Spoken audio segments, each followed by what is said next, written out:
Welcome to the recreation ground in Oudtshoorn, the home of Southwestern District's the Garden Route Badgers teams here, and we say a warm welcome from myself, James King, the Cape Fox. With me today on commentary we have Avidia Haynes and Nathan Gogela, and it really is a privilege to be bringing this broadcast here to you today on the CSA YouTube channel. We hope you're going to enjoy being with us all here, and we just need to kill the sound on the television.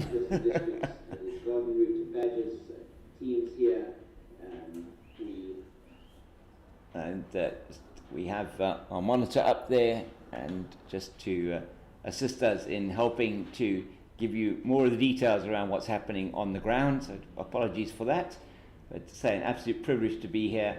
And this match between the Garden Route Badgers women's team and the Hollywoodbets Dolphins, 6 Gun Grill Garden Route Badgers against the Hollywoodbets Dolphins today. And with me, as I say, here on commentary is Avidia Haynes. And Avidia, just looking at the log positions that we have so far for the one-day cup. Very interesting clash here. The Dolphins right at the top, and somewhere in the middle, I think, the Garden Route Badgers. Yeah, the Badgers, unfortunately, what you not want to be as a team, second last. Okay. And they would want to win today's match and the next match with Free State at these grounds. So I think them winning the toss and opting to bat is in their favour, especially since they've got big hitters back in their team. The captain, Tasman Briz, is back from Australia. So, and her together with Michelle May and Tabitha Lagrancy, with Mika Derrida, can definitely make a big difference in terms of the batting and putting up a good score for them to defend against the Dolphins today. So let's hope things go into their favour. Their last home match did not go so well against Western Province. They lost both the one-day cup and the T20. And of course the previous match that they had was at Newlands, also against the same team, which they unfortunately lost as well.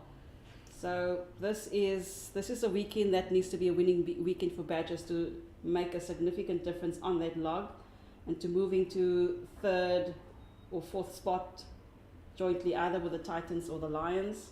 But they want to sneak into maybe second spot. But depending on how Western Province does with the rest of their matches. Yeah, so Garden Route Badgers having played one less game, is it, than the others? So Dolphins having played 7 matches, and the Garden Route Badgers having played 6 so far. It's a very important game for them. It does look quite congested in the middle there of the log. In the middle, not too many points between the teams in 3rd, 4th and 5th places. That's correct. So it just could go anyway depending on how these teams fare on the matches. But for Badgers specifically, they would want back-to-back wins for the for this current one-day cup match and the next one with Free State. So a few enforced changes in the teams for today's match because of the call-up for a number of players from both provinces for the Africa Games taking place in Accra in Ghana. And the two teams, let's look at the Dolphins first. The Dolphins having lost their normal captain, Nondumiso Shangase, as well as Nobulunko Bonetti and Seshni Naidu to that team. So they needed to be changed out. Fortunately for them, their Proteas are coming back into the team, Nonkululeko Mlaba and Ayanda Klubi, from that very successful tour to Australia for the Proteas women. And we say successful, chatting to Tasman Brits a little bit earlier on today, and she's just saying that one thing that the tour certainly brought home for them is that Australia is far from invincible at the moment, and they believe now that it is a chance for them and for other teams to certainly not only beat Australia on their own turf but elsewhere as well. So some good learnings from that trip, she was saying, and we maybe talk a little bit more about that later. So the team for the Dolphins are coming out to bowl Nabukhle Busani, Courtney Goundon, who's the captain, Alexandra Calder, who's been in very good form with the bat this season, Asam Kele Kawu, Chandra Partha, Kwanga Penini, Zintle Mali, the right-arm fast bowler, Jade de Figueiredo, the left-arm off-spinner, Kiara Fisher, Ayanda Klubi, who's also returned from that trip with the Proteas, and Nonkululeko Umlaba. And for the Garden Route Badgers, there's going to be Michelle May and Tasman Brits opening. We then have Tabitha Lachransi back for them as well, Mika Derrida back from her trip with the Proteas, Howleen Rhodes, Kuketso Manyaga, Julia Hall, Michaela Andrews back from a long injury layoff. It's really great to see Michaela back in the team and on the field. Chantal van Schoor, Kaya Kazimate and Faith de Jonk. It is going to be Michelle May who's going to be taking first strike for the Badgers here at the recreation ground. And first up for you today is going to be myself and Avidia. Nathan will be joining us after the first 10 overs, and we'll try and keep an eye on what's happening on any other cricket that might be happening around the country and around the world. There's the 4-day final at the moment taking place, and it is going to be the opening bowler, Ayanda Klubi. It is for the Dolphins, and that is it's actually not Klubi. I didn't think it looked like Klubi. Sorry. Is it? It is Klubi. She just had to change her hairstyle since she's come back from Australia. Sorry about that. So Ayanda Klubi it is from the southern end of the ground. Let's call it the Outeniqua end. Outeniqua end. And this end of the ground, we call it the Grandstand. Swartberg or grandstand end. Grandstand end. To the grandstand end. And it is quite a grandstand. It's not quite as high as the Swartberg Mountains, but it's close. Quite a walk up here to the top. And the first two deliveries nicely outside the off stump. Michelle May just letting both of those go through to the wicket keeper Kwanga Penini. And the Badgers will be looking to their talisman, Tasman Brits, to help. That's a great delivery outside the off stump from the Proteas pacer, and not able to get anything on that one was Michelle May. Just to give you an idea of the field here. So we have a slip, third player at third, we have a point, we have a cover, extra cover, mid-off, mid-on, mid-wicket, and a fine leg. That's a standard offside, leg side field, and that is a good delivery on the line of middle and leg stump. Just played straight back into the straight bat there by Michelle May. And just to explain, we only have the static camera today. Hopefully tomorrow we'll have the roving camera. Producer Pat here from Pitch Vision, who's also doing the scoring for us. Another one straight into the body, just played out into the leg side to the fielder at mid-wicket, and that is Zintle Mali. We'll see her potentially bowling from this side, although we do have, let's see who's down here in front of us. It is Chandra Partha who's here at fine leg, and I'll try and see who's at third shortly for you. That's nicely played this time, getting a good bat on board Michelle May, but she can't get it past the fielder at backward point, and there is no run. So end of the over, and it's a maiden for Ayanda Klubi to start off her work here back in South Africa after a successful tour to Australia.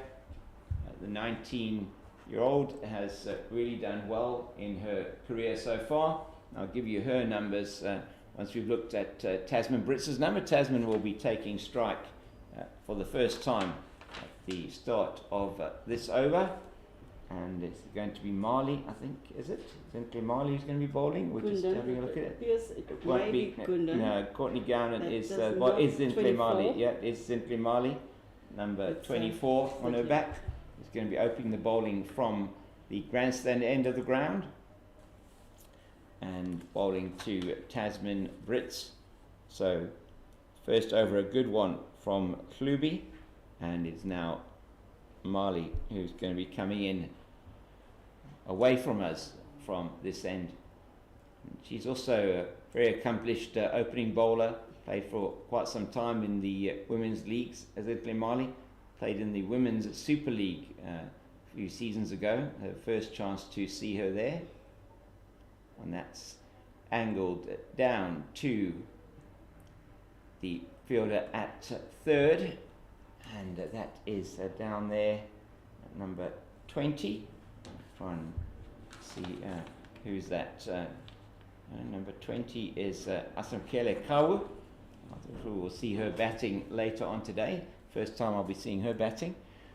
Vida, a lot of players here we don't know that much about necessarily. We don't know that much about them, but what I can tell you is that there's at least 3 of the bowlers of Dolphins on duty today that's in the top 10. Yeah. And I think that's going to be the secret to their success if Dolphins wants to win today, given that they have not won the toss. And the wicket is looking pretty good out there in terms of putting up a good score.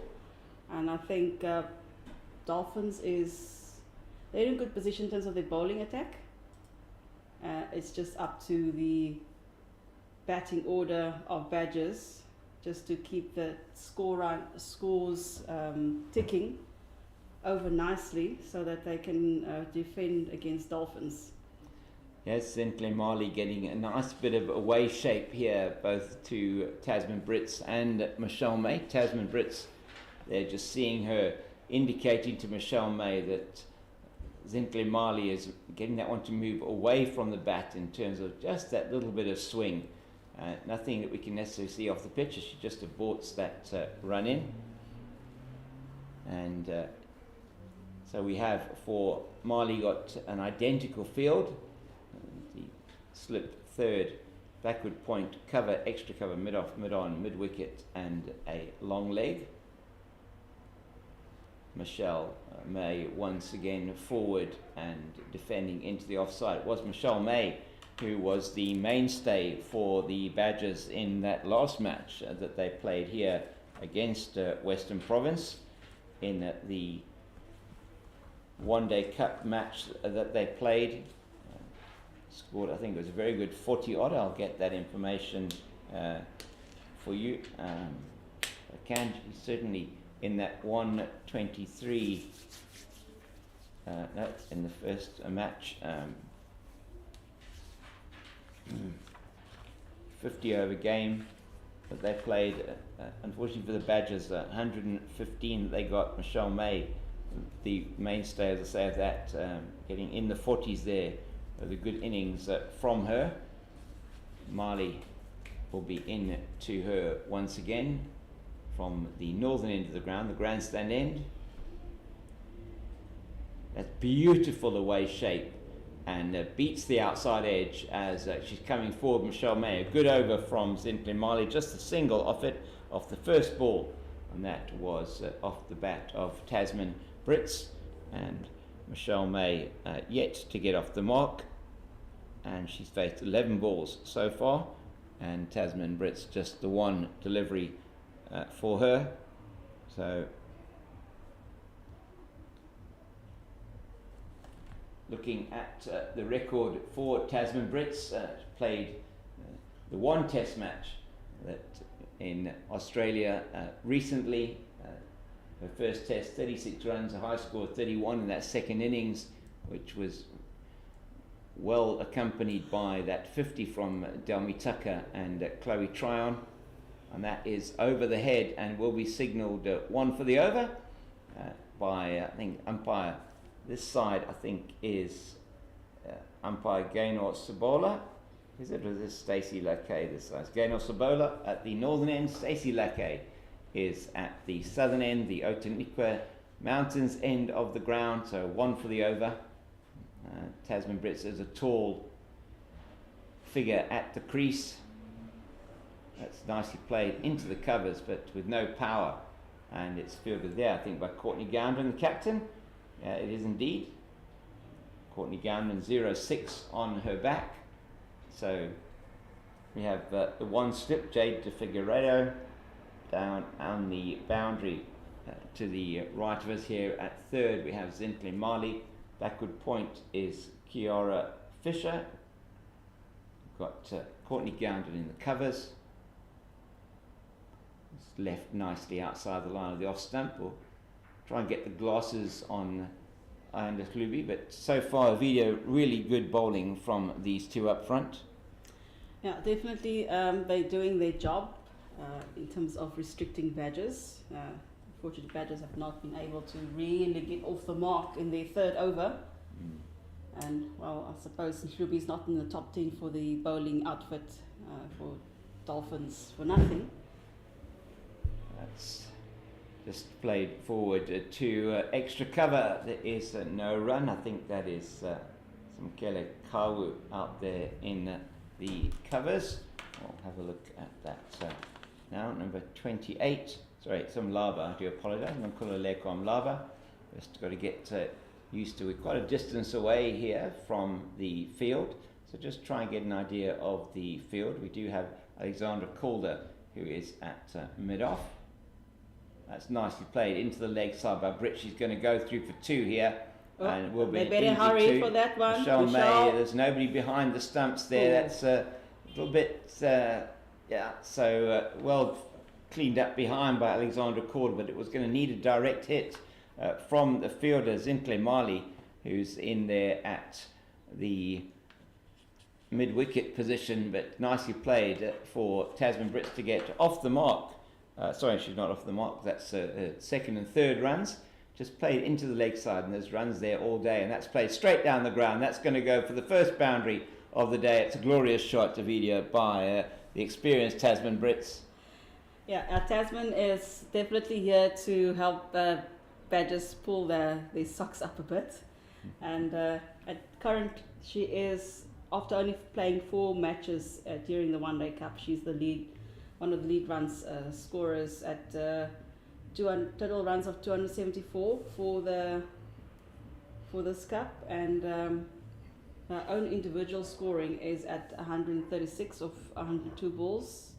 So she definitely has the hitting power they need out there, and supported by Michelle May. I think that's a good partnership they can build on. So Michelle May is the type of player that once she gets in, she can start, she nudges that ball around and rotate the strike. I think that's going to be key for them today. Yeah. It's key for them to build up this partnership within the first 10 overs at the very least. And will be very important, as Lydia is saying, just to make sure that they keep wickets in hand. Tasman Brits a key player for them. Tasman Brits 24 women's ODIs, 581 runs. We'll go through that now. That's nicely played by Michelle May. It's exactly what she's there for. Just plays it down to Kiara Fisher at backward point, and they go through for the single. So say identical field that we have here, and it's remained the same throughout the 3.2 overs so far. Just trying to see who's down here in front of us. It's Chandra Patha. We're expecting to see her coming in as well, probably first change, and that's nicely played. Just a bit, perhaps a slower one from Zintle Mali, trying to deceive Tasman Brits there.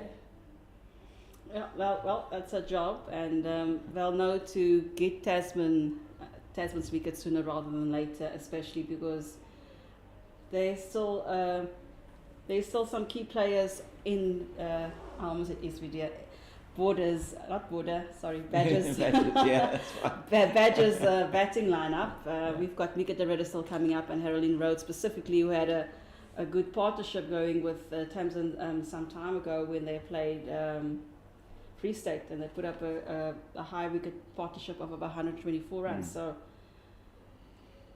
yeah, Badgers in a good position, but equally so, the Dolphins will want to make use of the potent bowling attack to dislodge that confidence that the Badgers may have, because Captain Tasman Brits is back. Mika de Ridder is back in the fold, and people like Tabitha Lagranci is also fairly great with the bat, is back from injury after almost a month recuperating. And the young Southwestern Districts, say Garden Route Badgers under 19 star, got into the Phillies team at the SA, the under 19 week for women, and she is certainly another who is looking to set out her stall for maybe a future Proteas call-up, and that's wide outside the off stump. But Tasman Brits, with that misfield from Kiara Fisher, Michelle May quickly through, May getting off the mark earlier in the over, just a 2 off the over. But what's important there for the Badgers is that the strike is kept by Tasman Brits. They move to 9 without loss at the end of 4. And I think the big thing at the moment is that no wickets in that wickets column, and they'll be looking to the Broadmead Badgers to make sure that they consolidate and get a good score against what is an excellent Hollywoodbets Dolphins outfit. Not top of the log for nothing, this team, and really doing well. 24 points I think they're on so far, and we'll just check on that for you now. And they have done exceptionally well in the tournament so far. That's correct. Games. And as things stand now, they first 100 and average of 24.2, 100, 150, and 71 fours, 5 sixes. And she's played far more T20s. We'll go through those numbers now. It's beautifully played into the covers, straight to the captain, Courtney Gowden, and there is no run. Gowden at cover. We have, as I said, the slip, third. We have a backward point cover, extra cover, mid-off, mid-on, mid-wicket, and a fine leg, and 48 women's T20 internationals, only 45 innings, 1,138 runs. Once again into the covers, but that's good fielding from Nonkululeko Mlaba, who's in at extra cover. No thought of a run there. And average of 31.61, highest score is 78, so that's a very good average for T20 internationals, 31.61. And a strike rate in one day in T20s 104.69, so that is also an excellent strike rate, and you can see why it's a big appeal trying to play that one into the leg side. There is anything short here, I think she's going to have a go at, Avidia. Anything that's in her arc, as we just have a look at that again, angling into her, that one, and trying to play it over, or well, there's no fielder there at square leg. Just not getting hold of it that time. No, I think, not sure why that she's not getting that. Maybe the wicket a bit slower than she might have anticipated. And she did say earlier on when we were chatting that she's expecting the wickets to be a bit slower here. Come off a very quick wicket in Perth, where she played first test match for South Africa. Said the wickets in Australia were quite a bit faster than what we used to here in South Africa. But she has started, in fact, Badgers here with that another maiden over there bowled by Ayanda Klubi. So she's bowled now 3 overs, 2 maidens and 0 for 6. And it will be Zintle Mali to continue from the grandstand end. And just want to get these numbers up for you for Ayanda Klubi. Nicely played by Michelle May. It's the first one really we've seen from Mali that strays into the pads. Doesn't want to be bowling there. Yeah, I have not really watched the specific bowler for a while, so I'm not too au fait with what her capabilities are. She's standard delivery is the one that angles away, as that one did just a little bit from the right-hander. So she's right arm, a medium pace bowler, and that's on a good length, and that's where she wants to be. And Michelle May coming forward and just defending into the offside. And the Badgers just wanting to get the shine off the ball here, and maybe give them an opportunity to then start to play their shots here in the power play. That's good work once again by Mlaba in the field. So Ayanda Klubi looking at her numbers on the international stage, 19 years, 230 days. Made her debut for South Africa earlier on this year and played in Australia as well and in the Test match. Has a full go, does Michelle May, outside the off stump, just wide on that occasion, and not able to take advantage of that is May.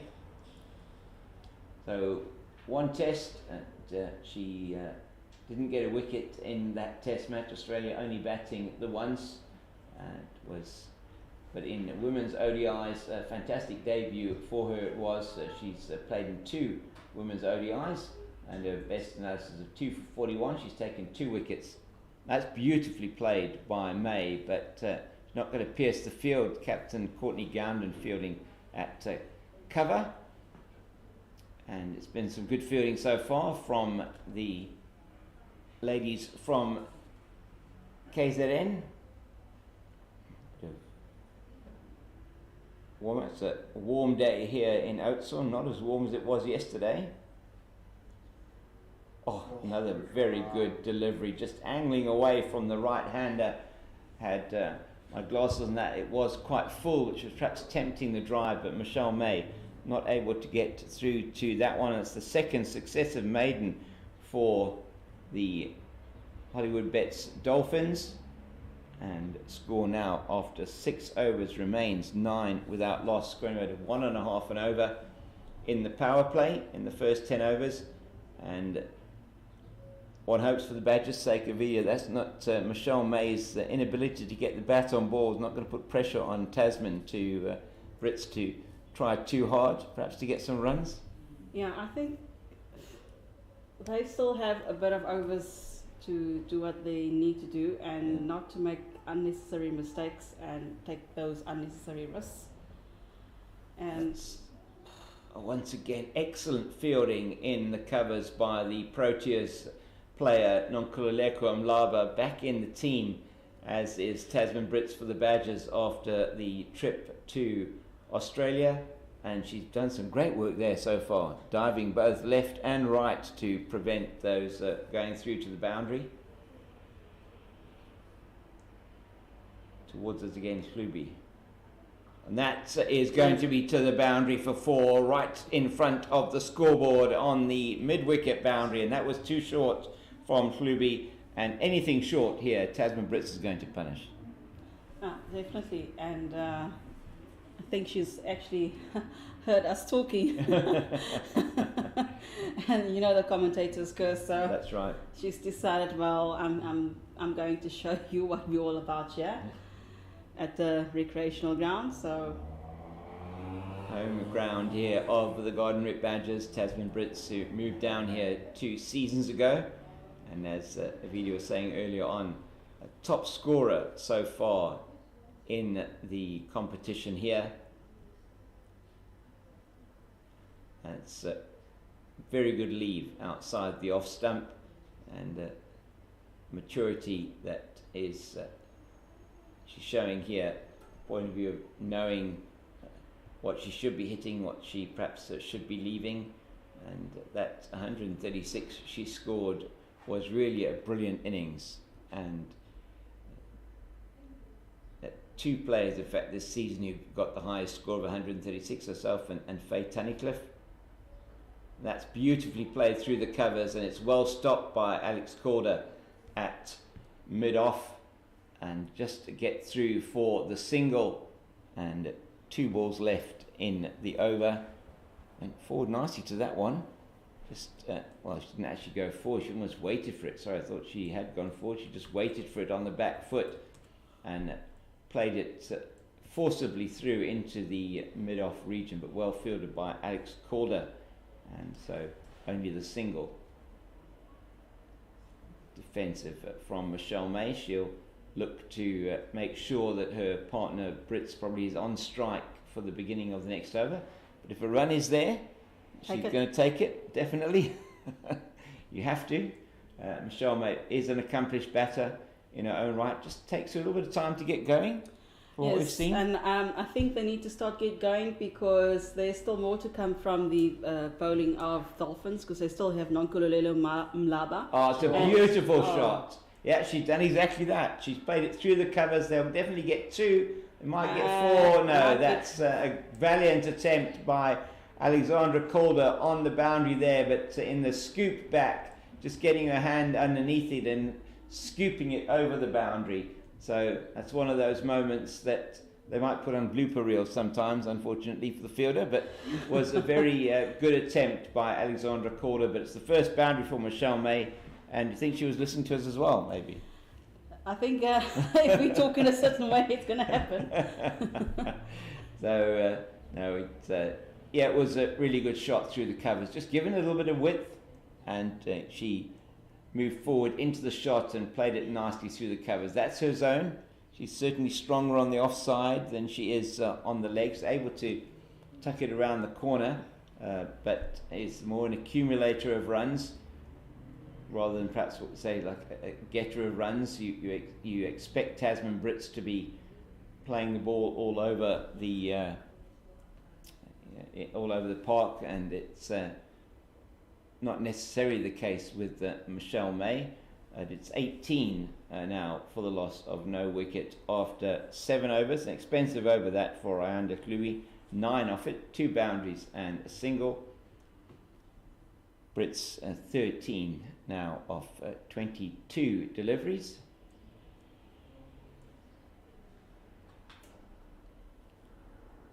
That's nicely played. It's straight through Courtney Gowden in the covers. She tries to get hold. It's going to just run over the boundary now. And once again, just getting to the boundary there.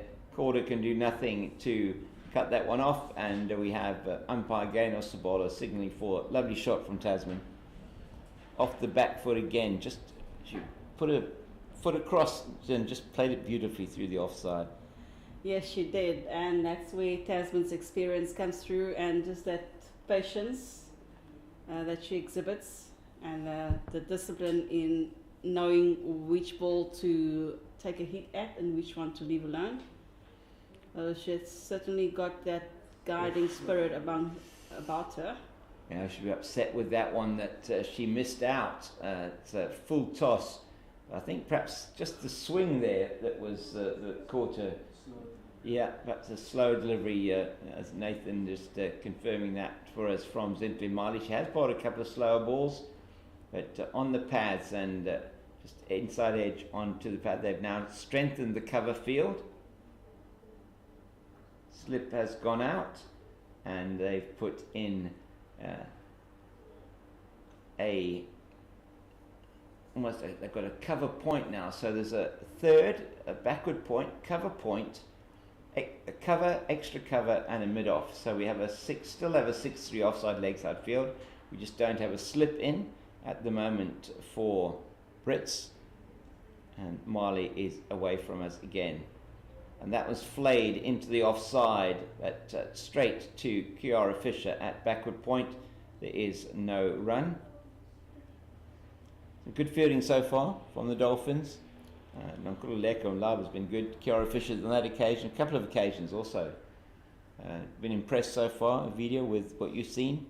I'm very impressed by the fielding and the bowling today of Dolphins, and it's for that reason I think that they are top of the log. They're able to bring it with both the bat and the bowling, and this is definitely where we're seeing the potential champions.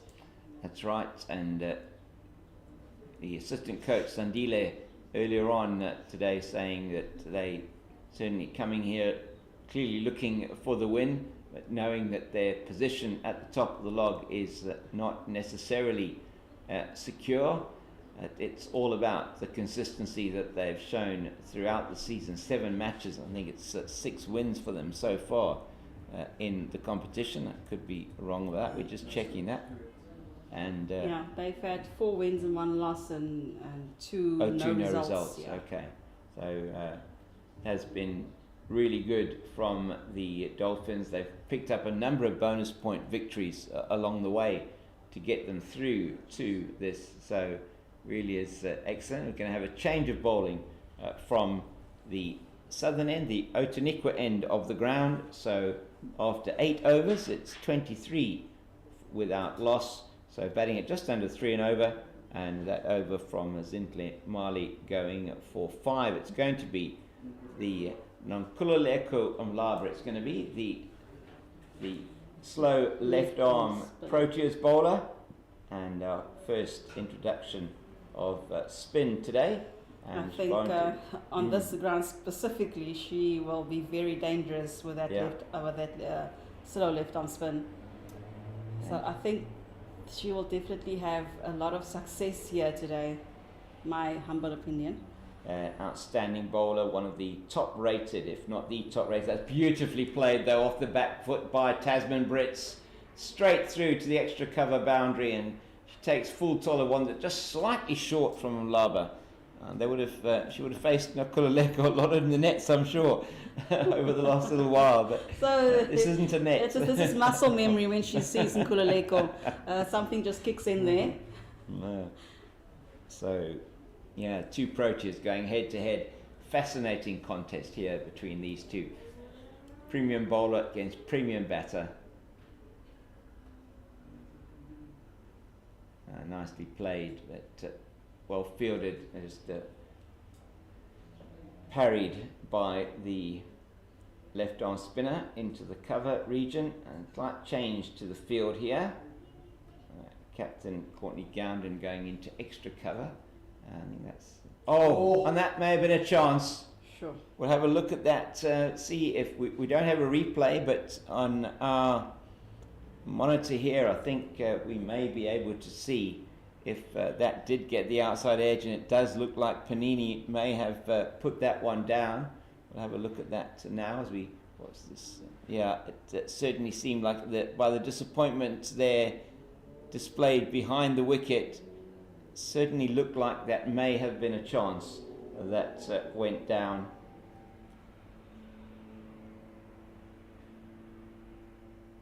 Once again it's short, and once again it's again 4 through the extra cover region. Great shot from Tasman Brits. So she's played 2 scoring shots in that over, both where Nonkululeko Umlaba dropped the ball short, and they've both gone to the boundary for 4.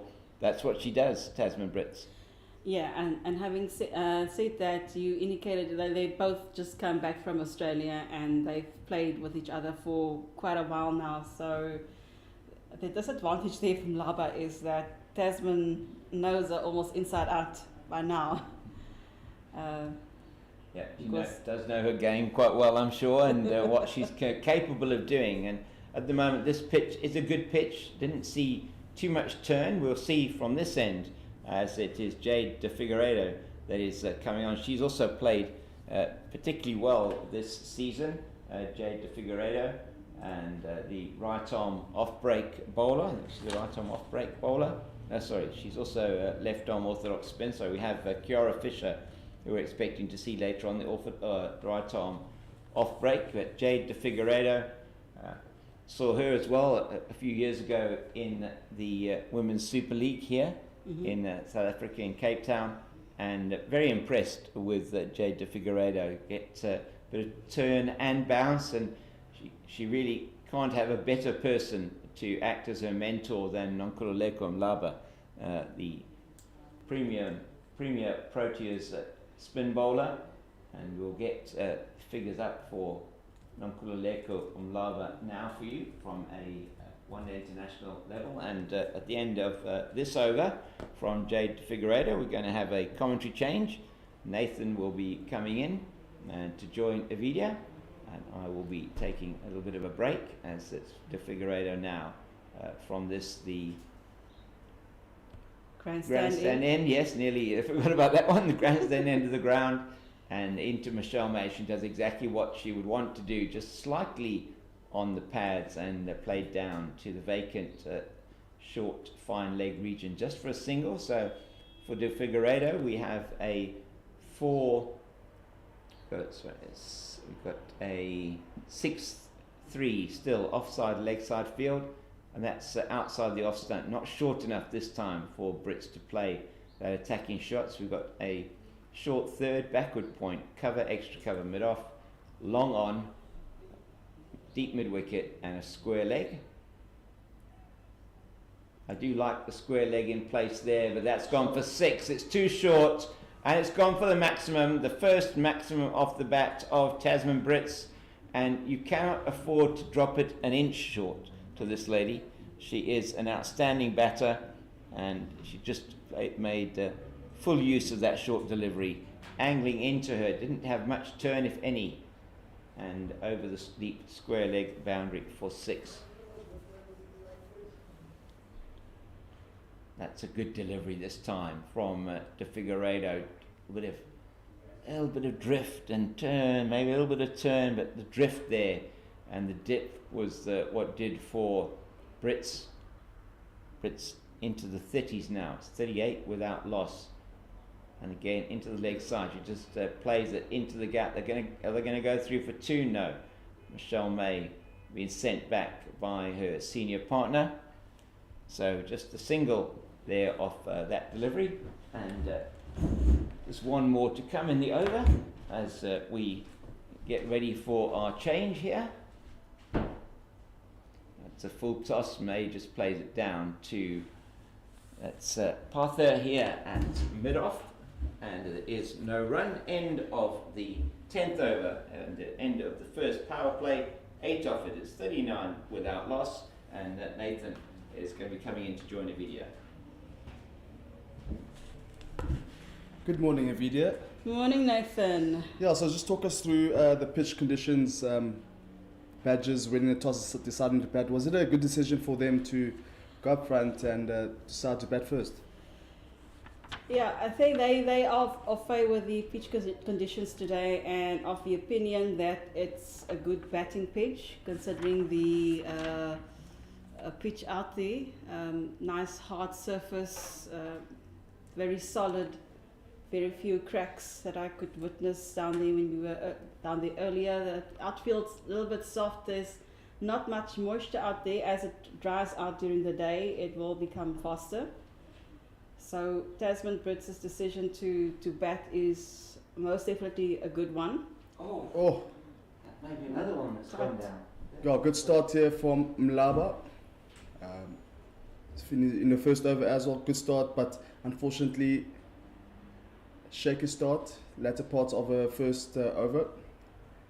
Brits managed to get a few runs off her bowling. Another dot delivery there for Mlaba. Yeah, these two have been with each other for the last couple of weeks in Australia, so they know things about each other that the others around the field doesn't know.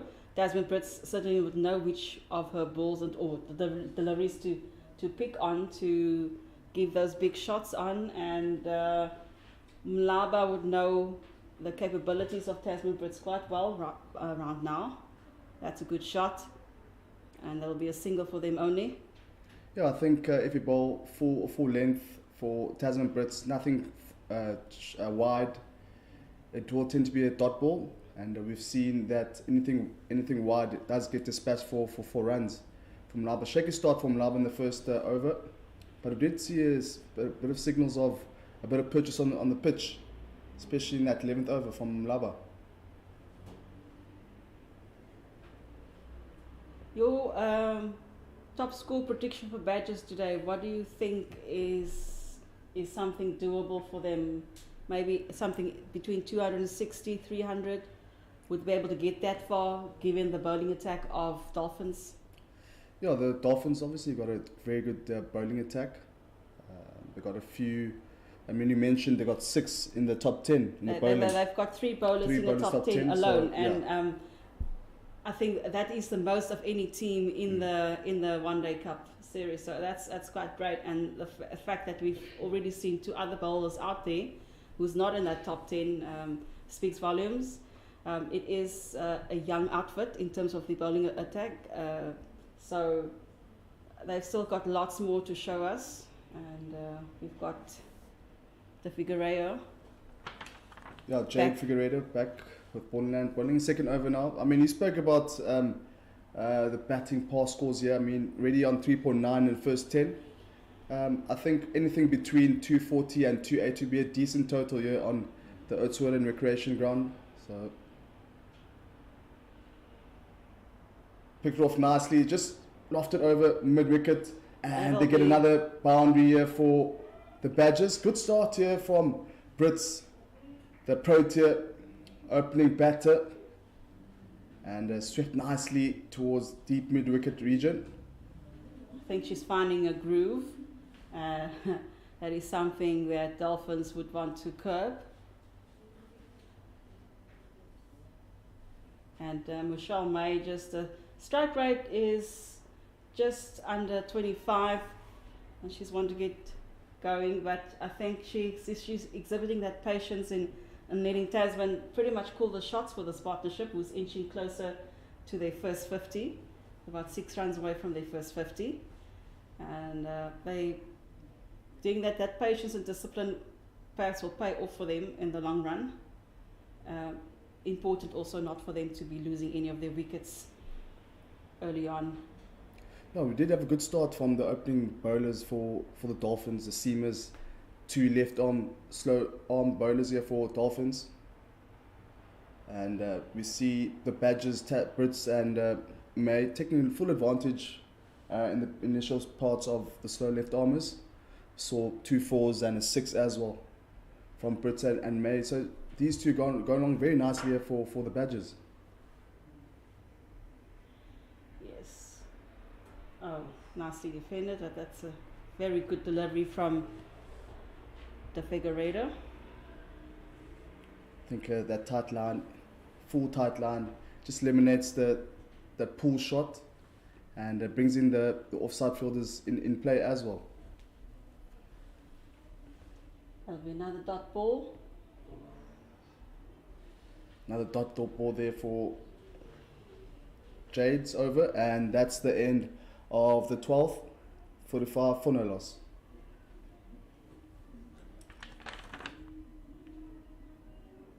I think the Dolphins is doing a good job in terms of the bowling attack. We've got 12 overs, and then the run rate is just under 4 runs per over.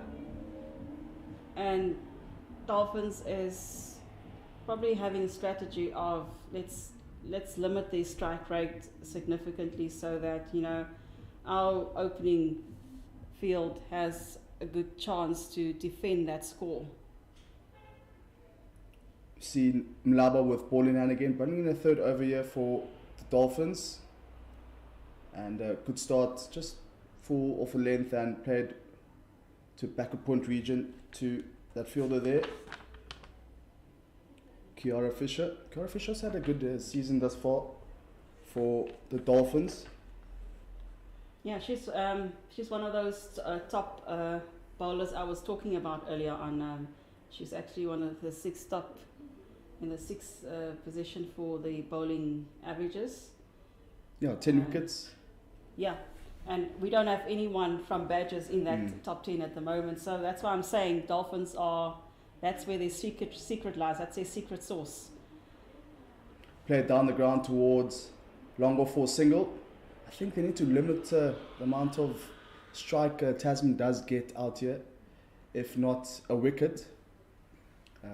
We do know that Tasman is a big striker of a ball with a half his strike rate. She has faced most of the balls during this innings, having faced 45 deliveries and May only facing 29.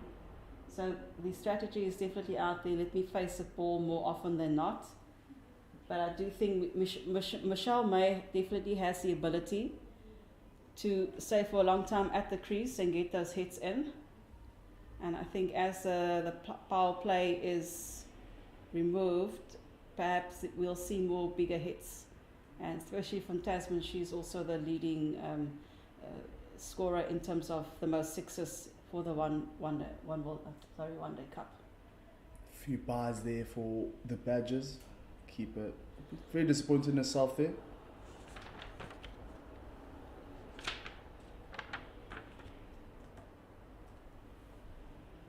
Yeah, keeper Kwanga Panini, And also left-hand batter. that's the end of the 13th, 48 for no loss. And Badgers inching closer and closer to their first 50.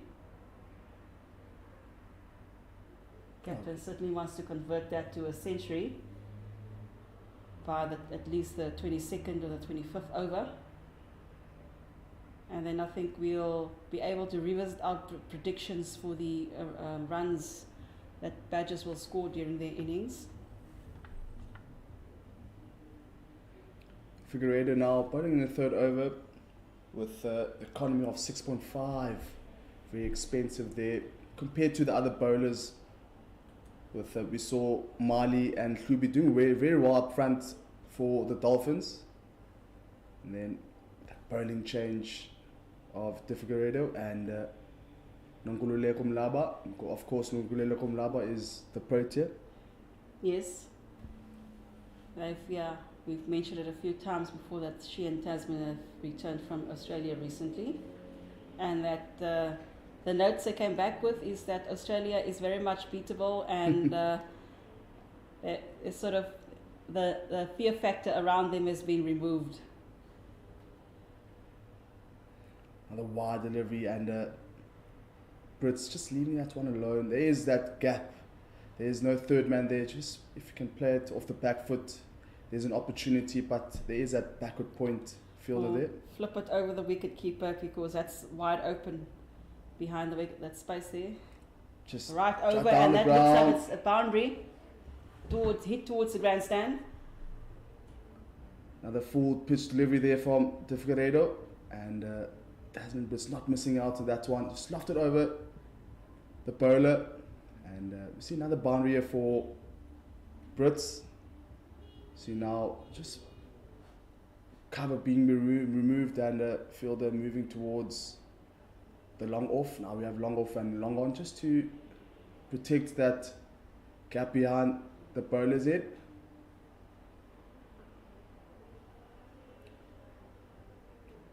Another dot ball there for De Figueiredo. I mean, surely she'll appreciate those dot balls. We have a spread outfield here with 3 on the leg side and 1 on the offside. I think we've got Kiara Fisher there, jersey number 21, and that looks like another boundary.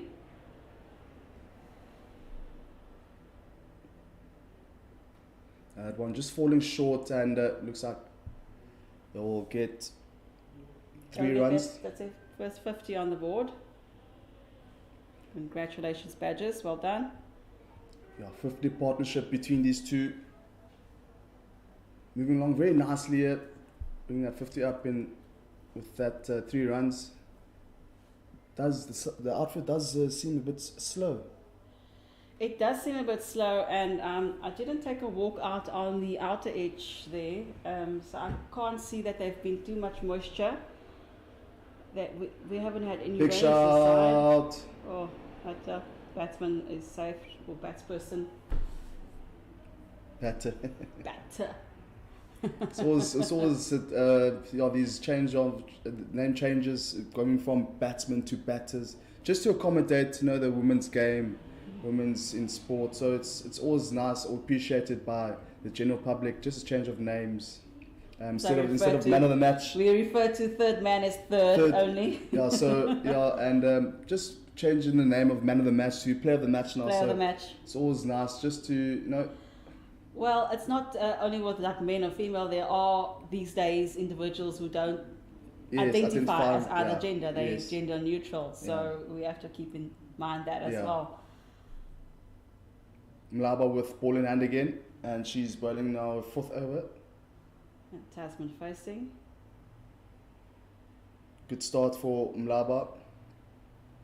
Pitching just out the left armers, especially against the right-handers. We have seen a lot of purchase for Mlaba.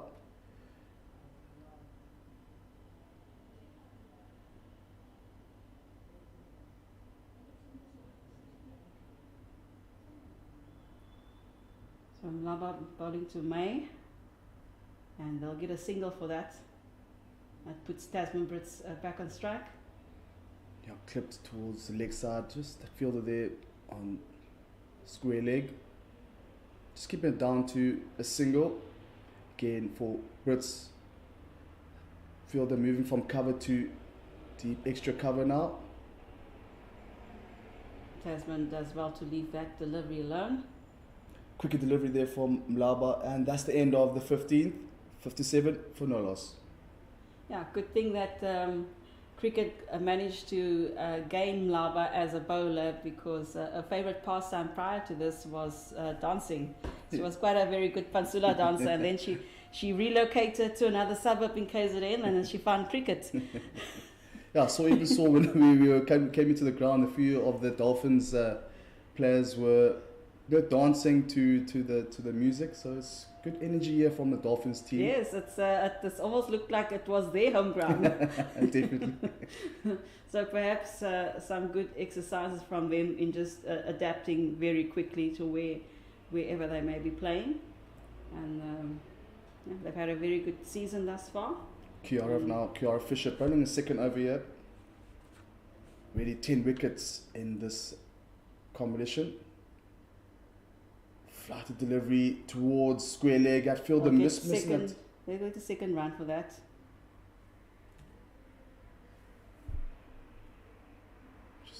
I'm pretty sure that that square leg would be very disappointed in himself. Just not to cut it down.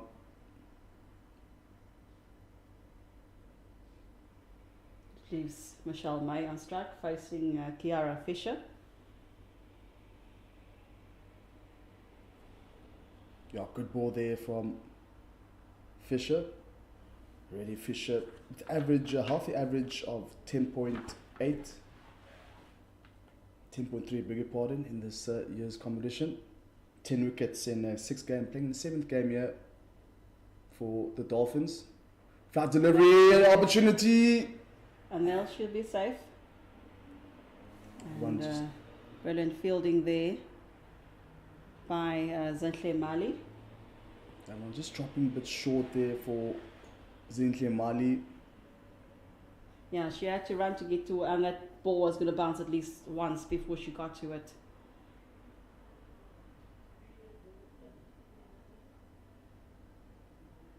Yeah, better ball there for Jade. Dot ball off that delivery, full pitched.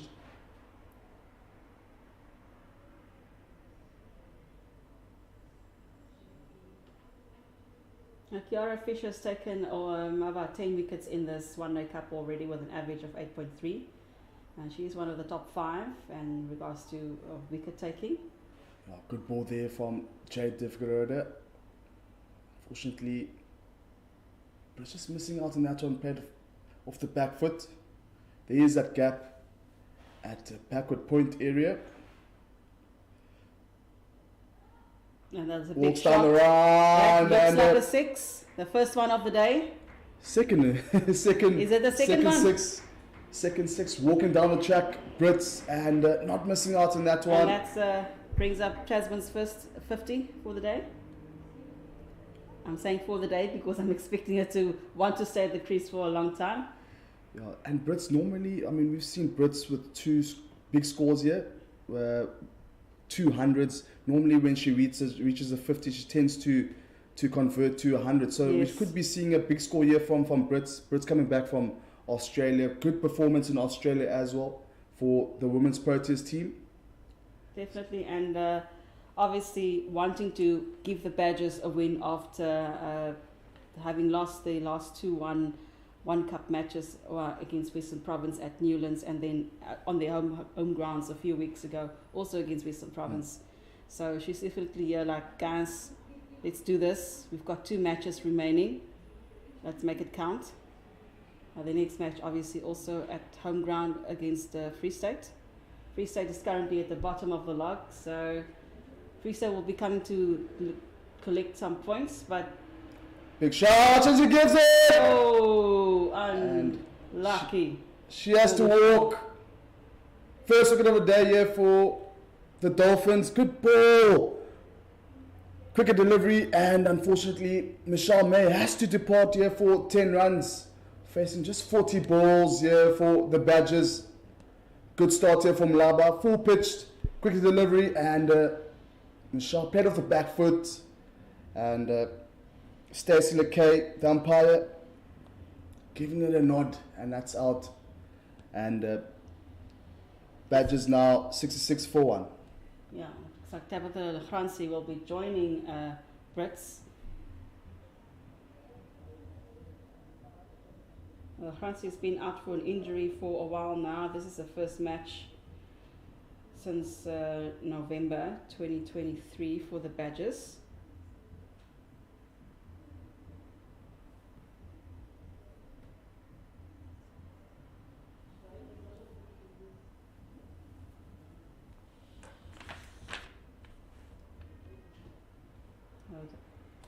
Yeah, we Teams have a taking a short drinks break and also strategizing at the same time.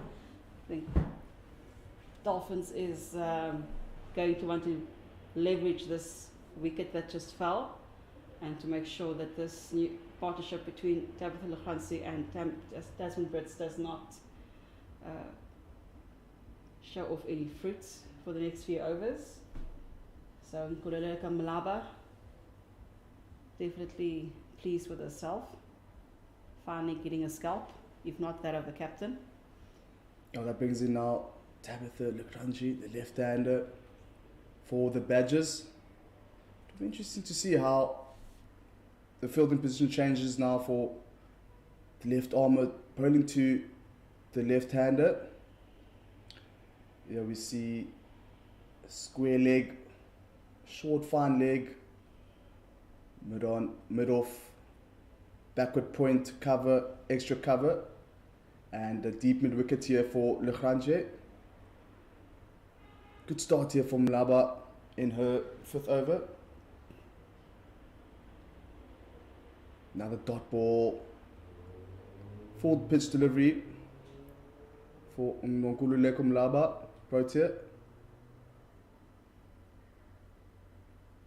Another shot, and the umpire stays Leke, not bothered with that one.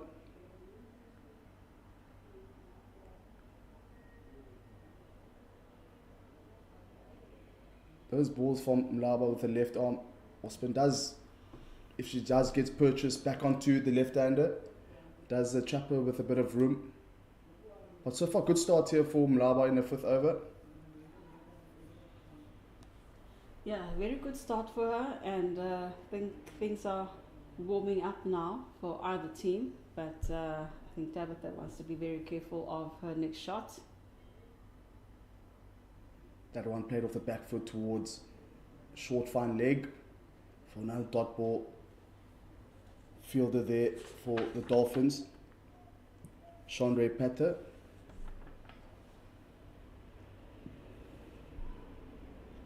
Oh, and that's wicket maiden over here for Nkululeko Mlaba. Very good over, tidy over. Continuing where the opening bowlers left off. And that's the end of the 17th, 66 for 1. Now, Nkululeko with that wicket has now the economy rate of 2.48 after, was it the 5th over that she bowled today? In comparison, yeah, that is a 5th over that she bowled today. The lowest economy rate is certainly Mali. She's only conceded 8 runs with 1 maiden over. So economy rate of 2.00. We see another bowling change here for the Dolphins. Looks Alexandra Candler wearing the number 12 shirt, the medium pacer. So now they're moving from spin to some seam here at the grandstand end. Good decision. Well, time will tell, and I'm looking actually forward, besides this lady's bowling, actually looking forward to her batting as well. She's one of the leading scorers for this team. So let's see what she's got to bring to the pitch, and Tamsin Brits is facing her. And that will be just short of 2 runs. Thought they might go for the 3rd, but that's a good decision. That's not sprinting between the wickets, just taking easy runs. Yeah, that shot played backward of square. Fielder there from moving from square leg towards the fine leg area, just keeping down to 2 runs. Candler, not the line that you would want to be bowling, maybe just outside off. Better bowling here from Candler.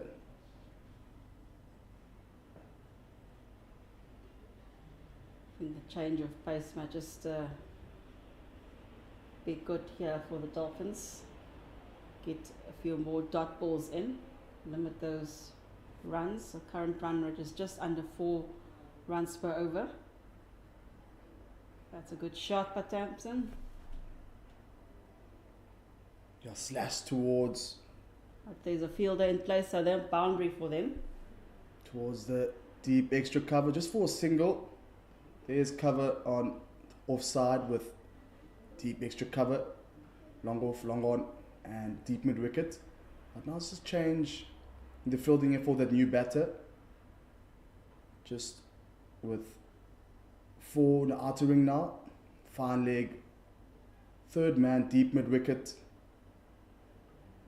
and again just change here in the fielding for the Dolphins. Mid on, mid off, extra cover, and backward point for the Dolphins. Just 3 in the outer ring, deep mid wicket, fine leg, and a third man. Good line. Pitch that one, perhaps just pitching outside the leg stump. Yeah, Tabitha has already faced, I think, 6 deliveries, yet to get off the mark. Dolphins doing an excellent job at restricting the batters after that wicket fell. Raja just playing off the back foot. Yeah, I think she's being very careful, this being her first outing after so many months out. Yeah, there are a few changes here for the Badgers. Few players coming in, few players missing out. Even now with the Team Zanzi going to Africa Games. In Ghana right now, yeah, Annery Dirksen won't be part of the batting lineup today. And she's also joined by her captain, Janae Winster, in Ghana. And similarly, we've got some players from the Dolphins team that also had to sacrifice some of the people over there, like Nombulunko Baneti, and we've got the own captain, Nandumisu Shangase, has also joined them. And of course, there's Seshini Naidu, one of their leg spinners. I think I would have enjoyed seeing her play at this grounds. Yeah, big loss for both teams. I mean, quality players for both the Dolphins and the Badgers. And that's the end of that 18th over. Good start there for Candler, and 70 for 1. Just shy under, just actually run rate just over 3 runs per over now for the Badgers. Nkululeko Mlaba to continue. Getting a bit of purchase there, Mlaba just cramping the left-hander Khanchi, a bit of space there. There's cover on the leg side, just one that player standing at deep mid wicket. Oh, and that beats everything. And it'll be a boundary for the Badgers. It's very slow. They'll stop just before the rope and the fielder gets there in time. So unfortunately, only 2 runs. Yeah, wicketkeeper there, Kwanga Pinini. Yeah, Missing I that think one that again. that shot perhaps not that fast, and the ball just slowing down as it approaches the rope there. So at least gives Tabitha some exercise. Done with the warm-ups, so ready for the big shots. It is encouraging to see a lot of purchase here up front for the spinners. Now, if she can get it over the wicket-keeper's head, there is no fielder in place to stop any balls coming towards the grandstand. No dot ball there. Naba did give a bit of trouble to Brits earlier. I think a shorter delivery here for Mlaba. And if you can get it just over that player standing at square leg could go for runs. And that'll be a single. I mean, putting Tasman on strike. Perhaps you can get it over the wicket keeper's head, or for that matter, over Stacey Lakay's head, the umpire. There's too wide of a spot, and almost get the notion that Tasman's taking her time today to get those strikes in. Currently at 72 for a loss of 1. Tasman has faced 60 deliveries and managed to score 57 runs. Yeah, right on medium pace here. Axe Candler continues with the bowling.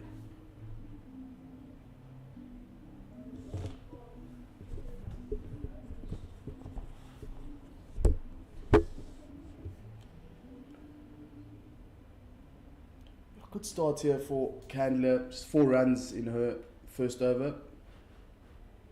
And she'll be bowling to a new batter, Lekhanji.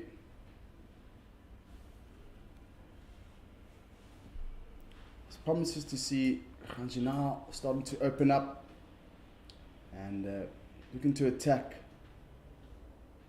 here for the Badgers.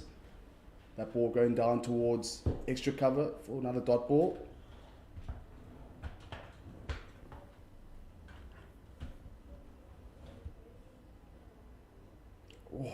That's a good delivery. Fortunately, the country just missing out on that one. Played off the back foot. There's cover there on the third man. And a point. Anything short, definitely go for runs. Another swipe of the bat, unfortunately, missing out there again. Crunchy. Seems like Candler is giving Crunchy a bit of trouble here at the moment for the Badgers.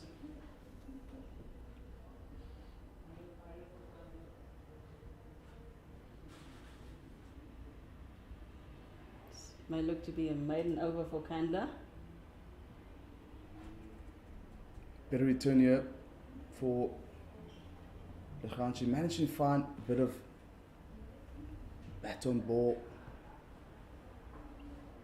with that extra cover and point.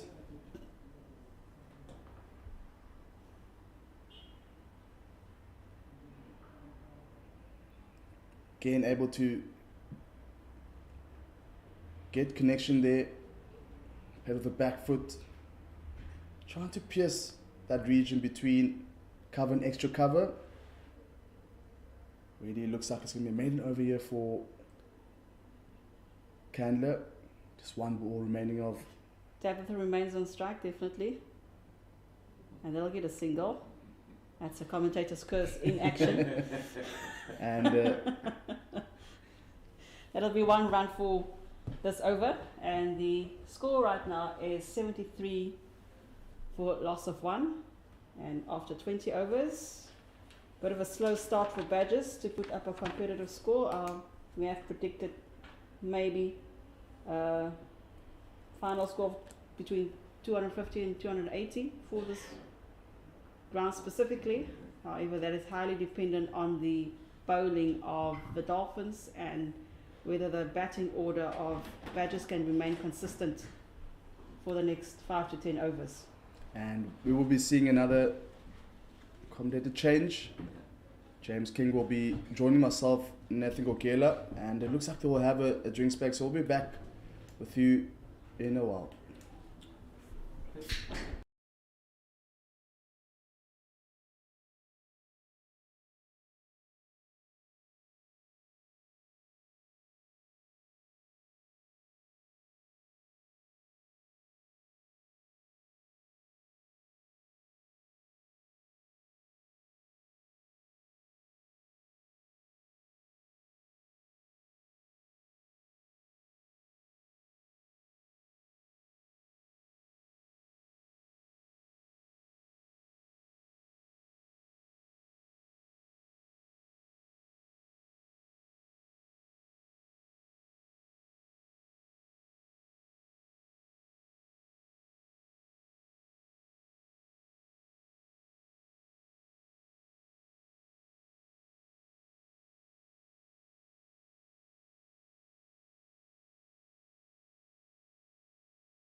And we're back from the drinks break. Currently, the score 7-4 for 1 after 20 overs. Just another recap. The Badgers winning the toss and deciding to bat first. I'm Nathan Grela. I'm not alone. I'm joined by James King. James. Yeah. Good morning. Thank Still you morning. very much. Morning, Nathan. Great to be here at the recreation ground. Good to be with you and Navidia. And really some good cricket so far that we've seen here. I think the Badgers getting off to a good start. The opening partnership was 66 from Michelle May and Tasman Brits. Brits the dominant partner, as you would expect. I mean, 57 off 60 at the moment. She's been joined by Tabitha Lacranci. And Tabitha Lacranci not having played much cricket over the last month or so.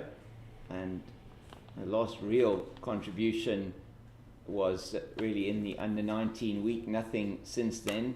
So it's her first game after returning from injury.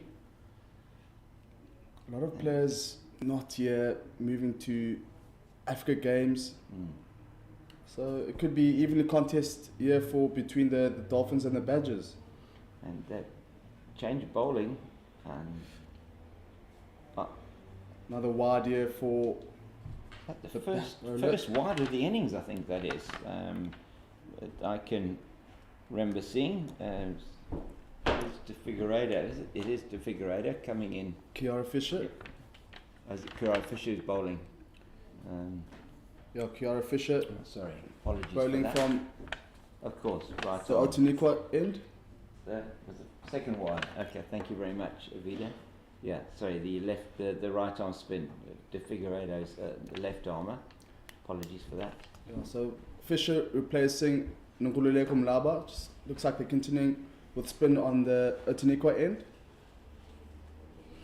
Just got give you these Nkululeko Mlaba's numbers maybe at the end of this over, just to give you an idea. I mean, the only successful bowler so far for KZN. It's beautiful.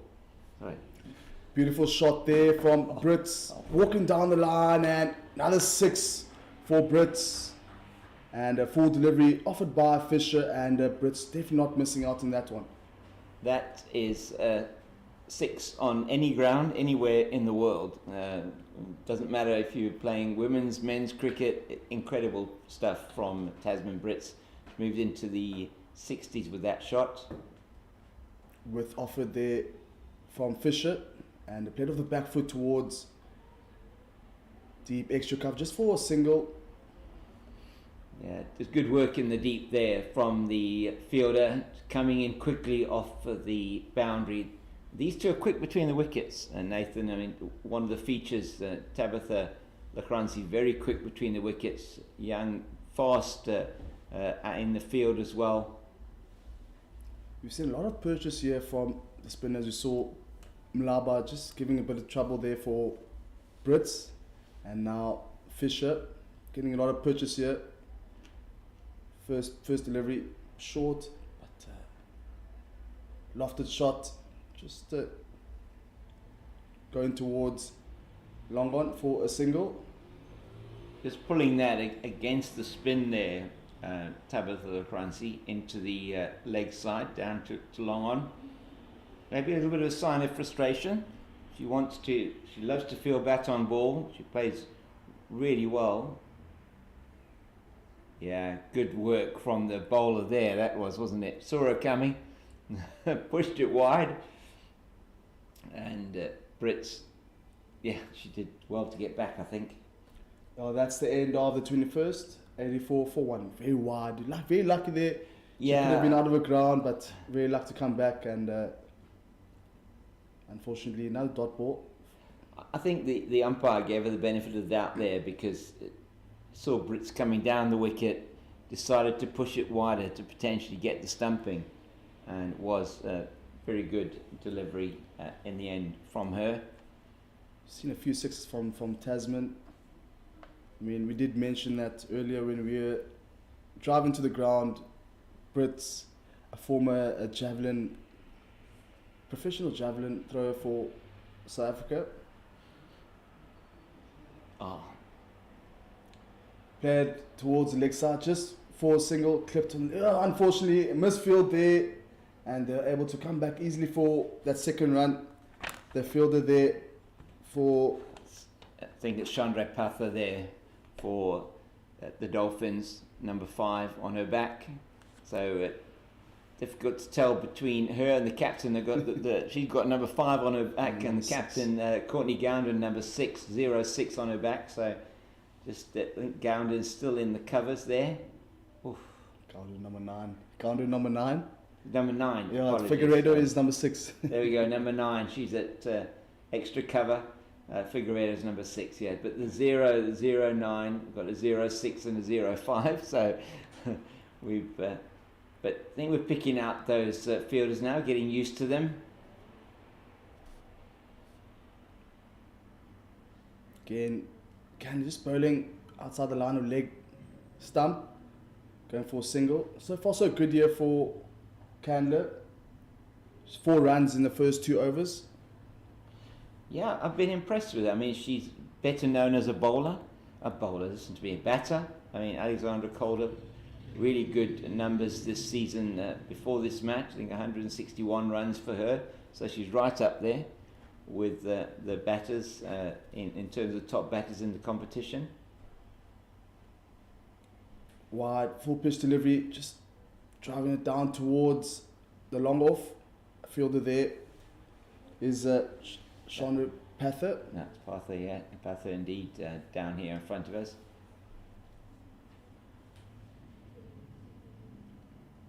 So far, it looks like 4 runs per over thus far. I mean, me and Evdia did speak about the targets where the past scores are here, anything between the 260 and 280 perhaps. I think that's a very good score. If you know in a women's 50 over, they'd be happy with, if they could get to 250, they'd be very happy. I mean, 280 would be a very difficult score for the Dolphins to chase. It's a big field, so I'm gonna say it's a big field, but the boundaries, particularly on the leg side here to the left-hander, is quite long.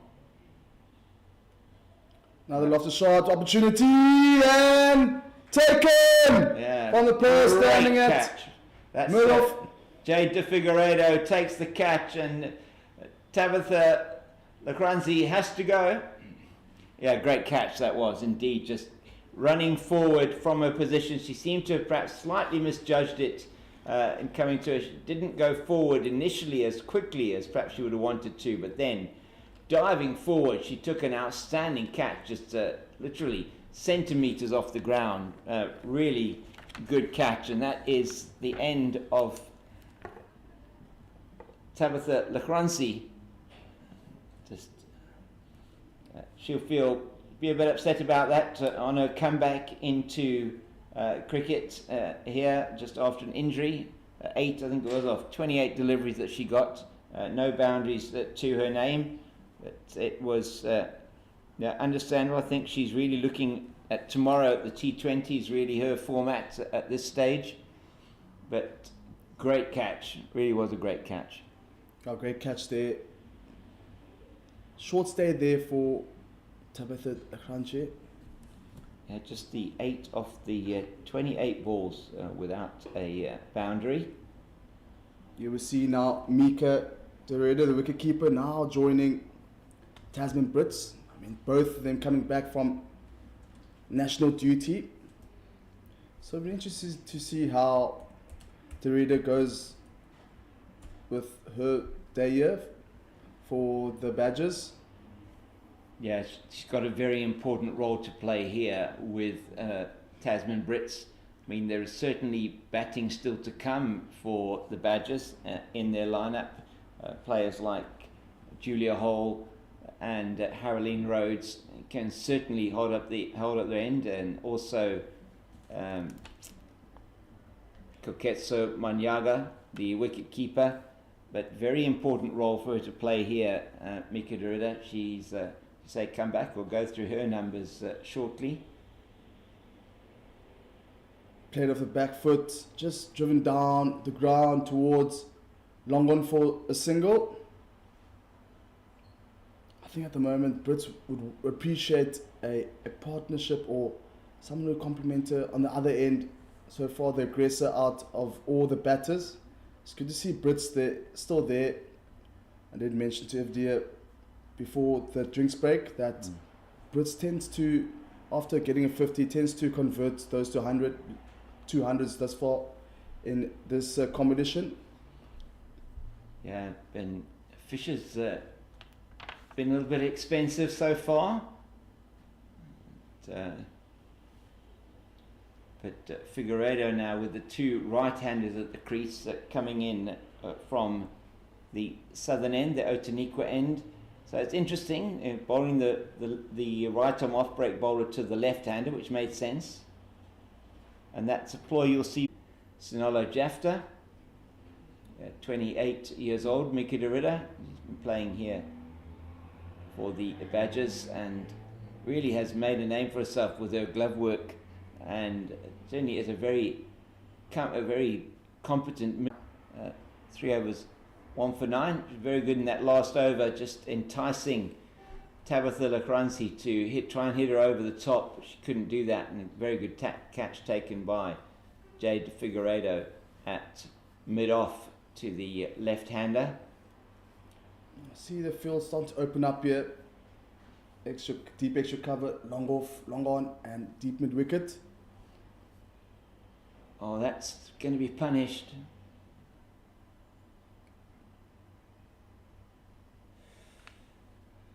Just a bit of a misfield there from Jade Figueiredo, but unfortunately not able to get a boundary there. No, it was well cut off, but then she did knock it on a little bit, and certainly thought of the second. They did, but didn't decide. They decided not to go through with that. Yeah, Mickey Derrida now on strike for the first time, I think it is, but she will be the first time against Alex Candler. Sorry, I call it Candler. Full pitch delivery, just outside off there, and unfortunately Derrida just missing out in that one.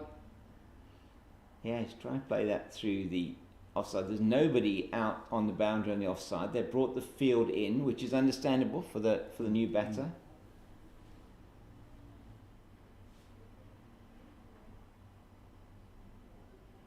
Better pitch delivery there, onto the pad from Candler and Derrida, and Gaina Sibola signaling a leg by. The umpires, just another reminder, the umpires here from the Otaniqua end, Stacey Lekay, and from the grandstand end, Gaynor Sibola. It's both of them having umpired a number of times at this ground. That's beautiful, isn't it? Beautiful shots, just for a single. Wasn't it?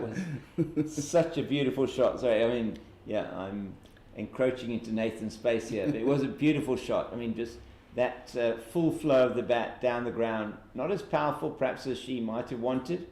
And some good work in the deep. Beautiful cover drive. Tyson that drive there, just outside line of off stump. And dude, unfortunately not getting runs there. Good fielding there from the captain. Yeah, she's been really solid out there in the covers. She has. She's been outstanding in the field today, Courtney Gowden. There was the one that got past her, but very difficult. She'll be, yeah. Another full delivery. And that's the end of the 24th. 94 for 2. So, just another 3 again off that over. And Candler now is really, she's been able to put the brakes on where the spinners were not able to do so, except of course for Nonkululeko Mlaba, South Africa's premier left arm spin bowler, Nonkululeko Mlaba, and just her figures, they bear talking about. In fact, in women's ODIs, 20 matches, she's conceded 756 runs, 15 wickets. Good start here for Fisher. 2 Brits. The Figueiredo's in now to the right-handers. They've changed it around, bringing the left arm spin. Oh, Just misfield there at extra cover. Good fielding there in the outer ring. And Garden, the captain, just unfortunately missing that one in the ring. yeah, I think Syanda Hlubi coming around from her position at mid-off is to come and field that. She made some serious ground out there to that deep extra cover position to stop that going for a boundary, just the 2 then to Tasman Brits. Good flighted delivery, just guiding it down towards deep extra cover for a single. Yeah, so you can't see it in your picture, but the field coming in for Mika Derrida, so only the 2 fielders out deep on the leg side. Big sweep from Derrida, just trying to play into that in the gap of square leg, but unfortunately missing out. And again, just what James was saying, just 2 on the leg side in the outer ring with deep backward of square and deep mid wicket. Looks like. Quite sure what happened there. Umpires, I think, might be calling for Concussion test? Yes, I think she might have got a top edge and hit it into the helmet. We don't have the benefit of a replay here to see that, but that's the only thing we can imagine, that they are going to just check her from a concussion point of view and just to make sure that she's okay and that she's okay to continue. Is the helmet still okay? I mean, very often in these situations, if you hit flush on the head by a fast bowler, they'll change the helmet as well, because the helmet is deemed no longer secure or safe for the batter. Just a slight delay, but they're well ahead from an overrate point of view. They've been doing exceptionally well. Here have the Hollywoodbets Dolphins. I mean, it's a good initiative by CSA and RCC, just, with the goal concussion, especially after what happened to the batter in Australia. Yeah, Philip Hughes.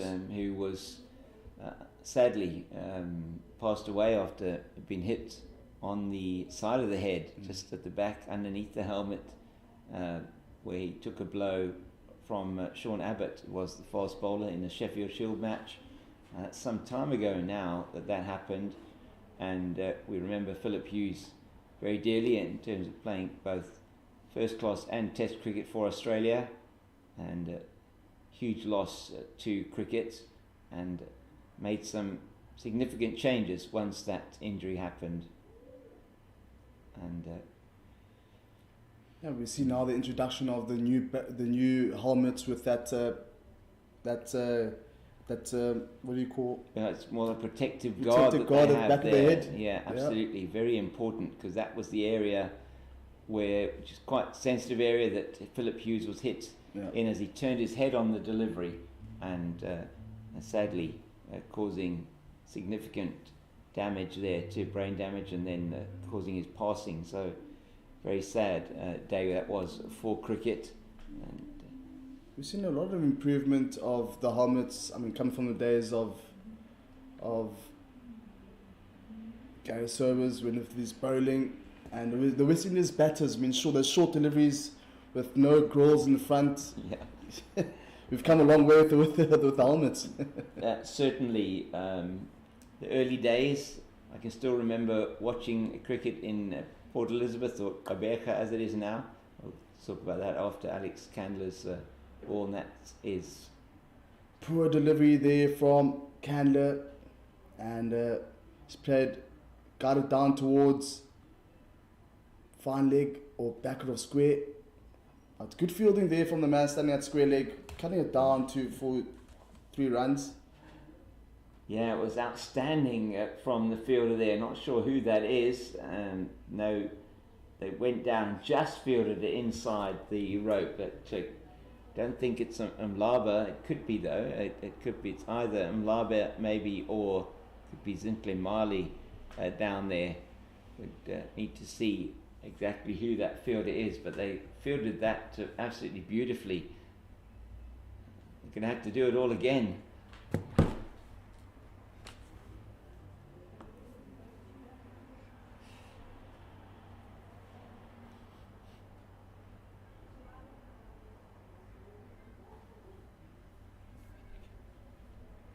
Yeah, it really was some really good fielding again there. She grimaced as she threw that one in though from the boundary there, and just trying to get a view on who that is. It was some good fielding. 3 for 2 that time.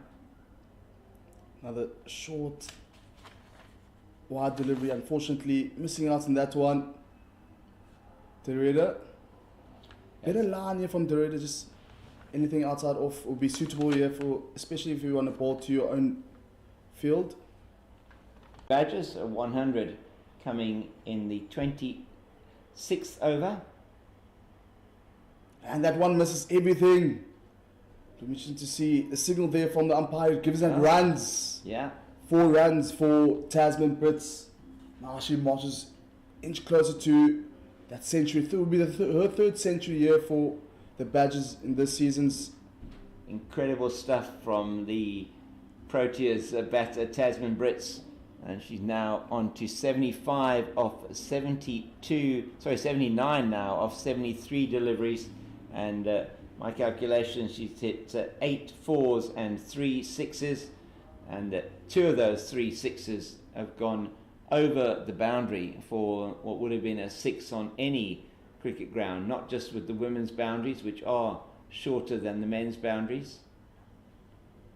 And that's the end of the 26th, 107 for 2.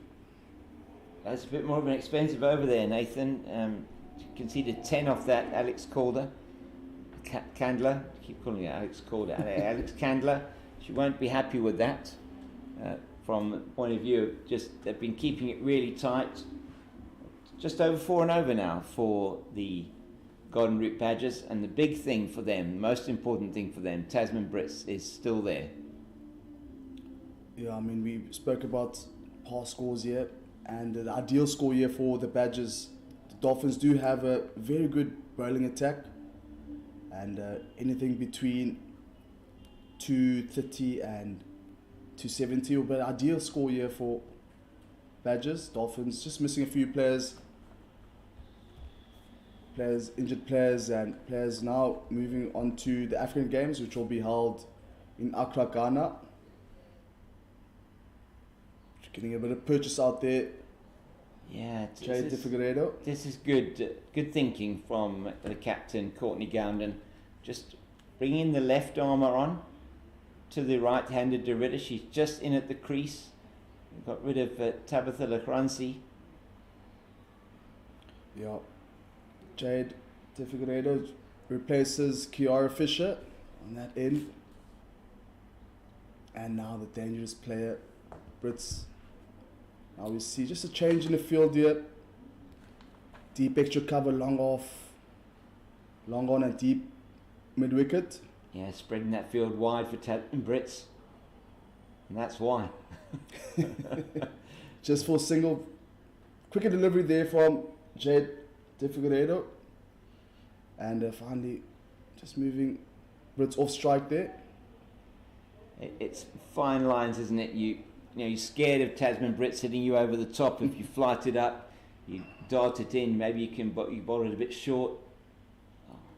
Yeah, reverse sweep there from Derrida. It's a very confident shot. I mean, it's not easy to play those. No, it's not an easy shot to play.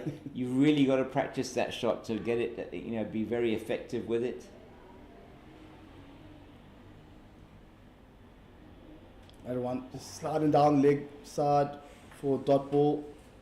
There is no cover in the fine leg area. If you manage to clip it, yeah, go down for a few runs. Yeah, you just think she was a bit early on that shot. Just popped up into the leg side.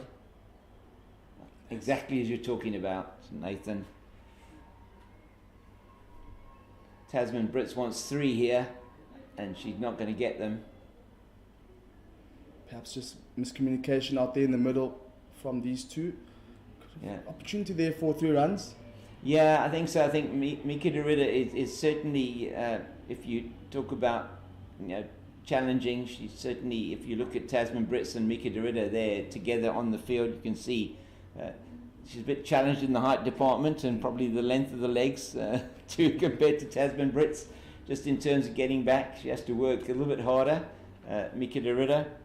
but was the right shot to play, just angling that down the leg side, and that is Nelson now at the end of that over. 111 for the loss of 2, just the 4 off the over from Jade Figueiredo. And Candler now continues now under the grandstand end, going at just shy of 4 runs per over. Left alone from Brits, outside off.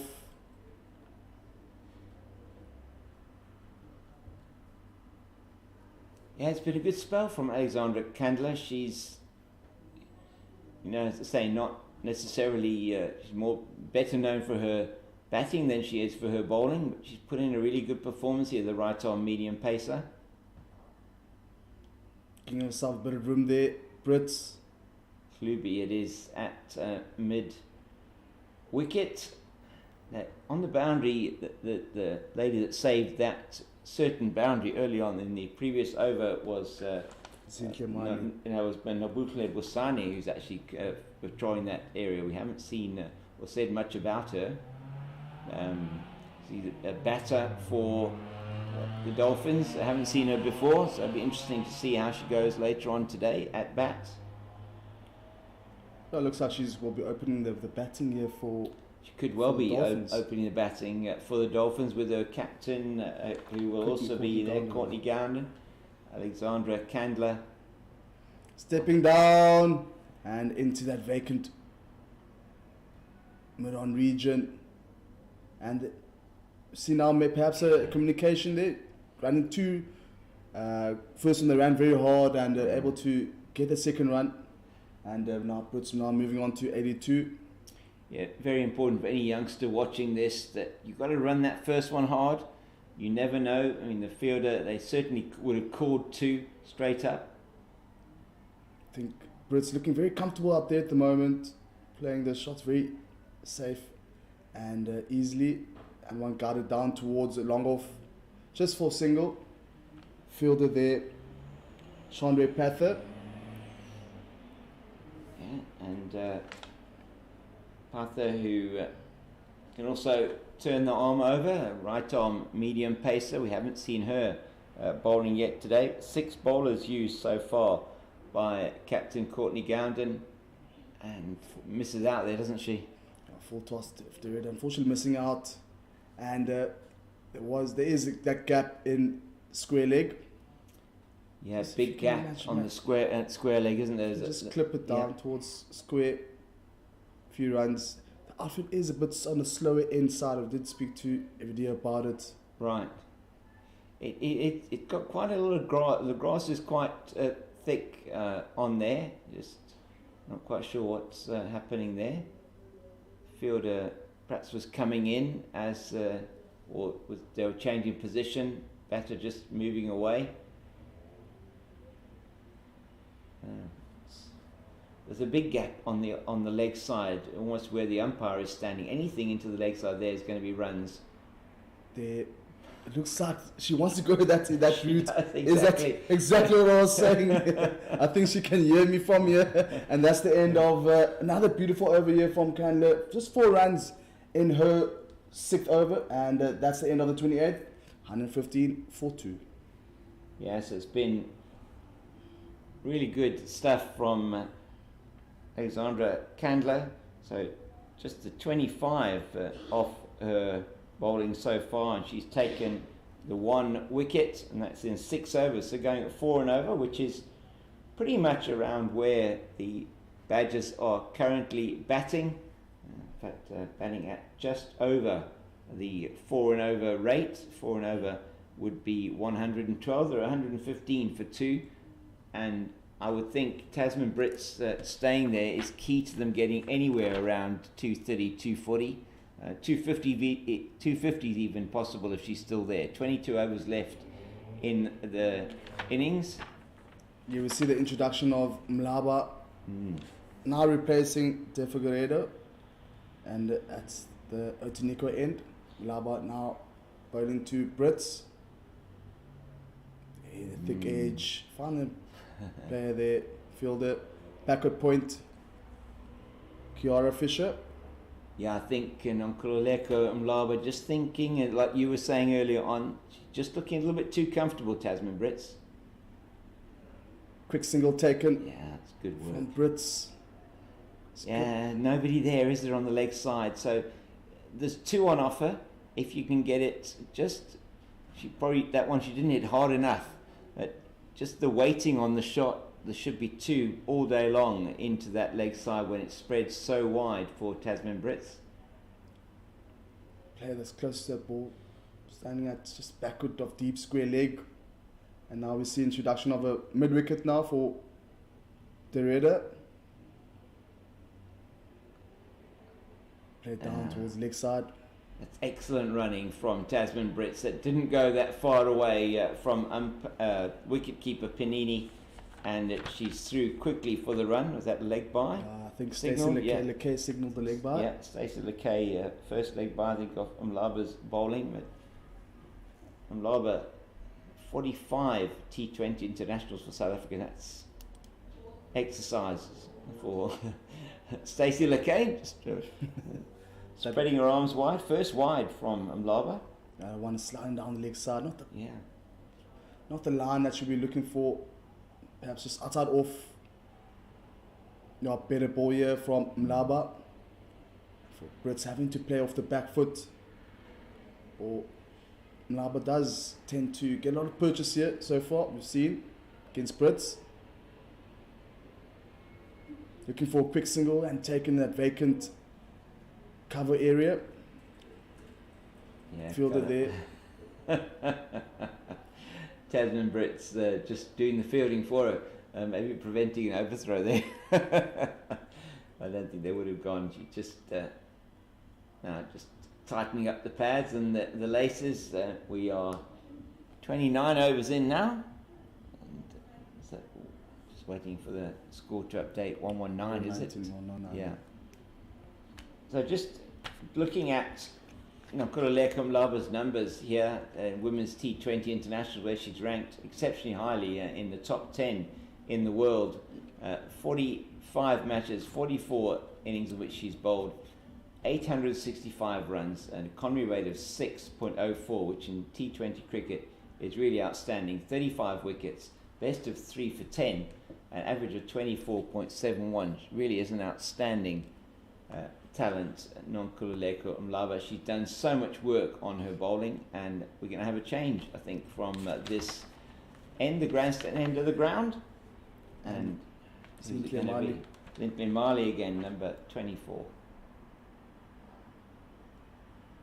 Good start here from Mali. Full length delivery and driven down towards a long off fielder there.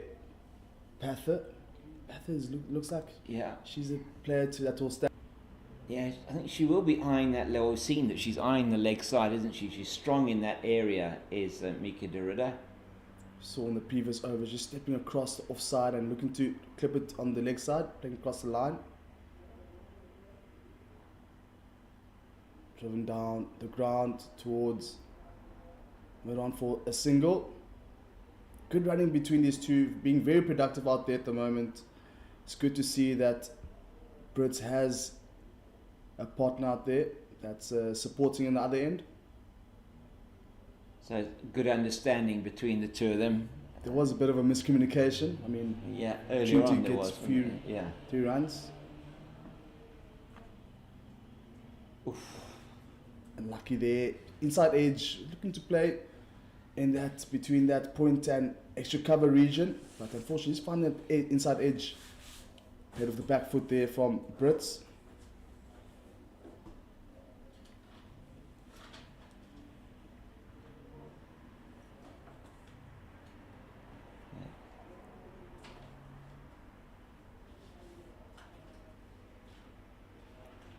Stepping down the track there. Brits just for a single towards long off for a single.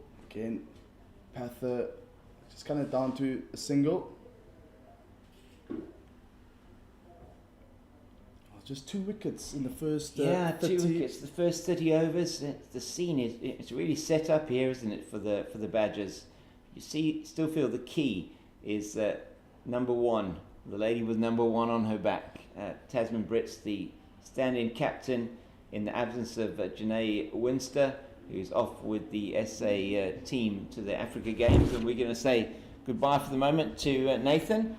I'm going to move in to the commentary, the commentary lead seat, and Davida's going to join me here.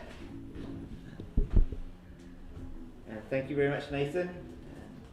We're really enjoying the time here we're spending at the recreation ground in Oudtshoorn.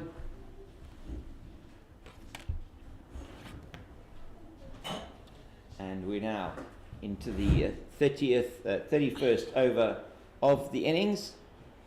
Another single to Brits, and score will move to 123 for the loss of 2.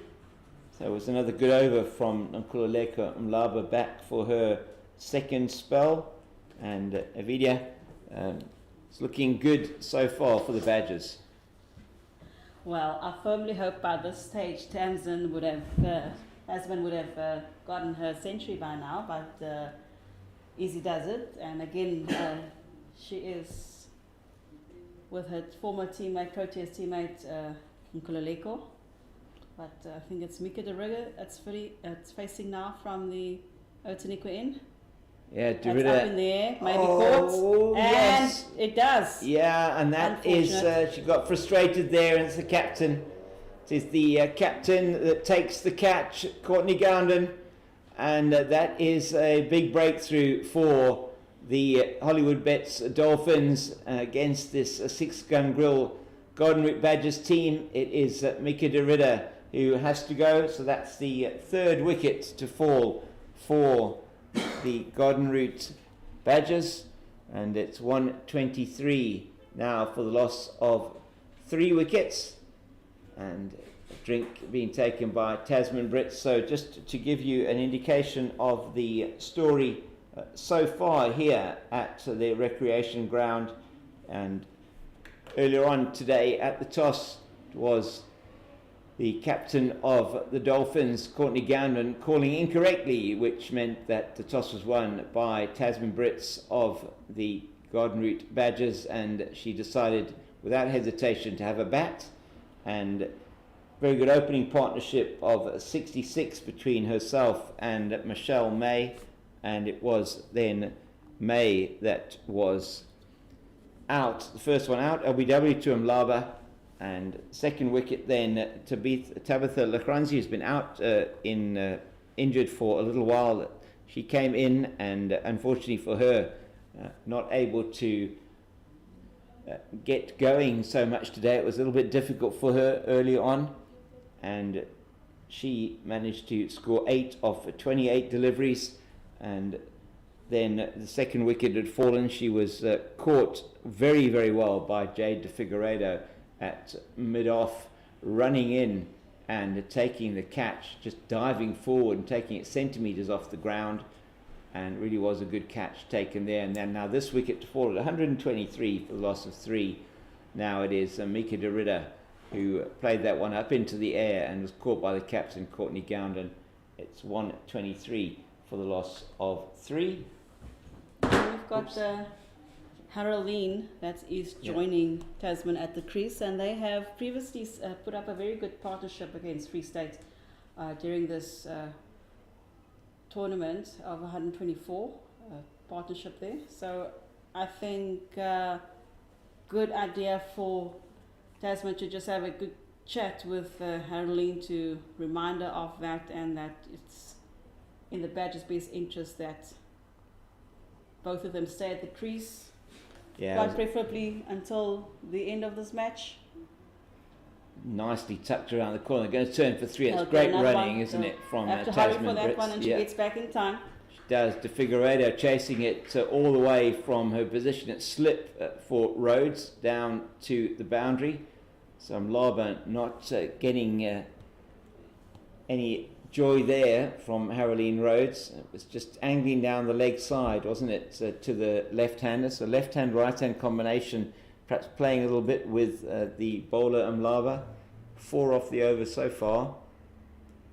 Lava, just one delivery left to Brits, and she thought she would have been wanting the single there. She just plays it straight out to Gowns, who took the catch in that over to dismiss the Proteas and Garden Route Badgers wicketkeeper Mika Derrida. 126 now for the loss of 3 after 31 overs, so 4 off the over and a wicket, and it's been some outstanding bowling from the Proteas number 1, slow left armour, really outstanding bowling. She's been contributing to that Proteas team, particularly in the T20 internationals, where she's one of the top ranked bowlers in the world. Zintle Mali, after a reasonably good comeback in her spell, her 5th over just going for 3. She's now into her 6th over, away from us now at the grandstand end. Yeah, she's been fairly economical at just conceding 11 runs and having 1 maiden over, and a current economy rate of 2.2. Yeah, she's been really good, hasn't she? But in this particular situation, maybe just from your point of view there, a video match at the end of this over, just wanted to check with you when that second wicket fell for the Garden Route Badgers, as Haroline Rhodes plays that very nicely down to the... I'm just trying to... we'll have a look now and see. It might be under the stats. Oh, there we go. I'm going to have a look now and see when that second wicket fell, so I didn't update my scorecard with that. So just wanted to get an idea so we can inform you. Okay. Not really helping us much in terms of getting to that information. As it's Brits again, that one just off the inside half of the bat into the backward sort of square leg region, and that's fielded there by number 10. That is Busekhle. So Nabutle Basani, Nabutle Busani.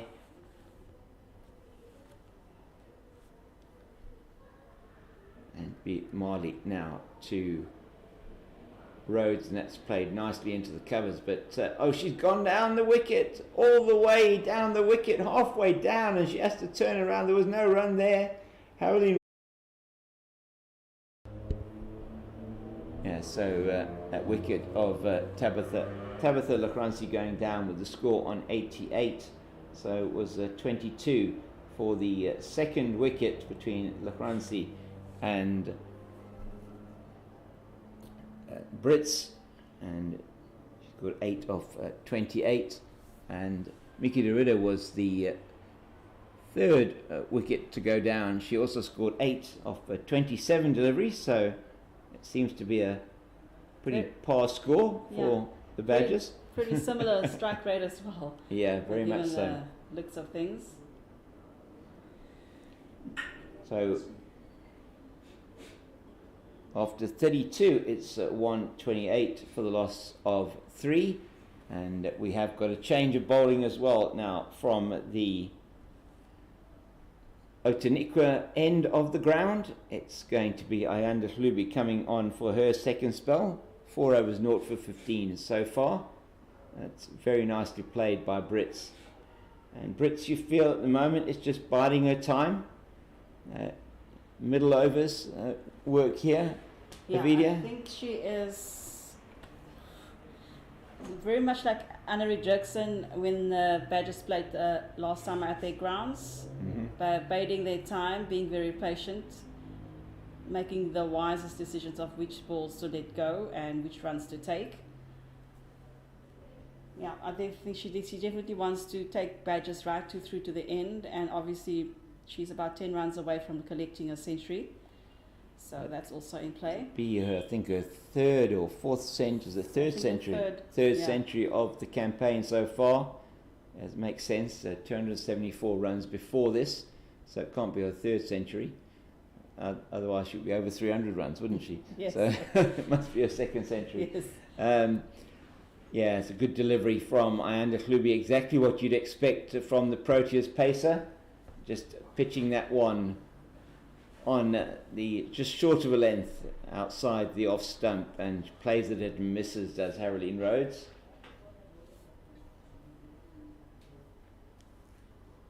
Klubi again towards us now.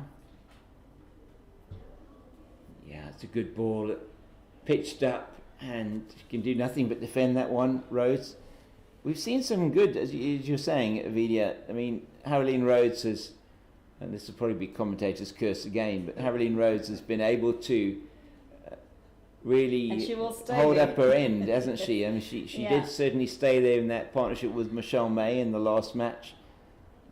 And I think there's a good partnership they built here, and she has got the second highest strike rate of the Badgers outfit today. Okay. It's got a strike rate of 50, and all the others only maintain a strike rate between 25 and 29. Yeah, it's been difficult. The bowling's been tight, must be said. Dolphins Yes. have been really tight with their bowling, and that perhaps talks to the fact that they've picked up a number of bonus points this season in their 4 wins. In fact, their wins are delivering them bonus points. So they are a formidable outfit. They wouldn't be top of the log if they weren't. And they've come out here. They're well drilled by the coaching staff. Fielding is excellent. It really is. And it's been an outstanding performance from them so far. They're keeping the Garden Route Badgers team in and around that 4 runs to the over mark. Yes, the Badgers have not been able to edge past 4 runs per over, either just under or just above 3 runs per over. Yeah, that was quite interesting there from Tasman Brits. There was probably a run there had they taken it, but last ball of the over. So one thing we do know about most batters is they are able to count to 6, which is very important. So when you're a batter, you need to be able to know how to count to 6. And to remember when you get those extras. Correct, and to remember when you get the extras in the over, extra ball. So yeah, it's very important. So those of you that don't think maths is important, if there's any children listening here to this broadcast, maths is very important if you want to make a career in cricket. Are you You making a need to plug know there your for maths, the Department of Education? I am the Department of Basic Education. If you are listening to us, we are on your side, definitely. And education, very, very important. So Mali back on the attack. Tasman Brits just defending that ball there. And that's, very good bowling here. Wicket to wicket from Zintle Mali. And so 3 wickets have gone down so far. Michelle May, Tabitha Lachransi and Mika Ridham May getting 10. And that's nicely played off the back foot by Tasman Brits. She's very strong off that back foot. What she has done with her game over the last 2 to 3 years is she developed her front foot game really well and playing through the covers. She does have the classic sort of back foot cover drive or back foot push into the covers, and can play that with a straight bat very effectively, but she's also been able to get onto the front foot more and play better through the offside, and that's been part of her development as a batter, say over the last number of years. Oh my goodness, very lucky there, Haroline Rhodes, as it goes off the edge and she's coming back for 2. It should be an easy 2, it is indeed, and the wicket keeper there, Panini, not able to get hold of that one. In fact, he bounced in front of her, so you really can't expect that one. It would have been brilliant had she cut it off. Haroline Rhodes living a little bit dangerously here, and Marley's been bowling well so far and just angling it across the left-hander, making it a little bit more difficult for her.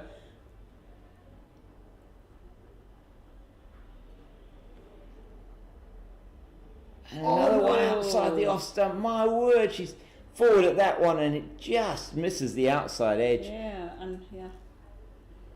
She's Good, because it's a half-hearted appeal there, but umpire again, Osipola, not moved, but clearly there's nothing there. No, it's that one missing the edge of the Haroline Rhodes bat. Just going to have a look and see if Zintle Mali is getting any kind of movement at all. That one's pitched up, nothing moving, and that particular one, just a straight delivery. Easy enough for Rose to get behind it. Great servant of Golden Route Badgers cricket, Haroline Rhodes. Been here for some time and a key player in the middle order for them.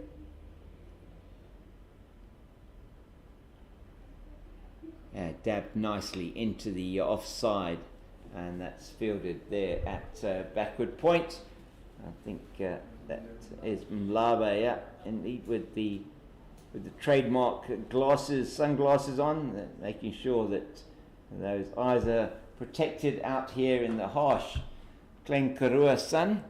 I hope I said that right. No? Yeah, it was 39 yesterday here in Oudtshoorn. Today it's a little bit cooler, probably around the upper 20s, and so it doesn't have that warm wind that was here yesterday afternoon. Arriving in Oudtshoorn yesterday afternoon, car temperature gauge was showing 40 degrees. It was certainly not a cool day at all. And score here 132 for 3. As we're going to see a change of bowling from the Grand Slam. We're not going to see a change of bowling. It's going to be Ayanda Hlubi to continue from the Outeniqua end. And it's play. Oh, my word. The captain, Gounden, there trying to take that catch. And that would have been a massive wicket. It was to the right of her. And she was up in the air. It was past her as she took that. And just a false shot. In fact, is it a no ball? So it wouldn't have counted anyway. My goodness me. That is... Can you believe it? All that effort, and it was a no ball. So Hlubi just putting maybe the effort ball in. She got the false shot from Brits, and it's a no ball. So it wouldn't have counted. First no ball of the innings, and on a delivery that could have taken potentially a wicket from, in fact, should have been a wicket. Gounden, who's been very good in the field, should have taken that one. So 2 runs off the first delivery, which was in fact not a delivery, and they're going to go through for the single. Rhodes almost running as she played the shot, and down to the other end. She's is very quick between the wickets, Haroline Rose, isn't she? Yeah, she's a little pocket rocket, that one, and I think Tasman would appreciate that of her. And they need to get quite a bit of runs on the board to inch past that 200. Otherwise, the Dolphins' innings might prove problematic for them. Yeah, 200 just is not going to be enough on this track one field, particularly batting second. That's nicely played to the left of Gounden at... oh no, they didn't run. She didn't run. Haroline Rose didn't run. She was watching the ball. Dear. And that's a disaster for the Badgers. It's happened again. Happened in the previous match. There were a couple of run-outs, and they were both standing at the same end. I was watching the fielder. She was not watching Tasman, and she turned around too late. And so it's a disaster. A run-out, Haroline Rhodes, and 7 she scored of 17 deliveries, and that really is not needed by the Badgers at this particular point in time. And it's going to be the wicketkeeper, I think, Kuketso Manyaga, who's coming out to join Tasman Brits. It is indeed, and they're going to have to talk a bit about the running. Had her eye on the ball instead of her running partner, and by the time she realised she needed to turn around and run, Tasman was already at the same crease. That's Rhodes' call, though. No, it was Brits' call. It was in front. He played it in front. Yeah. So she played it to mid wicket. It was Brits' call. She called through for the run. Haroline Rhodes initially set off, but then was, as you said, you could see she was watching the ball. Yes. She wasn't looking at her partner, and they are going to take drinks now after that wicket fell in the 35th over. So the run out happening in the 35th over. It's 135. For the loss of 4 now, the Badgers, and those are the type of wickets you can't afford to lose. That was a key partnership I was hoping would develop. We've got wicketkeeper Manyaga is joining Tasman. Yeah, just at the crease, Kuketsa Manyaga. Just 12 runs in that partnership between those two. Previous partnership between Brits and Derrida get 35. So by far the best partnership of the match so far. The 66 for the opening wicket between Brits and Michelle May. With that wicket falling after 33 overs and 34 overs and 3 balls. So 15 overs still for the Badgers to bat, and you sense that maybe 250's out. What we will do though is perhaps just take a little bit of a break while the players also having a drink. We'll take some refreshments and we'll be back with you shortly.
Hlubi, yeah.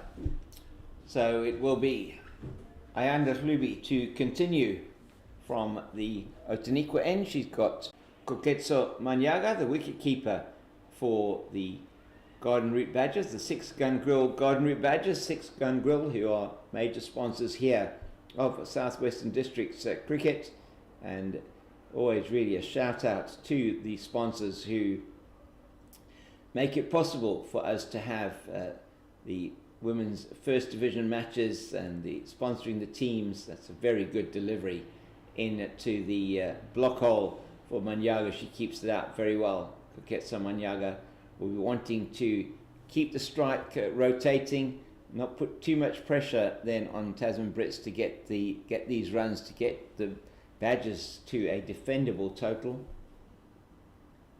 You were saying earlier on maybe another, I mean, they really would want another 80, wouldn't they? Want to be batting at 5 or 6 and over off the last 15, you'd feel. Yeah, and again, we've got another batter that's just trying to find their feet and get settled in to get those strikes down.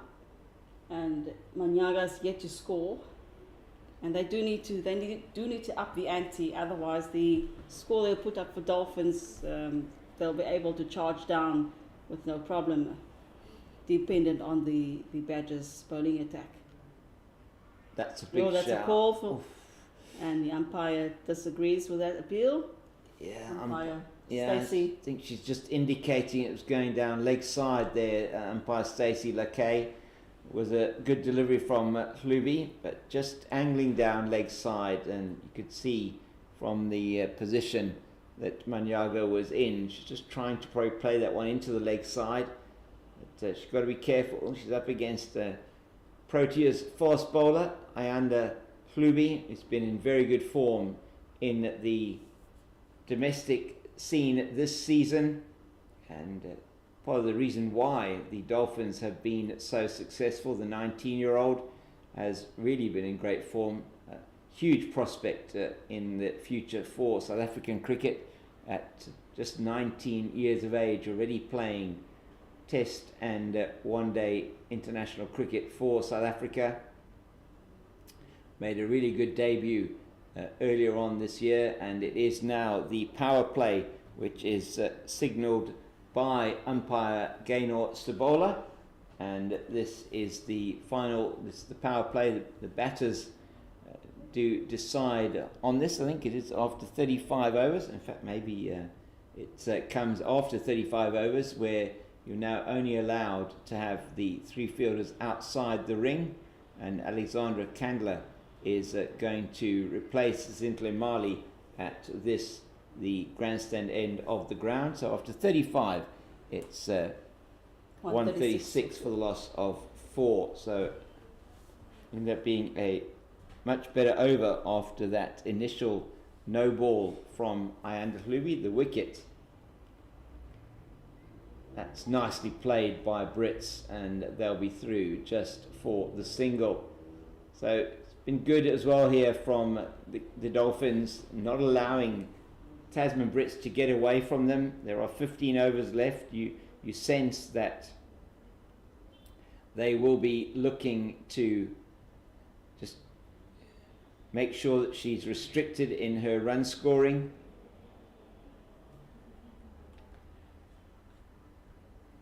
That's a good delivery to Manyaga, first up from Candler. I think the bowlers have done an excellent job at restricting badges to minimising the run rate to 4 or less per over, and not allowing Tasman to get in there to do the big shots, and unsettling her batting partners so that they don't get that groove and start building a big partnership.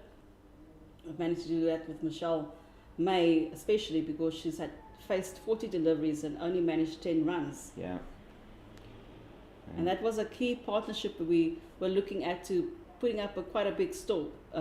So bowling attack superb from Dolphins. Yeah, on the money again, Alex Candler, and just an indication of that in women's cricket that we've been watching at domestic level. Only conceding 2 wides so far in their bowling attack has been outstanding. I think we've had 3 thus far. Yeah, 3 now. 3 yes. wides. It's been outstanding, and just angling in to backward point. So we have a third. We've got a field in the deep at third. We've got a backward point, cover, extra cover, mid off, mid on, mid wicket, deep mid wicket, and a fine leg. There's lots of space on the leg side, but Alex Candler's not giving any opportunity to Manyaga to play that in the leg side. She's once again playing it into that ring field on the offside, and there is no run. Anyway, an excellent over from Alex Candler, just the one off the bat of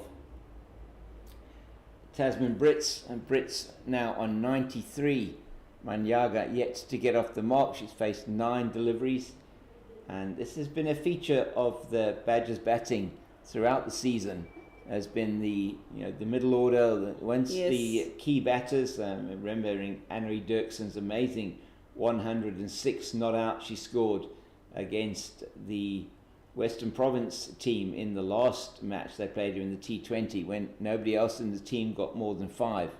It was quite an amazing innings, but it just shows the reliance in terms of run scoring on 1 or 2 of the batters, the key batters in the team. So Hlubi again to Brits, and that is another no ball, and she's not going to take the run this time. She sees the signal early from Stacey Lackey, and quite wisely decides that she will be on strike for the no ball, for the free hit.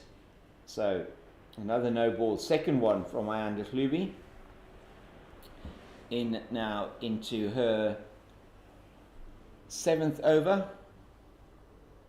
6 overs, 0 for 20 it was before that delivery.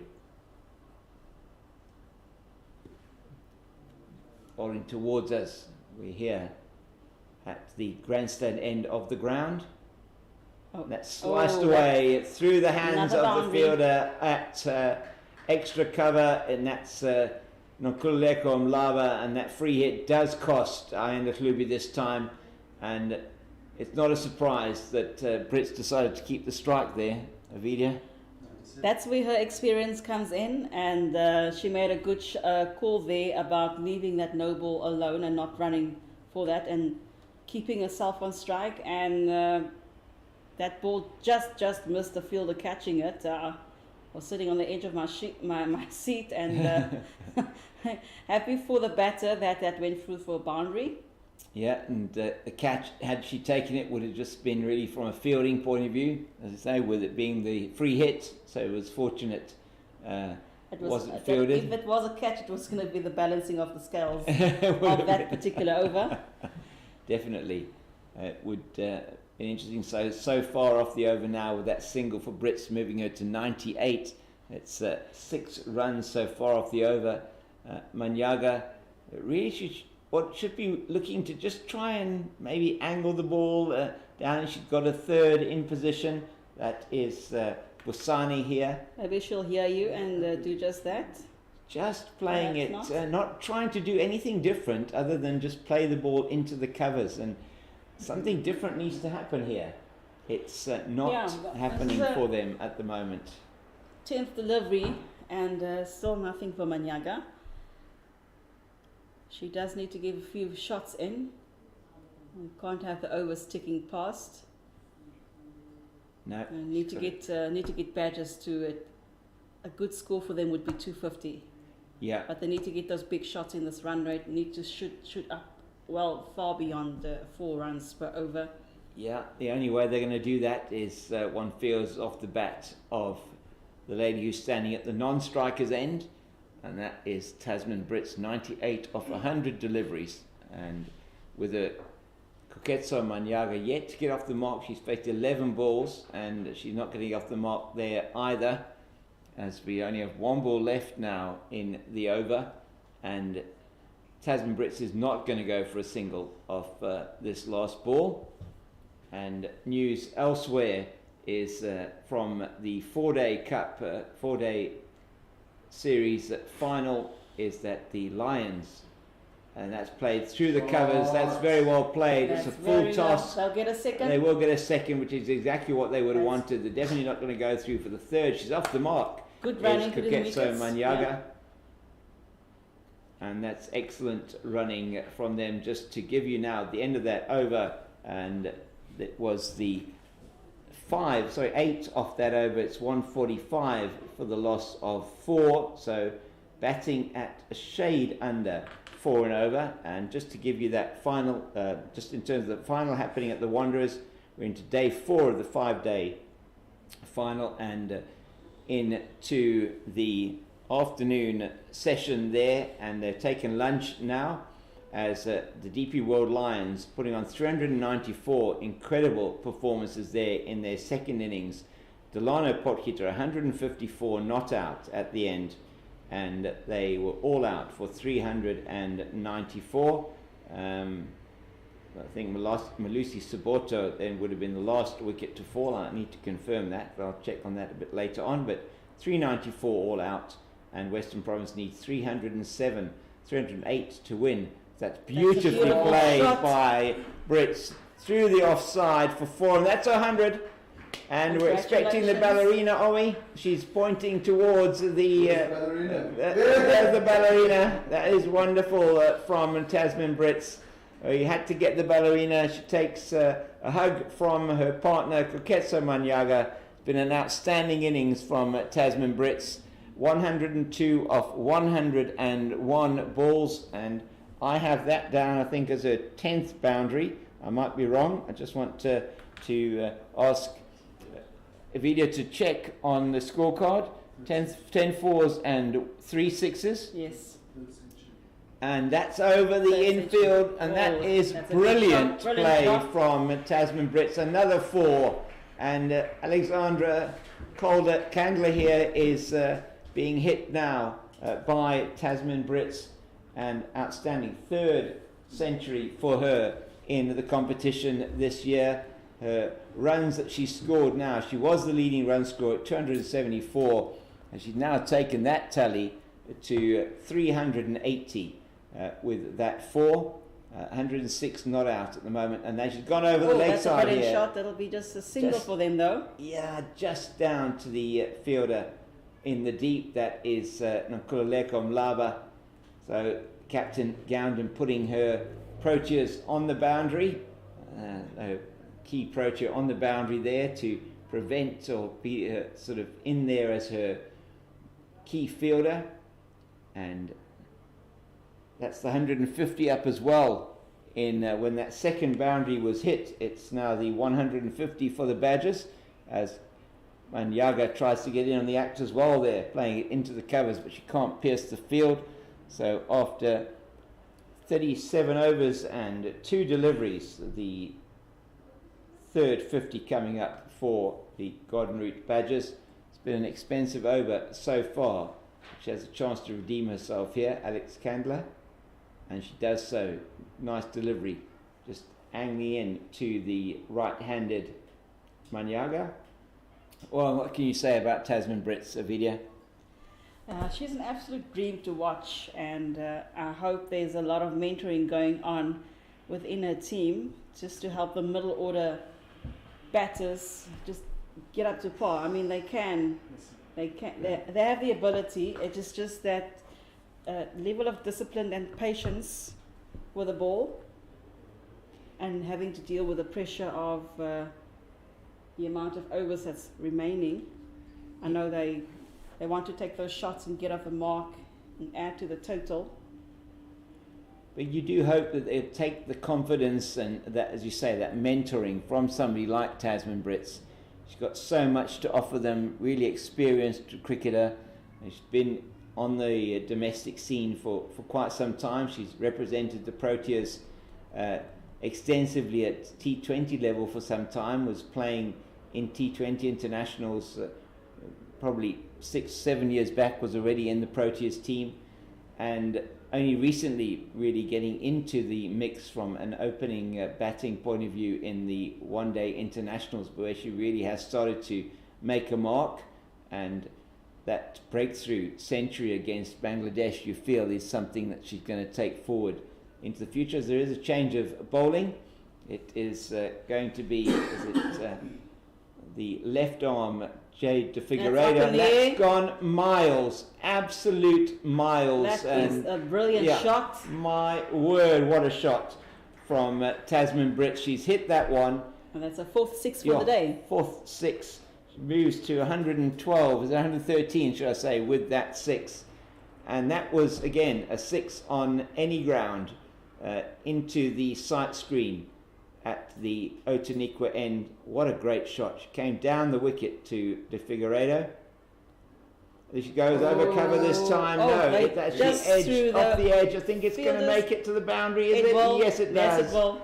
Absolutely Teaser brilliant for the fielder. What a great shot from, it was a false shot in fact. I'm going to say great shot. But just past those two fielders, right in the middle of them. Either one could have caught it, but they weren't sure which one was going to... Just in the middle between the short third and the fielder at backward point. So Kiara Fisher and Chandra Partha is there and could not get a hand on it as it went down to the boundary at third. It was not quite where she was intending it, but we all got very excited there. That's a switch it. That is exactly where she intends it.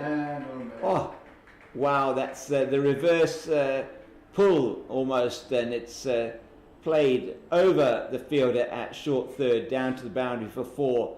And Tasman Brits, I think it's fair to say she's accelerating now, Avidia. She is, knowing what's at stake. But got to also be careful with those shots because they very nearly were in the hands of a fielder. Because when you take that kind of shot, you don't know exactly where it's going with those fielders behind you. And she's right now on 121 off 106 deliveries, the highest score being 136 in this tournament. So she very well may surpass that total.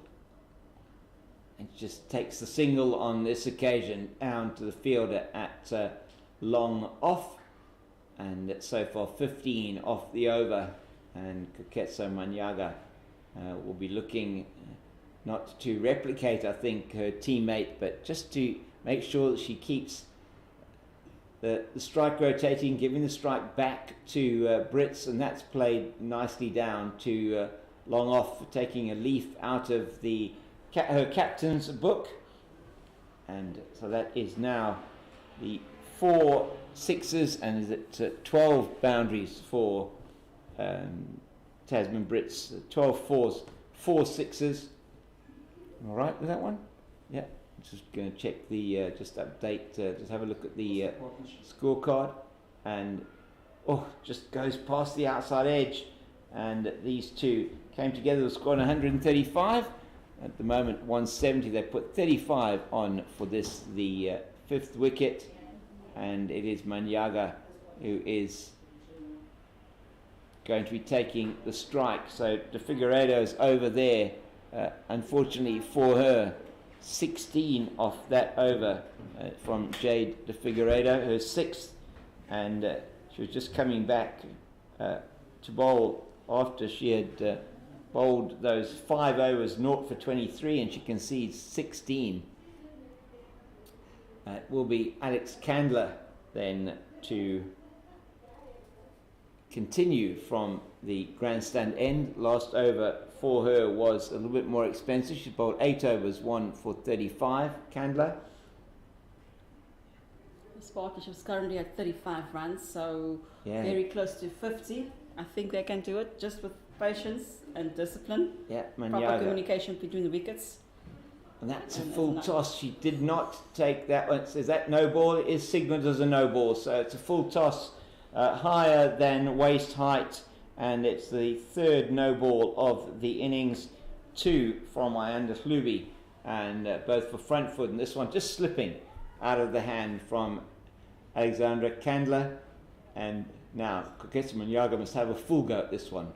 And she does. And it only goes down as far as mid-off. And Chandra Patha does the fielding. Should be disappointed with that. It was there to be hit just on a length outside the off stump. Perhaps difficult for her to be inventive, but is needed. No, that's not a run. That would have, oh my word. And the fielder also misses it coming in.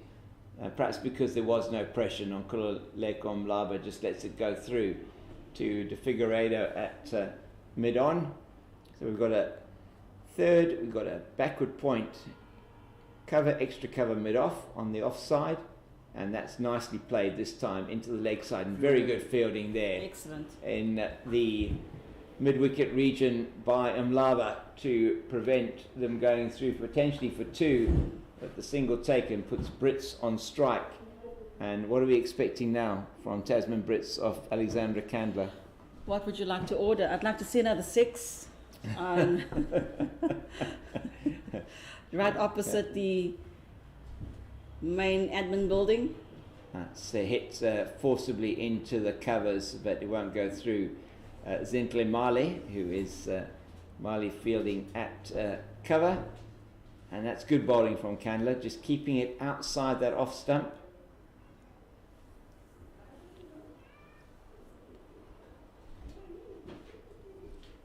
Not this time though, that's played beautifully down the ground, and that is 4. There's nothing that the fielder at long off and long on can do to stop that. Hit with power and purpose by Tasman Brits, and that is her 13th boundary to go with her 4 sixes, and she is moving on to 126 with that particular shot. Too early to be talking about milestones here, and as then again that's in the air, and she is dropped. I think was it dropped short. I think she might have been put down at mid wicket.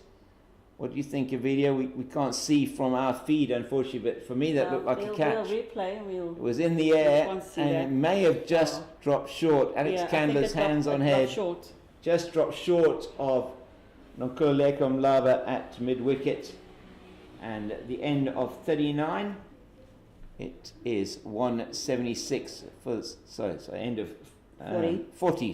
176 for A loss of 4. 4. I think I missed something there. 22 off the last 2 overs, and it was a better over for them. I'm expecting Nathan to come in right now. Probably take over depends, from me. depends who you ask, and I think for the Badgers, yes. For Dolphins, no. Yeah, Tamsin currently at 126 after facing 111 deliveries, and Manyaga at 4 after facing 21. This partnership currently at 40 and inching towards 200 slowly but surely. I think the next 5 overs are fairly key for Badgers to inch past that 200 and solidify a big score, well, a decent score of 250. What do you think, Nathan? Yeah, good afternoon, everybody. So 54 runs in the last 10 overs. It's starting to accelerate now. The Badgers spearheaded there by Brits. Yeah, starting to Big accelerate. shot, and Now. he gives another wicket there for the Badgers. Manyaga just going down 4 runs, not really troubling the There we scores go. here. I think the commentators just kicked in there because just as we said, they're getting going now, the drive, and just as you said that, I thought to myself, well, the Dolphins are going to do something about that, and they just did. And Manyaga's off with 4 runs to the board only. And Yeah, I mean, I hope that Badgers are able to keep it together for the next 5 overs to inch past the 200. Dolphins will be looking otherwise. They would not want to be chasing a too high a score. yeah, so far if you look at the score, the run rate going at close to 5 runs. Just maybe between 220, 240 will be ideal score for the Badgers. Done really well here against the Dolphins. Dolphins do have a formidable bowling attack up front. Mali and Hlubi, the pro tier, and Nongululeko Mlaba. Yeah, a bit concerned there about the Badgers bowling lineup. Looking at what we have available in the figures, the top 20, none of them really feature there. So I'm hoping that they'll be able to pull a rabbit out of the hat if they're looking for a victory here today. On their home Would it grounds. be fair to say it's the batters versus the bowlers here today? I mean, strong batting attack from the Badgers, strong bowling attack from the Dolphins. Yes, but you know the Dolphins also has a formidable batting order as well, which makes me a bit concerned for the Badgers if they can't put up that big score on there. Maybe another possible victory for the Dolphins, because the bowling lineup for Badgers a little bit questionable. Julia Hall now on strike, the new batter coming in at 6, beg your pardon, 7. Good start here from Laba. Wicket, really no runs in her 9th over. Big shot again, another wicket, first down. Hall, second delivery, and unfortunately has to depart here. Hall not troubling the scores, and now there are 6 wickets down. The Badgers, last 10 wickets, starting to go from good to bad here, the Badgers. Yeah, they But good bowling here from Ngululeko Mlaba. bowling just crumbling there. Sorry, the batting order of Badgers just crumbling there. So, well, Andrews is back onto the field with Tasman, and I hope she can stay with her, Michaela Andrews. I hope she can stay with her there until the end of this innings. Yeah, it'll be very key that Brits finds a partner that can stay with her for the remaining 9 overs and a bit. They need to get some level of solidification between the partnerships, just so she can get that groove again and get going for the Badgers. I think at the moment, the new batter here, Michaela Andrews, look to leave the good balls, play the bad balls, just give more strike to Tasman Brits, the aggressor out of the 2. Tasman Brits. But you see, that's what the Dolphins are going after. They're like, fine, we'll leave the big fish where she is, we'll go for the small ones. And that's how we're getting our wickets. They're not so worried about Tasman anymore. They'll let her get the big shots in, but they're aiming for her batting partner. By the looks of it, that's their final strategy for the next 10 overs. And Brits now on strike to face the final delivery for the first over. Oh! Top edge and hit the off stump. Wickets here from Mlaba. Mlaba now with 5 wickets. Michelle for Nkululeko Mlaba gets the big fish that everybody was talking about. And unfortunately, Tasman Brits, well played knock of 126 runs. And unfortunately, he has to depart for a well played knock. And currently, 177 for 7. And very good over for Nkululeko. Got 3 wickets. And decidingly, it's looking a tough order for Badgers to inch past 200. Unfortunate for Tasman, she doesn't get this opportunity to equalise her current highest score, and having to leave the grounds at 126. Well played by her after facing 112 deliveries. Nkululeko did give a bit of trouble in the beginning stages of Nkululeko's spell. Bowling here 5 wickets already for Nkululeko Mlaba, the Protea. And very well done by Nkululeko. Brilliant over for her, having taken 5 wickets and an economy rate of 2.33. I thought that slow,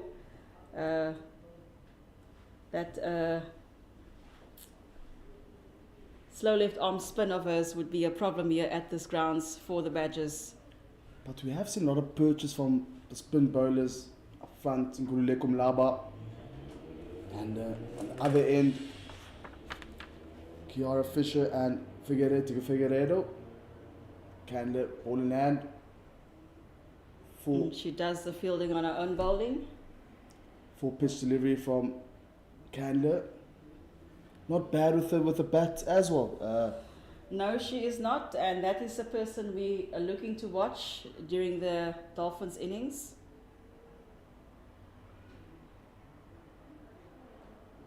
That's down the ground. That'll be for a boundary.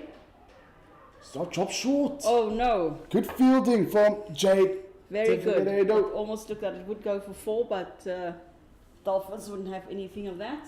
Ball going down towards the long off boundary, but cut down from the Figueiredo. Coming from long on and cutting it down just for 2 runs there.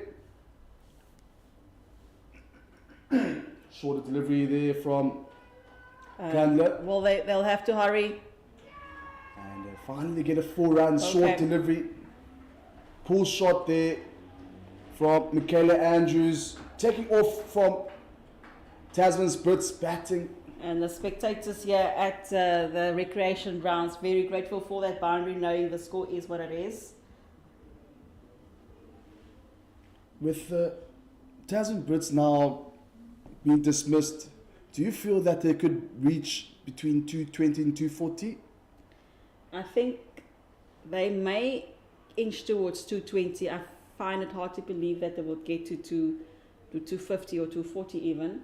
The score currently now 183 for the loss of 7 in the 42nd over. So I think if you conservative look would be 220. And we'll be looking at Andrews to help get those big shots in. And just giving yourself a bit of room there. There is a cover at backward point. Just look at the field now. Yeah. Short third man, backward point, deep extra cover, and long off on the offside. Yeah, Michaela Andrews is not too bad with the bat, so she'll be looking to get those run rate running just over 4, and that'll get them to 220. And that's the end of the 42nd, 184 for 7. Yeah, Alexandra Candler would be the key in terms of the batting lineup, and supported by, I'm not sure who they intend on putting with her to start off with. Maybe Courtney Gundan. Yeah, the captain. Yeah. Yeah, Courtney and Nobuhle perhaps up front. I mean, we haven't seen much of Nobuhle. Yes. Number 10 for the Dolphins. Slip again, getting introduced there. Slip, short third man, backward point, extra cover, deep extra cover and long off on the offside. And then Nkululeko Mlawa's final over here.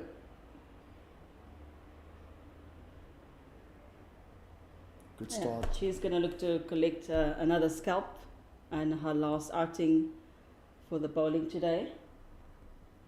And Michaela Andrews on strike, and they want to get this little hitter off the pitch. And Chantal Francois yet to score. She's finally on strike for the Badgers, facing Mlaba. Yeah, finally Chantal on striker. She's been there for a decent amount of time now, few minutes. And let's see what Francois has to offer here against the bowling of Mlaba. And she'll return, just itching to get a run in. One pad very late there from Squirt, down towards short third man. She needs to be very careful with that shot, especially with that slip and with the backward point fielders. And they'll get a single, maybe run for the second, be very fast about it. Yeah, they will run, get the second. Players going towards that region, the long on area, vacant long on area. But good attempt from fielder standing at mid wicket.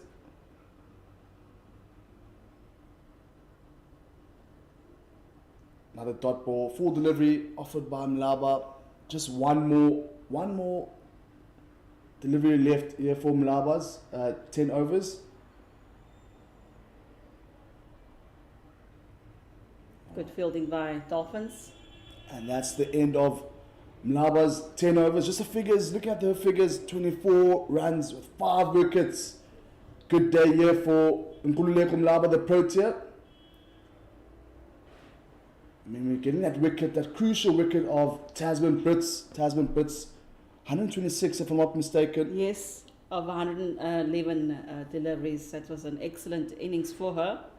Unfortunate that a Proteas teammate managed to get her wicket. I think that was, according to the bowler, that would have been the most satisfying wicket of the day. Now, there was that mini battle between them two up front. Initially, Kuleka getting a lot of purchase and the travelling Brits up front. Now we see Kiara Fisher. A bit of expensive bowler today. She's standing at 8.67 economy rate and considered 26 runs of 3 overs. So this is her 4th over bowling. And Michaela Andrews facing.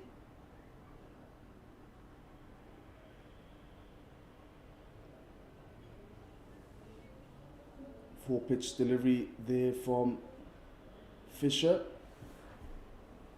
She's just trapping space there for Andrews, looking to play towards that offside area. She's looking for some room and she'll get it. Looks like a boundary. Yes, it gets there, and that's a boundary for Michaela, bringing her to 13 runs of 11 deliveries. Flat offered there from Fisher, and Andrews definitely not missing out on that one. Lofted over, player standing at cover, and brings on 4 runs. First boundary here for Michaela Andrews, and perhaps we could be seeing a field change here for the Dolphins. Just look at the field, deep mid wicket, long on, long off, and deep extra cover, and point extra cover, mid wicket, square leg, and short fine leg. And she leaves that ball alone. The current score for Badgers is 199 for a loss of 7.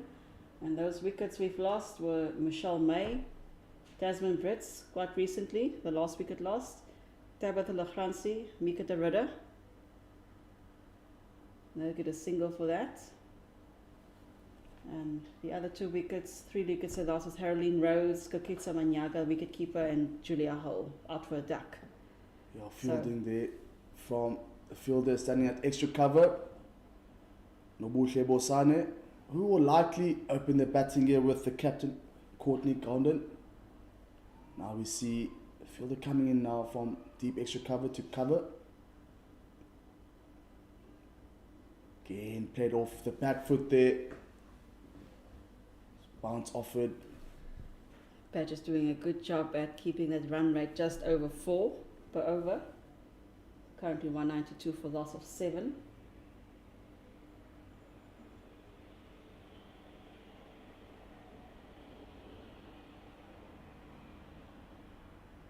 Great bowling here from Fisher. And that's the end of the 44th.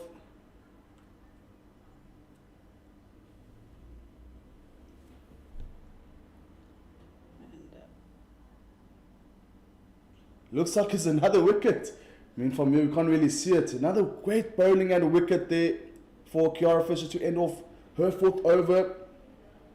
Better return here. She should start a bit expensive. Great bowling. Ball pitch on middle and clipping that leg stump. And unfortunately, Chantal van Square is saying goodbye to us.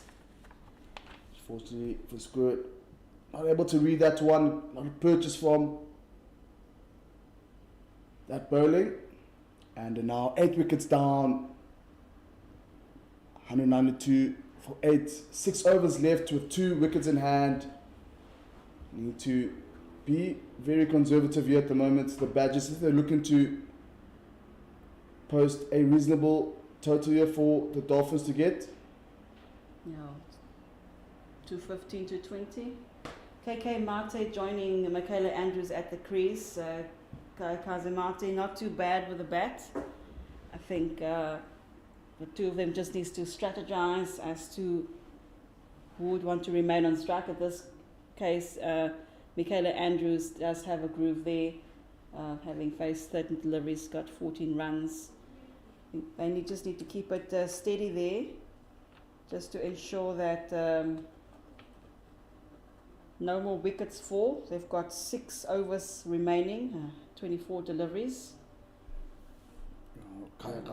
They can get that 220, provided they, be careful about the shots that they do take, and that the running between the wickets are well communicated and timed to minimize run-outs. Yeah, they need to go at 5 runs per over if they want to look into 220. But again, not with Michaela Andrews. Yes, Michaela Andrews is looking to play very aggressively. Yeah, Hlubi with ball in hand. And a late call there between these 2, Mate and Andrews. Hlubi bowled very nice in Australia. Introduced latter part in that series. Replaced Ayabonga Kaka. Did very well with Hlubi. Yeah, I think Dolphins will be happy that the players there to learn to Proteas are back in time for this match, assuming it's proving to be very key to restricting Badgers and getting those key wickets. Oh, that's a wide, and they'll get a single off that one. That's one swung very wide, and unfortunately, Hlubi have to bowl that one again. So far, she's been very disciplined. Unfortunately, that one just going astray. Lucilla from Ayanda Hlubi. And now brings on Michaela Andrews on strike. And just gives herself a bit of room.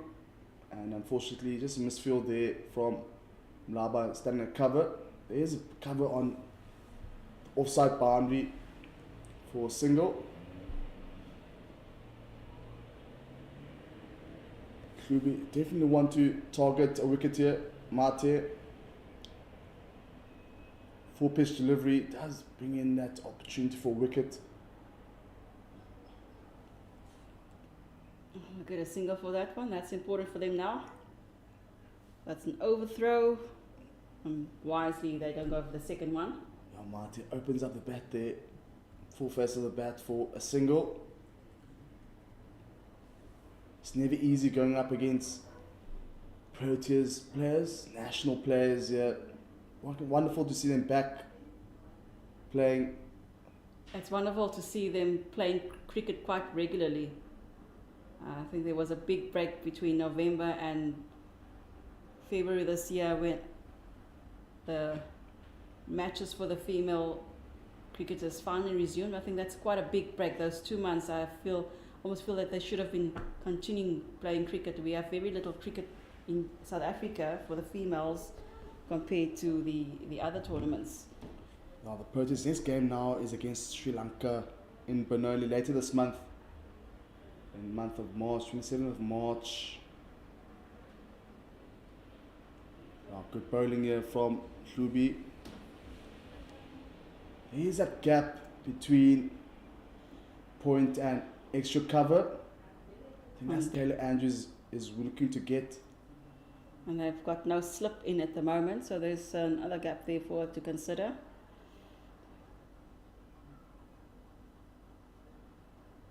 There's that area excellent. Speaking about, and will it get to the boundary? Just misses it. They'll get 2 runs for their efforts, and they'll bring their score to 199 for the loss of 8. There was cover there from players standing at long off. 8 overs, 35 runs with no wicket for Ayana Hlubi.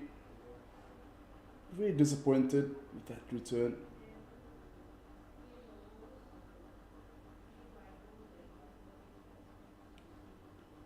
Kaya Mate now on strike for the Badgers.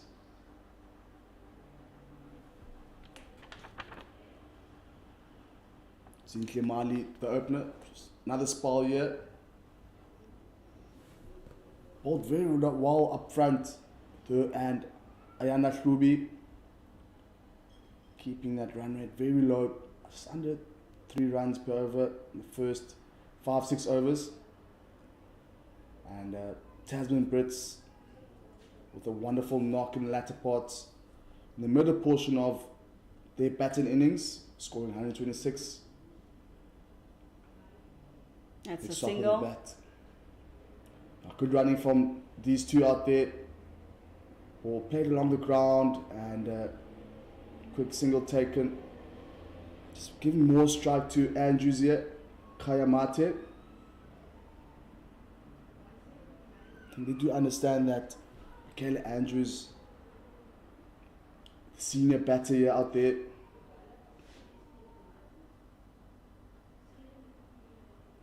It brings up a 200 for Badgers as well. I think at this point a little bit more comfort for them and not so far away from the 20, and once they reach the 20, nudge for a little bit more.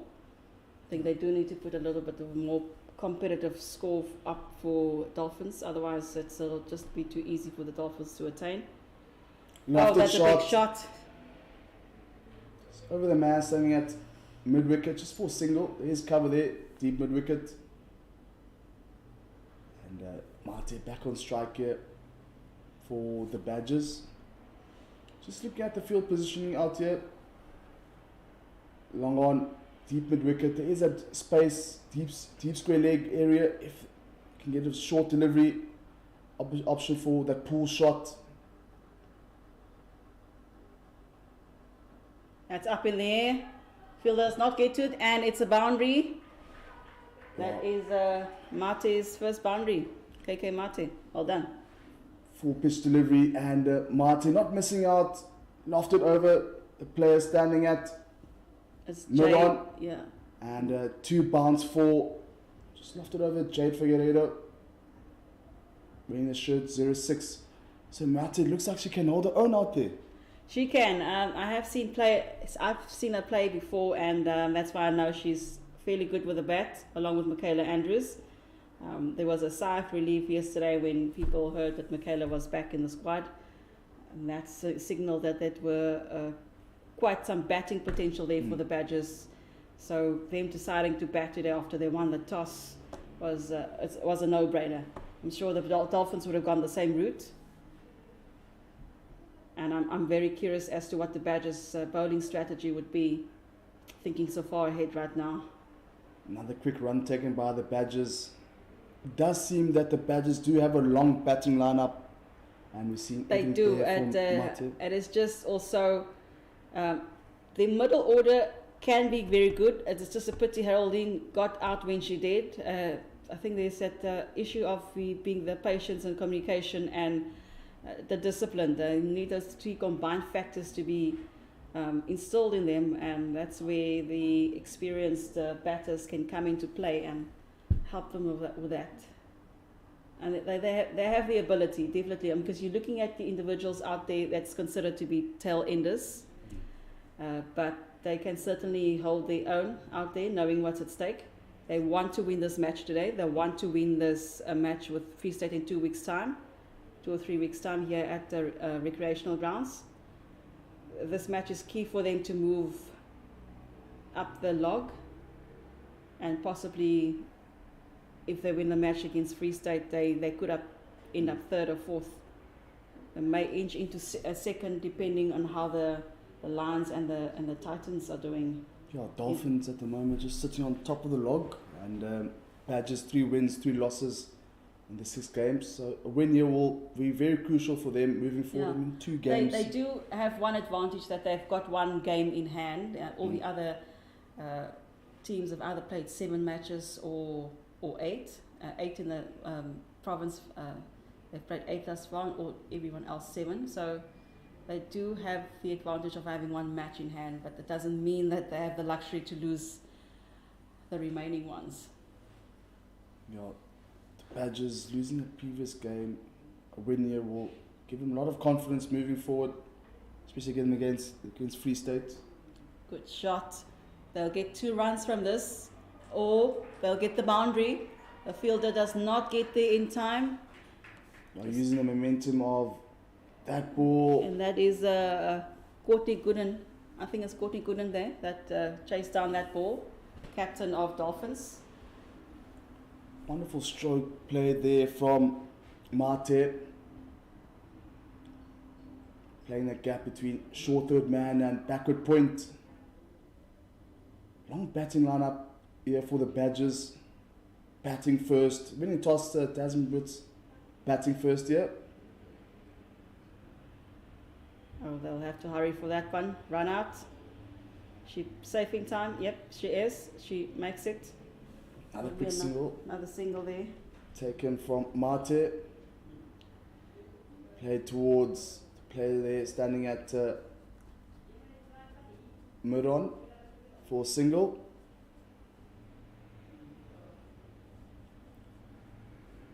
I'll just see changing field position here. See extra cover, point. No fielders in the boundary on the offside. Yeah, she must give herself a bit of space there. Unfortunately, Andrew's missing out. Wicket-keeper feeling like, can I just have your wicket already?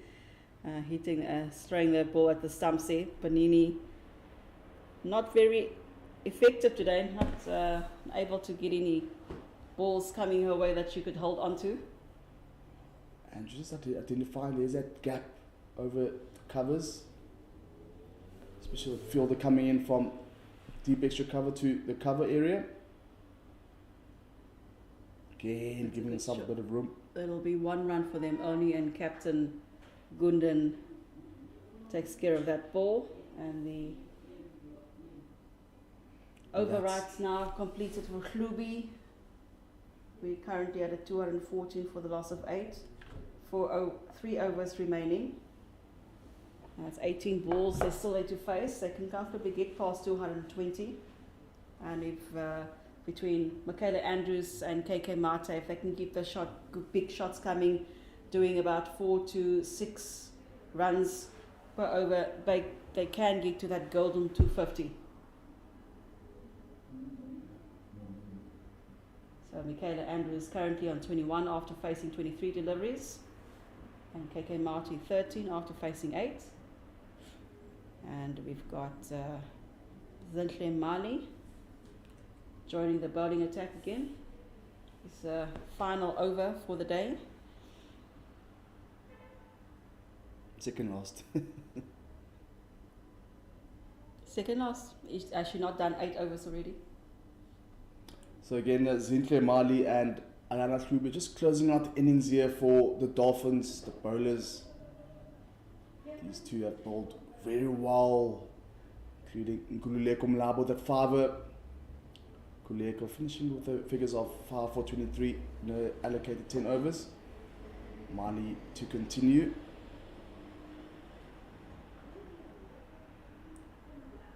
And Mali's got a cutting rate of 2.88, and I think she's been successful at restricting the batter's run rate during her overs.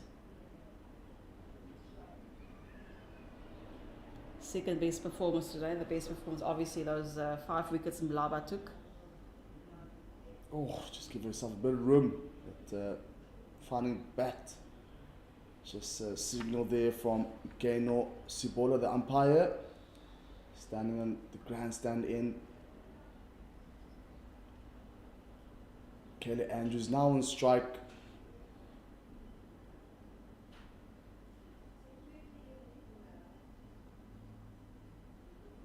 Oh, very good delivery there from Zintle. Steps down the track and a dot ball there from Andrews. I think anything short and wide, she does tend to look to play that cut shot. And full and short will go towards square leg. There is a vacant deep square leg area. Oh, Lofted that's up in there over. and misses the fielder. That would have been an excellent catch by Captain Goonan if she got there in time. Yeah, fielder there, Jade De Figueiredo, wearing number 06 shirt, standing at long on. It's one bounce. Potential opportunities. Unfortunately, just dropping a bit short for the Dolphin fielders. So far, these two being very productive out there at the moment. Looking for the singles.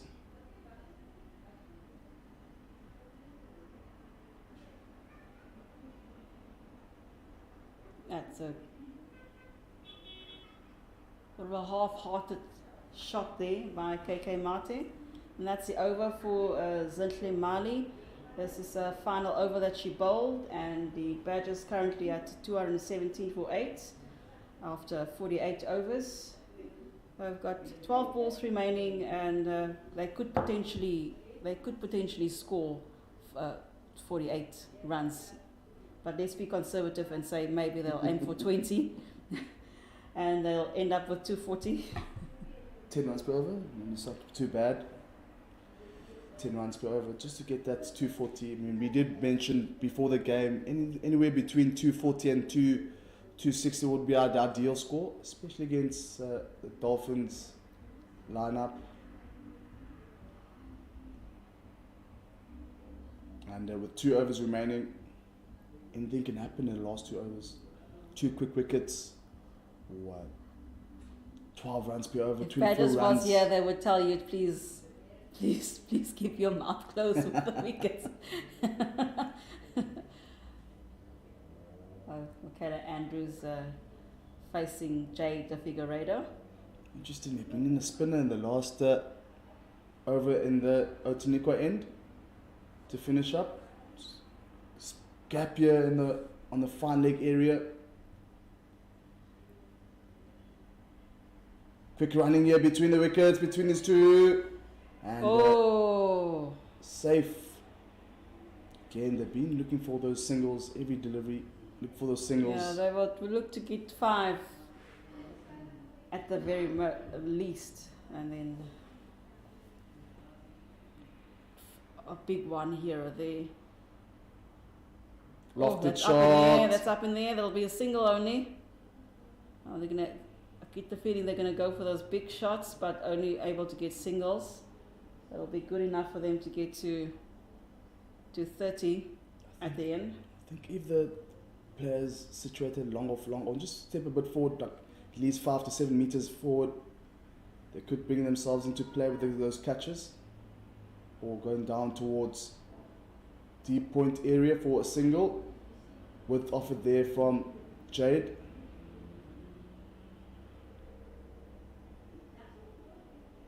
Again, vacant region here in the fine leg area, backward of square. Oh, that's up in there. But the batter is safe. You've seen many going down that area, falling very short. And if perhaps has done a long off, just 5 centimeters more forward, they could put themselves in position to catch those. Andrew's now on strike. Again with a lofted shot. Is the fielder going to be underneath it in time? No. One bounce there, 1 run for them. Fortunately, just lofted over. Standing extra cover. Kululeko Mlaba there. Again, missed opportunities here. Fortunately, Badger's batter's very lucky here, finding the spaces.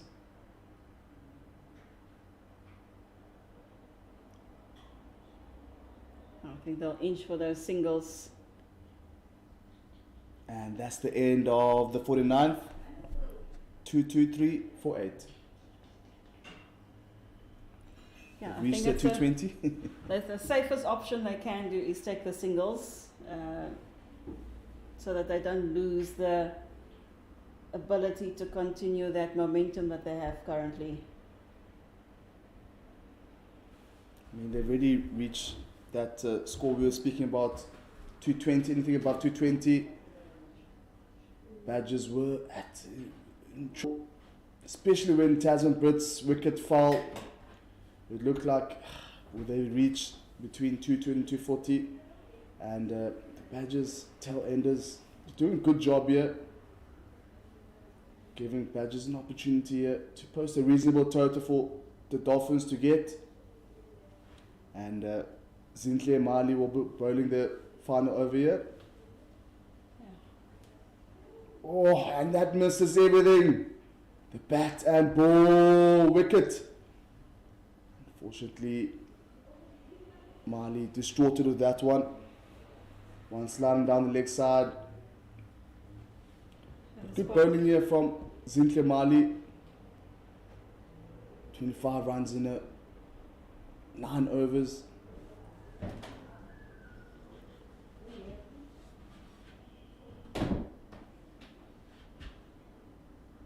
Again, a swipe of the bat just for a single. Yeah, brings his partnership to 32 runs. It's the 32 runs off almost 45 balls, which is not too bad for these tail enders.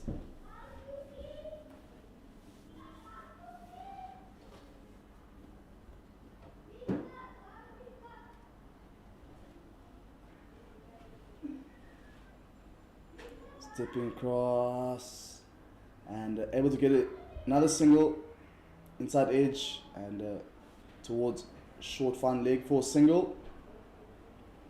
I think the Badgers here will take as many runs as possible in this last 3 deliveries here.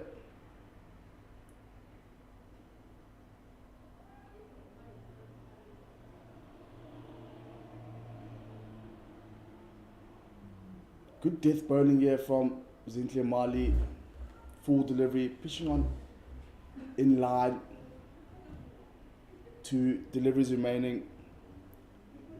Question is, will the Badgers be able to reach that mark of 230?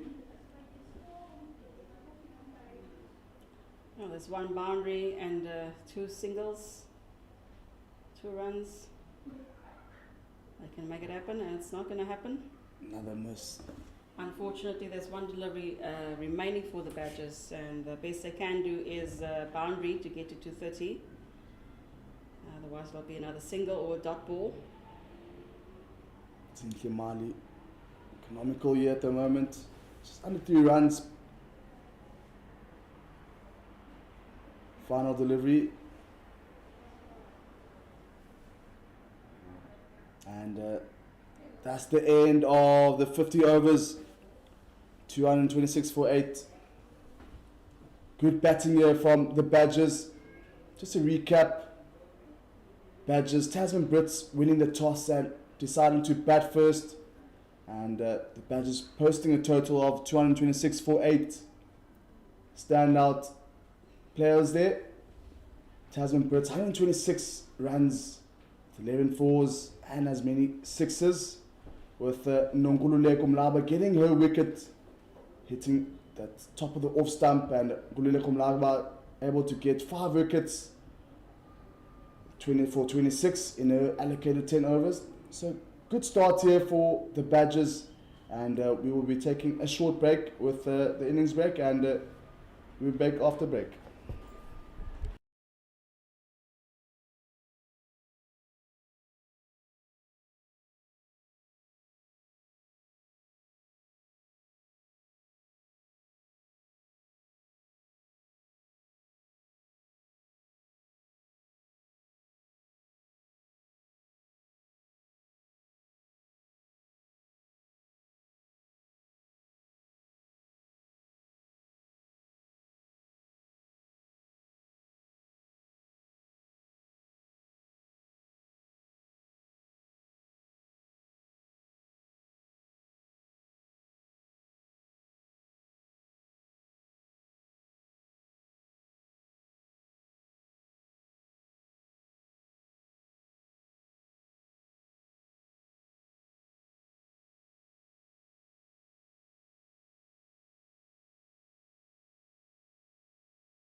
And we are back from the innings break. Just a recap.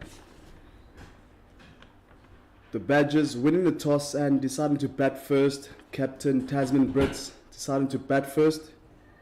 And they post a total of 226 for 8 in the 50 overs.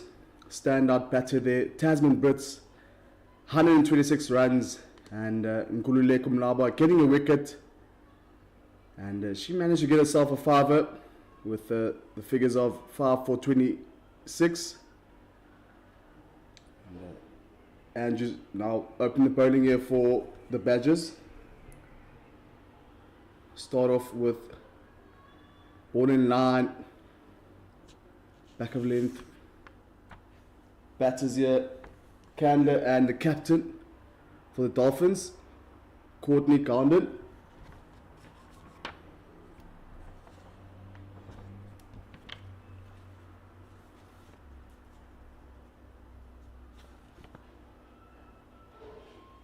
Driven for no run from Alex Candler. Just looking at the field positions here, got a slip, backward point cover, extra cover, mid off, mid on, mid wicket, and a fine leg, third man. Anything short, and does give the opportunity for pull shot in that vacant square leg area. Played off the back foot. Good bowling here thus far from Michaela Andrews. Very tidy. Good line and length up front for the Badgers.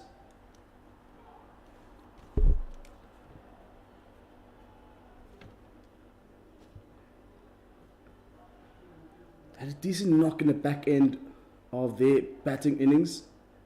Michaela Andrews together with Kaya Mate.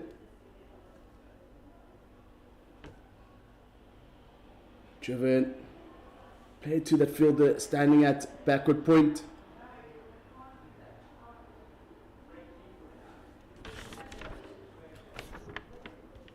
Fielder there, Julia Hall. Unfortunately, Julia didn't get any runs there today. Falling off the second ball of her batting. No runs there for Julia. Thickish edge and just falling short. Man standing point, the backward point. Julia Hall. Good start here for Michaela. Just so far made it over with one delivery remaining in her first over. Conventional field here for Michaela.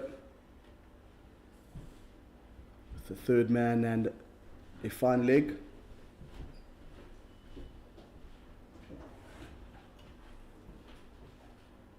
Quick single taken, and finally she gets off the mark. One run off that over. Good start here from Michaela Andrews. 1 for no loss.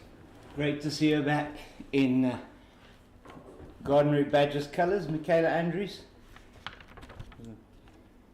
Nathan, you were doing some research in the sightseeing in the break there, and seeing Michaela Andrews, so we say 3 times player of the season, and the last time as recently as 2 seasons ago, and a player that's been a fantastic servant of the South Western District's cricket for now into her second decade, I think, and herself and Janae Winster have been really the foundation of this team for many years. So really is great to see her back on the cricket field and full of action with the bat, full of action now with the ball. And now we have Kaya Mate. Did very well in the latter part of the batted innings of the Badgers. Kaya Mate can hold her own with the bat. She did do well, didn't she, with the bat, and she's full on all guns blazing cricketer. Kaya Kaze Mate, KK they call her. KK. Which is lovely, her nickname KK, so looking forward to seeing her. A good ball, that's a very good delivery. And I see who's got the, who's in it? Oh, Miki Derrida, of course. Manyaga normally has the gloves when Mika is not here. Of course, Yes, Mika sure, Ritter back there. So Kuketso Manyaga in at a second slip. Just talk us through the field positions. So we'll go through that now. What we've that's just into the leg side, and Alexandra Candler plays that out. And they've got their top opening batting pair here, Gowden and Candler. But yeah, it just says interesting because you've got a second slip and probably a fourth slip. So it's interesting what they've done with the slip fielders there. Presumably just trying to cover all their options maybe. Sometimes that isn't as easy as it looks. You sometimes miss a trick with that, but it's more it's almost like a third slip position. And they've got the third man's quite fine. That's Michelle May. They've got a point, Julia Hole, Haroline Rhodes at cover. Got an extra cover, a mid-off, a mid-on, and then just a fielder at mid-wicket. So it's a 7-2 offside leg side field. They do this quite often, the Badgers, and particularly for KK Mate. And angling it across the left-hander, you're going to see that she really doesn't bowl straight at the stumps, otherwise she's going to get tucked down into this leg side region where there's so much space. But you have got Tasman Brits patrolling at mid-wicket. Oh. That's a beauty of a delivery. Whoa. Gowden, just playing at that one outside the off stump. Could easily got the edge there. And yeah, good leave there from Captain Gowden. Where shaping away from the left-hander, Kayakazi Mate. yeah, again, she's in the channel, isn't she? She's that's what she does so well. Just keeping that ball on the spot, whether it's left or right-hander. Been very impressed with her this season. Again, it does bring in the slips into play, especially if she's looking to play it straight down the ground. Their backward point, cover and extra cover. And what you will see, Nathan, is that this is a very good fielding outfit. This Badgers outfit, so 6-gun Grill Garden Route Badgers. What we've seen from them all season is you've got fielders like Julia Hole, Haroline Rhodes, Chantal van Schoor, Faith de Jonk as well, who we didn't see at bat today, and will be bowling a little bit early on. Van Schoor is now at mid-wicket. You have Hole at backward point with Haroline Rhodes in the covers, which is normally where she is, and Faith de Jonk, I think she's on the boundary. She's one of the boundary riders down there. She may be at fine leg. And Tabitha is the other one, I think. Good shot, played off the back foot, giving herself a bit of room, and going down towards point. Good effort there from Julia Howell, standing at backward point, and they managed to get 2 runs off that ball. Yeah, so it looks to me like there is, so it's Tabitha Lacroncey also very quick across the ground at third. You've got at fine leg, it looks to me like that is perhaps Faith de Jonk of that Faith. Yeah, I think that is probably Faith de Jonk, because you've got KK Mate, I think, is here now, who's at mid-on, who just picked that one up. Just have a look at that. So just let me get my binoculars quickly.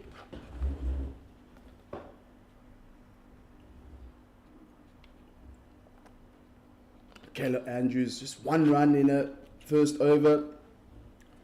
And let's see how she fares here with the left-hander.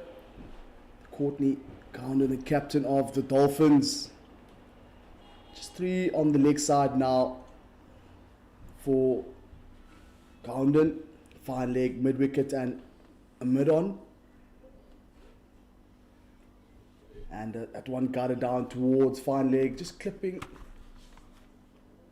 Sending it down towards the leg side, pitching on leg stump. And that brings on Alex Candler now on strike. It's interesting to have one slip here for Andrews and the other end for Mate, just 2 slips. But again, it does depend on who's batting. Yeah, and probably just they would have seen both of these batters before, having played them previously, and both very competent batters. And just I think with the angle across the left-hander, that's why they would have wanted that extra fielder in. You also don't with Michaela Andrews. Not necessarily that you're going to be able to keep the ball in that channel outside the off stump. She's more attacking the wicket. And that's the end of. Hey, beg your pardon. Just one more delivery remaining this over. 4 runs ready off it.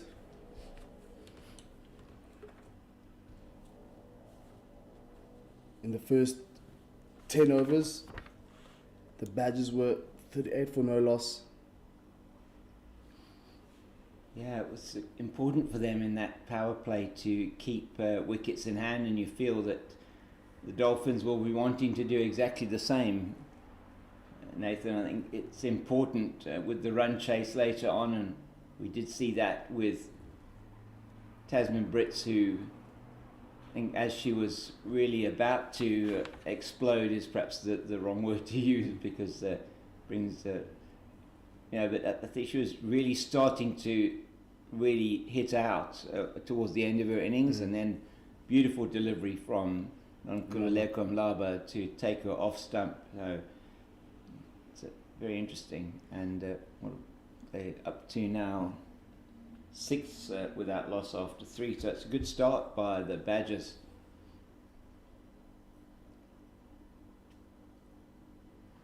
One is outside off, full delivery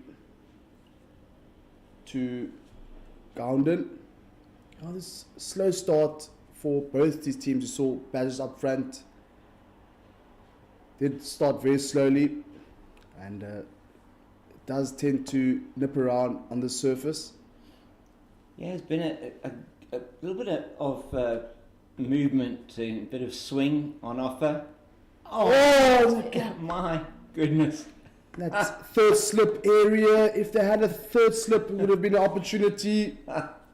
Oh dear. Like we were saying that earlier, weren't we? That you can't have a slip, you can't have everybody everywhere in the slips, and that one, as you would have seen the viewers watching that one go through the gap between that sort of second and fourth slip down to May at the finish third, and you're going to be doing the same, keeping those fielding positions in place for Candler, the right-hander. Played off the back foot for no run there.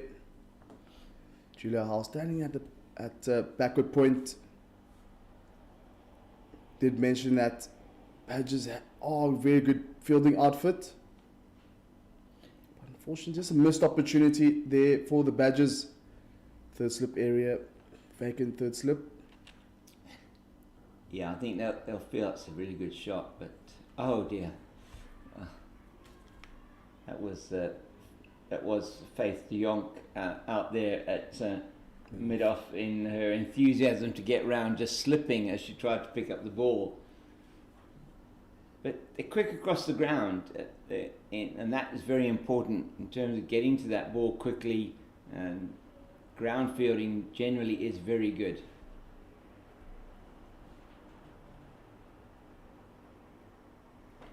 Full pitch delivery there from Kaya Mate. She did have a good time with the bat. Would we consider an all-rounder? No, KK is certainly a bowler, and Michaela Andrews certainly is regarded in this team as an all-rounder. Very good with both bat and ball. Great for them to have her back, particularly from a bowling point of view, just to bolster that attack. And you feel if they're at full strength with Michaela Andrews in the team and Annery Dirksen with KK Mate, you'd have a really fearsome bowling attack. I mean, I sure would appreciate if you had to call her an all-rounder, Kaya Mate. She would appreciate it, yeah. Wonderful character, Yeah. KK.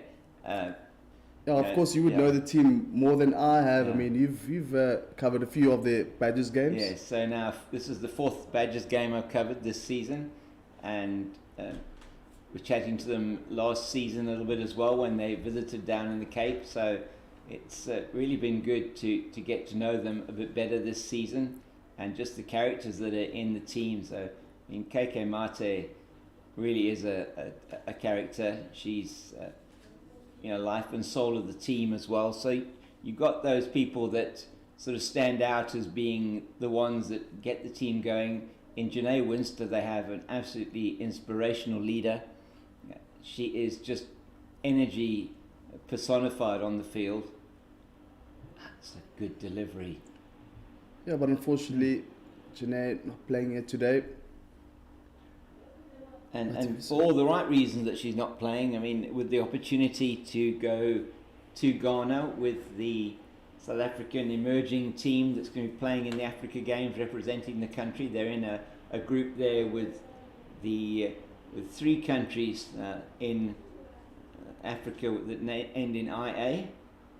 Oh my goodness, that's down the leg side. I don't know if it brushed anything. We'll see from umpire Gaynor Sabola. Yeah. Good running here from these two. Just Gaynor Sibola, the umpires, standing on the grandstand end, just signaling a leg bye. Leg byes there, extras. Subtle appeal there from Michaela Andrews, but the one sliding down.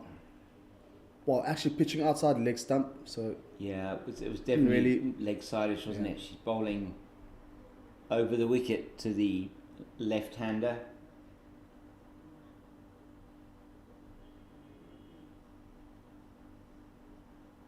Again, going down the leg side, pitching outside leg. And just for a single. And those ones are given as runs. Yeah, I don't think she'll be happy with that line. She's bowling. It's the right line to the right-hander, and she's got the right-hander on strike now, but just not able to perhaps adjust that line for the left-hander. That's what happens when you have a left-hand and right-hand batting combination out there. It does tend to disrupt your bowling line.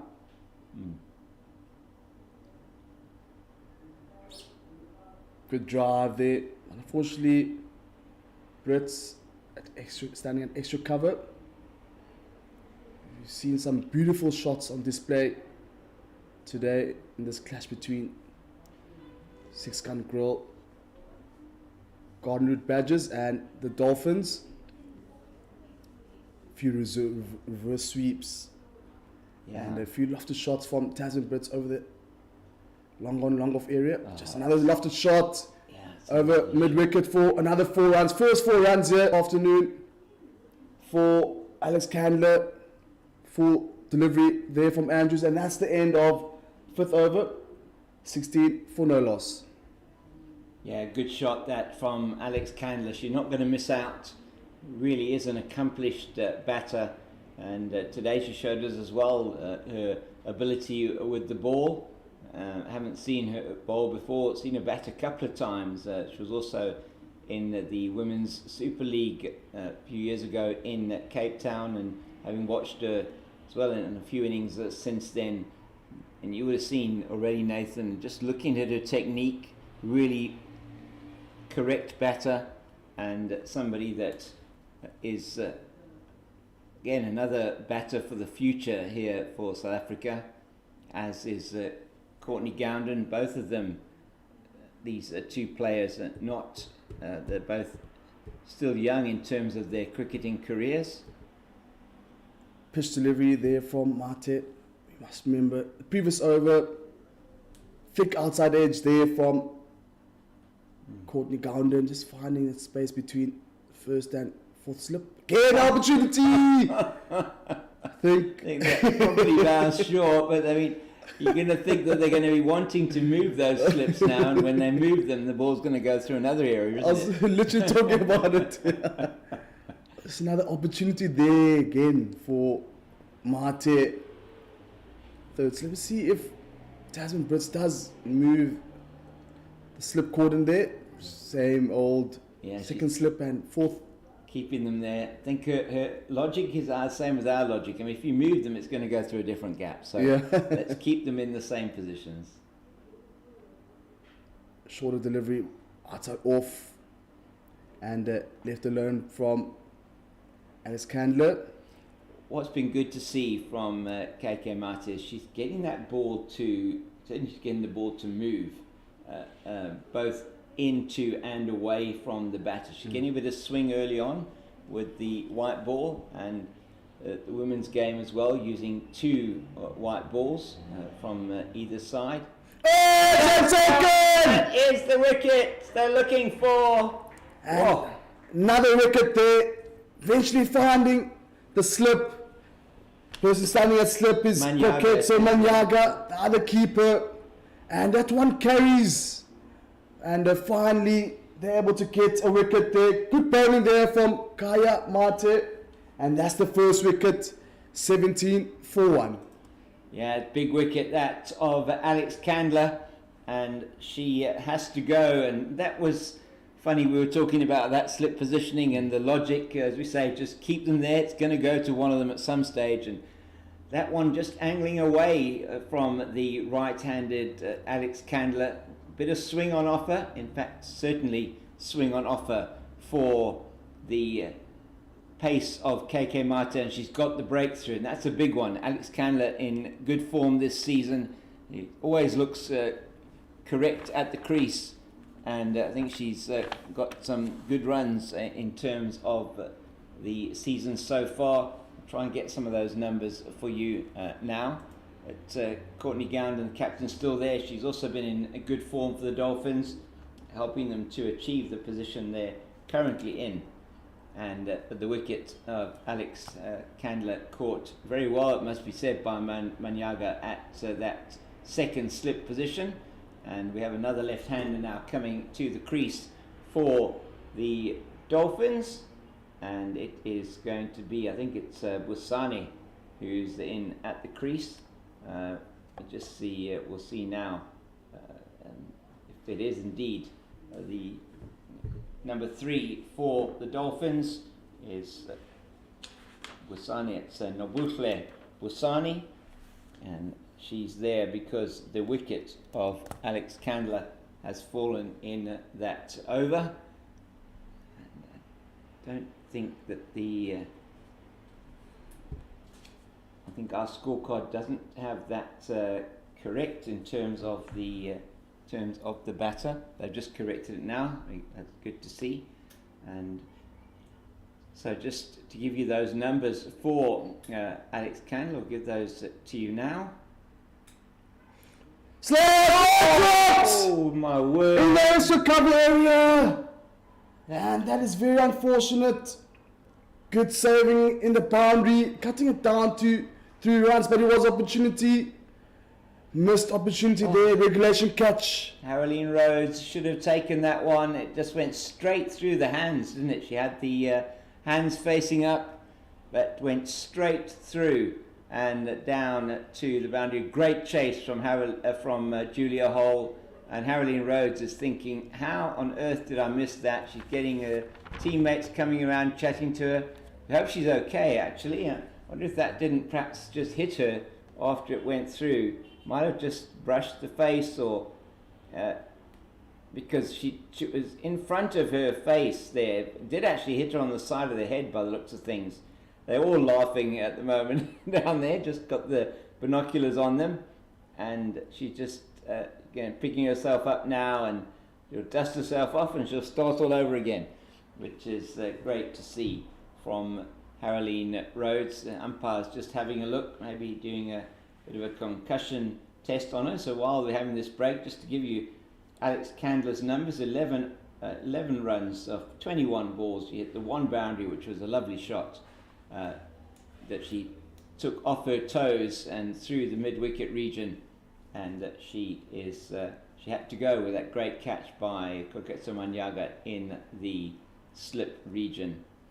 So the end of the over, a successful one for the Badgers. It's 19 for 1 at the end of that over. And the wicket going down with the score on 16. So good breakthrough for the Badgers there. As It looks like we have a change in bowling here. oh, we do indeed. Tabitha Lacranci may be coming on from this end, number 108. So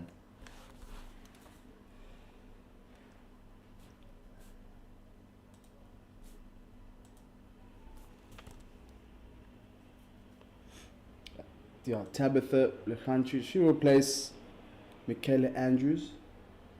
So I think just making sure from a workload point of view that Michaela Andrews is not overworked in her return to the field, and so it's 19 for 1 after 6 overs. That first wicket going down in that over. Surprisingly, we haven't seen the introduction of Faith de Jonk yet. Probably come in as a second or third change bowler, not as quick as these two. You also have got a couple of spin. You need the spin options, and that's Lacranci on the money first up. Yeah, I think we'll probably see Faith de Jonk a little bit later, even Chantal van Schoor. They bowl pretty much wicket to wicket, slowish, not really any kind of spin on those, so they're missing their key spin bowler in Janae Winster. Another one going down leg side. And just waiting for a signal from the umpire. Just signal wide there. Gaino Sibola, the umpire, standing in grandstand end. So the first wide of the innings conceded there by Tabitha Lacranci, just angling across as she is, so right arm over the wicket, angling across the right-hander, just the left-hander, sorry. That's better. She does have that hop. She does. With the run up. She does. It's a fascinating run up actually. She's got the action that she's got, and I haven't really seen her do much bowling before, but she's got a wonderful start to that. She almost like touches her toes or with the ball, and then she's off and away and into the attack.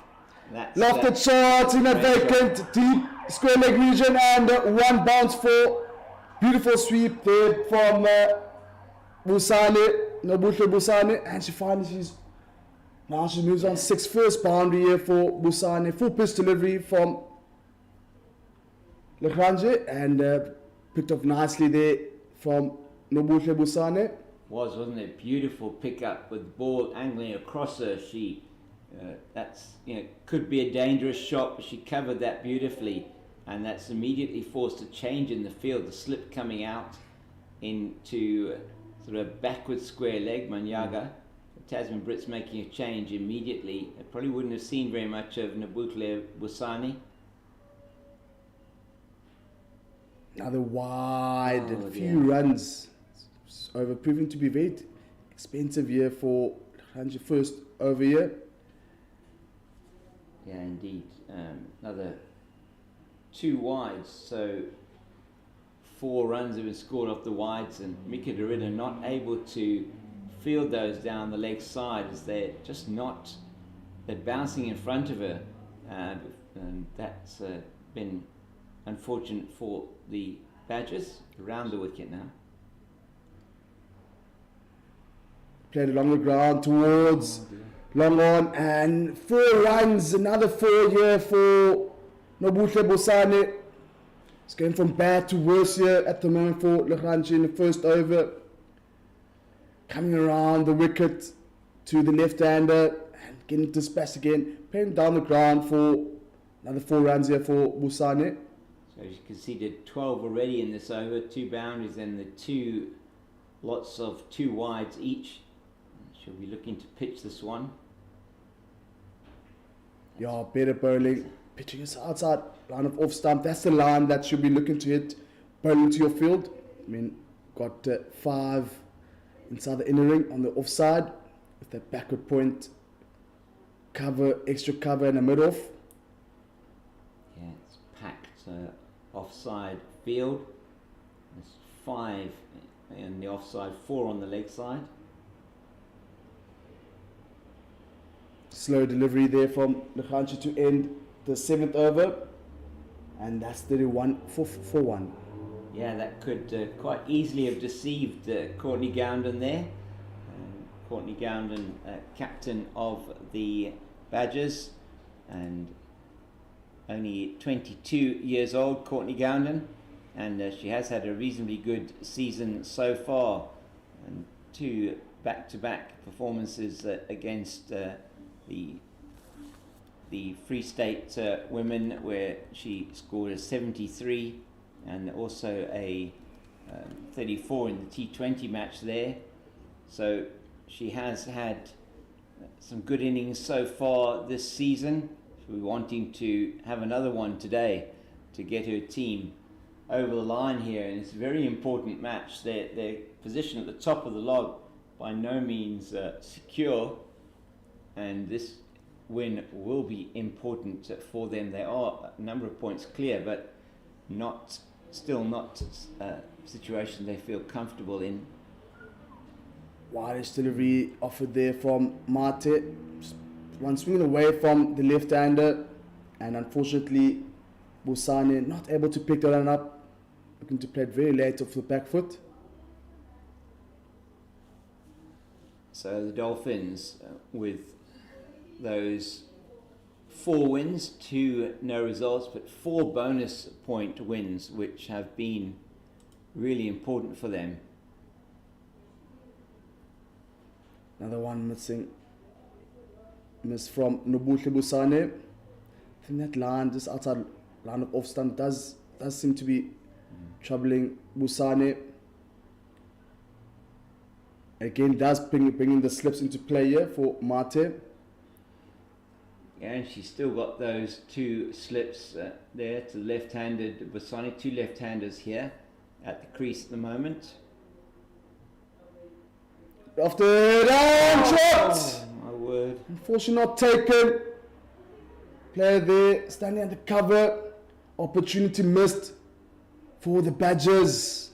Second one of the day. Yeah, that's gone through to, I think it's a substitute fielder out there. Looks like Mariana Briet that is out there on the field, probably for Michaela Andrews. And that one just through the hand. It was above her head, difficult chance, but you have to take them at this level. That's the second one that's gone down in the covers, and through for 2 more. Busani gets away with that one. Gounden was the other batter that was dropped by Haroline Rhodes in KK Mate's previous over. You should be really upset about that. An opportunity! Oh, Mate's bowling on the money again. And that one just to the right of Tabitha Lekransi at that 4th or 5th slip position. Couldn't really be described as a catch. It was just above her head to the right hand side, and had it been anywhere a bit lower, you feel she would have had a chance. But some great bowling here from KK Mate.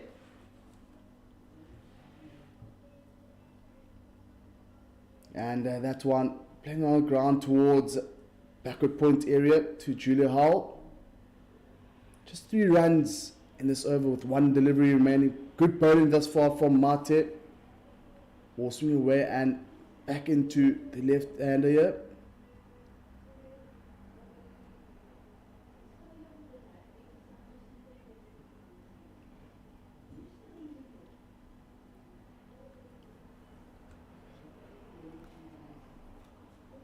One pitch on leg side and scooped just for a single. And that's a run out! Oh my goodness. She ran herself out! Oh, that is a disaster for the Dolphins, and I think that's the captain, is it? That is out? No, it's Plasane.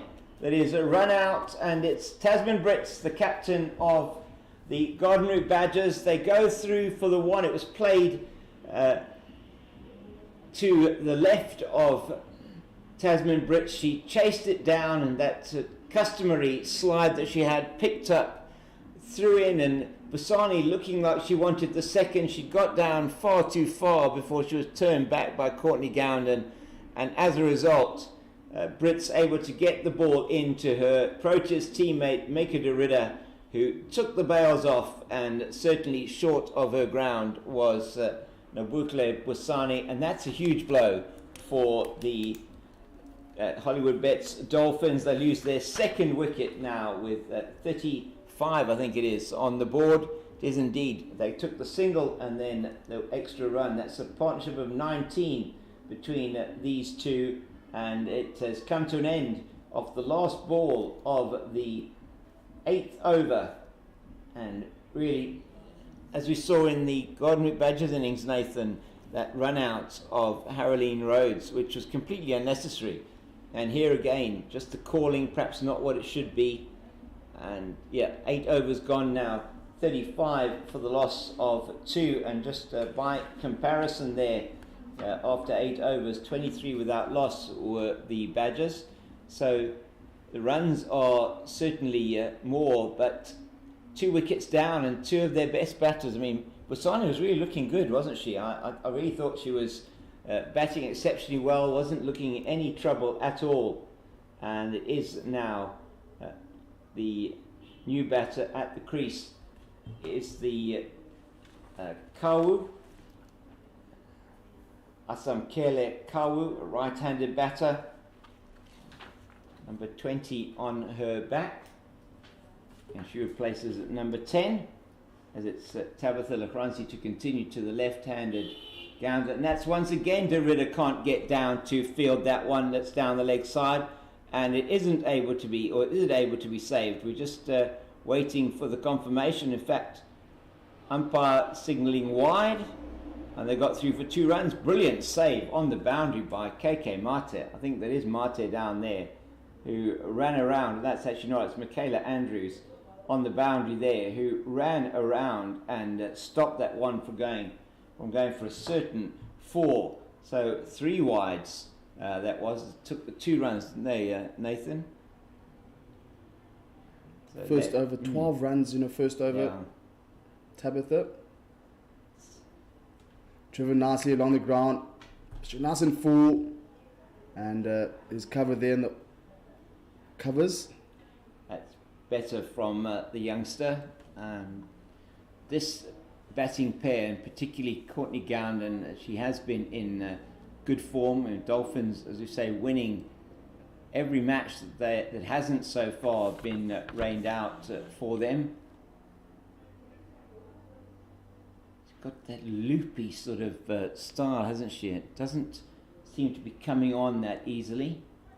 Better bowling here from Lachransi's. Very tough start in the first over, 12 runs. Fielding there in the covers by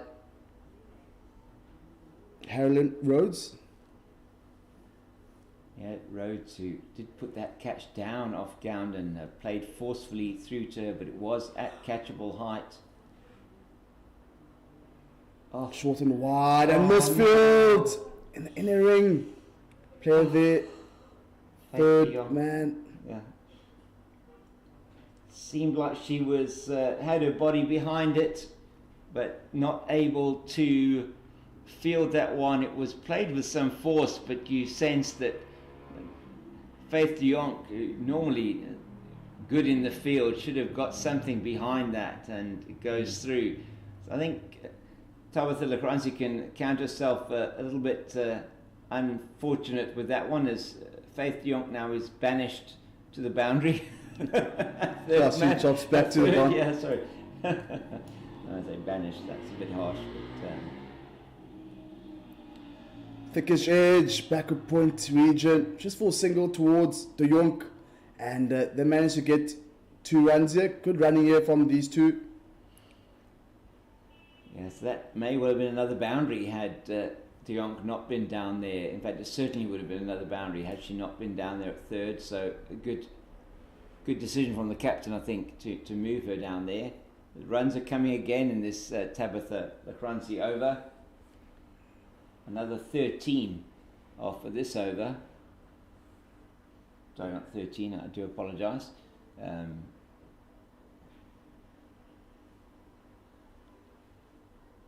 Nine runs. Nine off the over so far, yeah. Just trying to see what was so. It'll be interesting to see if Lacranzi does come back after this over. Yeah, it might not And we keep saw her Michaela on. Andrews Yeah, taken off as well. Andrews is not on the field at the moment. And that one, played with the back foot, got it down towards third man, just for a single. Just short delivery there from Tabitha. And that's the end of that over. The end of the ninth, 45 for 2. So another 10 off that over from Lacranzi, and it hasn't been the best period for her. 2 overs gone for 22 now. Already run rate 5 runs per over. Just comparison to the Badgers batting innings in the first 10 overs, went for 39 for no loss, and yeah, it's already 45 runs in the first 10, not even 10, one more over remaining, but again the Badgers will take the 2 wickets. Kaya Mate continues. Head of the back foot towards third slip there. Yeah, Lacranzi in action again, but I think they will be ruining those 2 chances that have already gone down. Basani's chance not proving that expensive with the run out in off the last ball of the previous KK Mate over.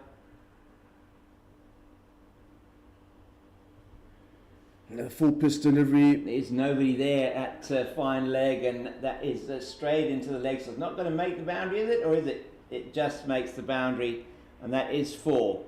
And they are signalling, umpire Stacey Lakay is signalling 4, and umpires just confirming with each other. That was off the bat. No, just straying there for the first time. KK Mate down the leg side. Been so good with her line so far.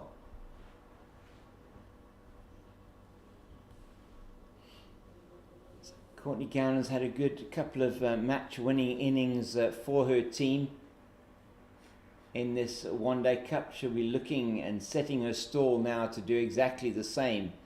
He had a 73 against the Free State in Durban, which the Dolphins won by 9 wickets and picked up a bonus point. Yeah, a good 35 against the Western Province team, who they dismissed quite cheaply, to also get the bonus point there for the Dolphins. And so it's been a very good session, a very good season for her so far. So haven't really had a lot that they've needed to chase, and their probably key batter this season, Nicole de Klerk, not playing today. So I'm not sure what the situation is there with Nicole de Klerk, but not playing today. Oh, legs again! In the first slip region. Okay, Only have a second slip and fourth slip. Previous one going towards third slip, and this one going at first slip. KK really distraught. She must be wondering what she has to do to get another wicket there with that ball going through the slip cordon. And if she could have 4 slips in there, she would, I'm sure. She's just giving them the opportunity to drive. They're taking the opportunity, and then the edges have been flying through those slips at regular intervals today. And take nothing away from Courtney Gowden, who has been very good so far for her 20 year. She's on now 21 of 30, and we are going to have a commentary change. Nathan's stepping out. Thank you very much, Nathan. And I will be joined by Evelia. Just You can hear the scraping of the chairs as we make our musical chair changes here.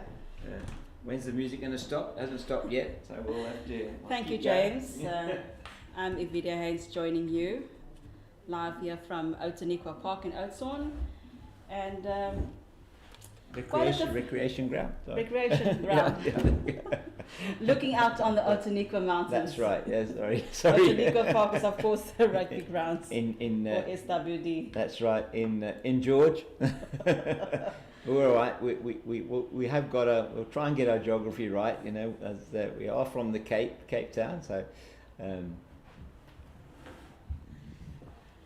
Yeah, it's been good so far from the Dolphins. They've just gone to their 50, in fact, at the end of 10, 50 for the loss of 2. Yeah, so, they've gotten to their 50 faster than the Badgers did, having only been able to achieve that around the 15th over. But by that stage, the Badgers still had lost no wickets. That Dolphins has lost the 2 wickets thus far.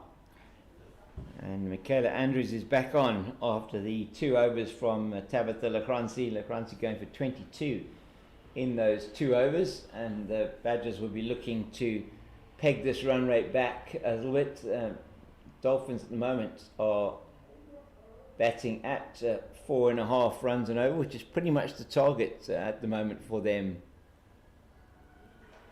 A big appeal there. Yeah, I didn't think that umpire Gaynor Sabola was going to give that out. It looked to me like it pitched outside the line of leg stump. We'll see what that looks like now. Yeah, definitely pitched outside the line of leg stump. Would have hit leg stump, I feel, but pitched outside the line. And umpire Sabola, very experienced umpire here from the Cape, and he's not going to give that out anytime soon. Oh my goodness, another one. I don't think she intended that necessarily, and did Courtney Gowden, but played that down to third for a single. Faith de Jonk does the fielding down there, and it's going to be Kawu on strike. I thought Basani was looking very good before she ran herself out there with that call to take on the arm and the fielding of Tasman Brits. Yeah, she looked very much the person to stay there with was it Courtney Gounden? Yeah, Courtney Gounden, yeah. To put up a good partnership, but the Dolphins have bounced back as if nothing has happened, despite losing 2 wickets, and they are in a stronger position as insofar runs is concerned. Yes, they certainly are looking from a run rate point of view that they are on track. Just the 1 ball left in this over from Michaela Andrews. Only gone for 1, so she's really tightened it up quite a lot after those 2 overs from Tabitha Lacranci with that one. Having said that, and Miki Derrida misses another one down the leg side. I really don't, this is a bit concerning for the Badgers, as that goes for now 5 wides. She'll have to bowl that one again, but it's easy, I know, to say perhaps they should have been taken down the leg side, but there's been a lot of extra runs added to the wides with balls just bouncing in front of her and not able to gather them cleanly.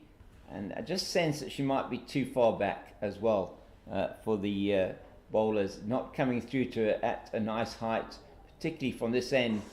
How that didn't bowl her. I thought that actually gone onto the stumps. Played it that very, very late, did Kawu, and just got the bat on it down to Faith de Jonk at fine leg.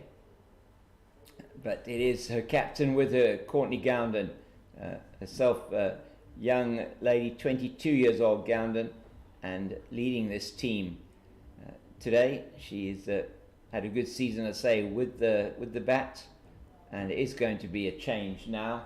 I think from the Outeniqua end, it's Chantal van Schoor who's going to be coming on with those. Quite an interesting action, Chantal van Schoor. A bit of a she's got that wrist movement where she sort of just turns the wrist over a little bit later, maybe a little bit of an off cutter that she bowls. we'll just have to have a look and see. One that maybe just gets to grip and come into the right-hander.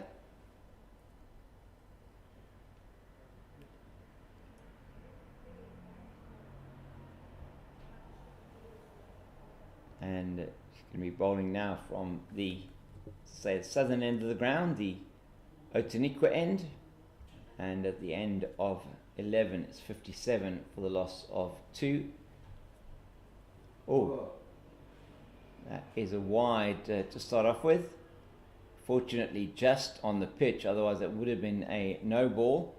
So more wides onto the score here, and already a difference between the teams significant in terms of the runs conceded from wides. That's in the air, but oh, there could be a run out here, and there is a run out. She's hit the stumps directly. That's out. Oh my goodness, it's Gowden. I think it's the captain that's out. It is indeed. What a terrible mix-up between the two batters. Oh, again, it is just disastrous. And Chantal van Schoor takes it at her end and throws it directly and hits the stumps directly. Otherwise, you feel perhaps that Gowden might have made it back, but Kawu, not sure what was going on there, Avilia. A miscommunication because both batters were at the same end at the same time, and they couldn't get back in time. So one batter looking for 2, the other one again ball watching. Yeah, ball watching. That's the thing. Yeah. So we've had 3 run-outs today, and all of those run-outs have been because the batters have not been communicating with each other, and it's a huge lesson to be learnt for them and anybody watching, is that you just cannot let that happen. It's something in the game of cricket that you have to make sure you are communicating with your partner and you understand what is happening. So one of them was going to get run out. It was just depending on what they were going to do. Kawu was just standing after she'd taken the run, was standing at the bowler's end, standing, but she was about to turn, was watching the fielder, not watching her partner turning for 2, and by the time she turned around to see, or Courtney Gowden realised she was not going to make it back, or not going to, she had to get back, it was too late to make it back. And that is just disastrous for the Hollywoodbets Dolphins as a new batter comes to the crease. We'll get those numbers now for you. That's Ayanda Hlubi, 19 years old, right-hand batsman. Yeah, very interesting. Made her first international debut, a T20 debut against Bangladesh last year. And so, third wicket going down with a score on 58, partnership of 23. And that coming off the first legal delivery of the 12th over.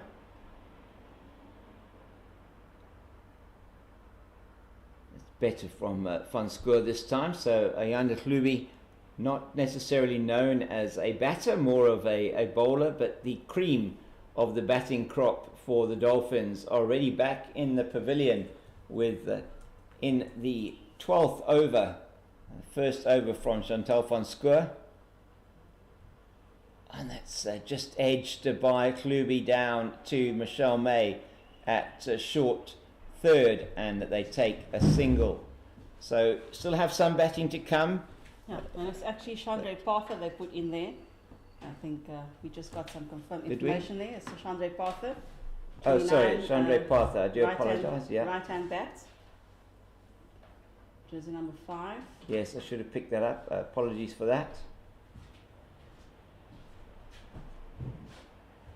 Oh my goodness, Haroline Rose just taking her eye off the ball in the covers there, but 2 right-hand bats now here, and Chandra Partha, youngster who is in the team for her batting. Get those numbers for you now in terms of those wickets that have fallen. Oh, not sure if that was an edge, hand on head from the bowler. It was indeed an edge. Umpire Stacey Lackey not signalling by, so perhaps a chance there for Mika Derrida, and just going through the hands or past the outside, past her with a thickish edge down to May at short third. So chances have been here for the Garden Route Badgers. It's a good delivery from Van Schoor this time, and Van Schoor, end of that over, just the 4 conceded in the end, and a very important wicket, that of Courtney Gounden. You feel that may be a turning point in the match, Avidia? It could be, but there could be some surprises for us in the batting lineup of Dolphins. I think there's quite a bit of depth there. Yeah. And the Dolphins does not seem to be at all bothered by the fact that the wickets have fallen. I think that the job down there is to just get the runs and aim for that victory.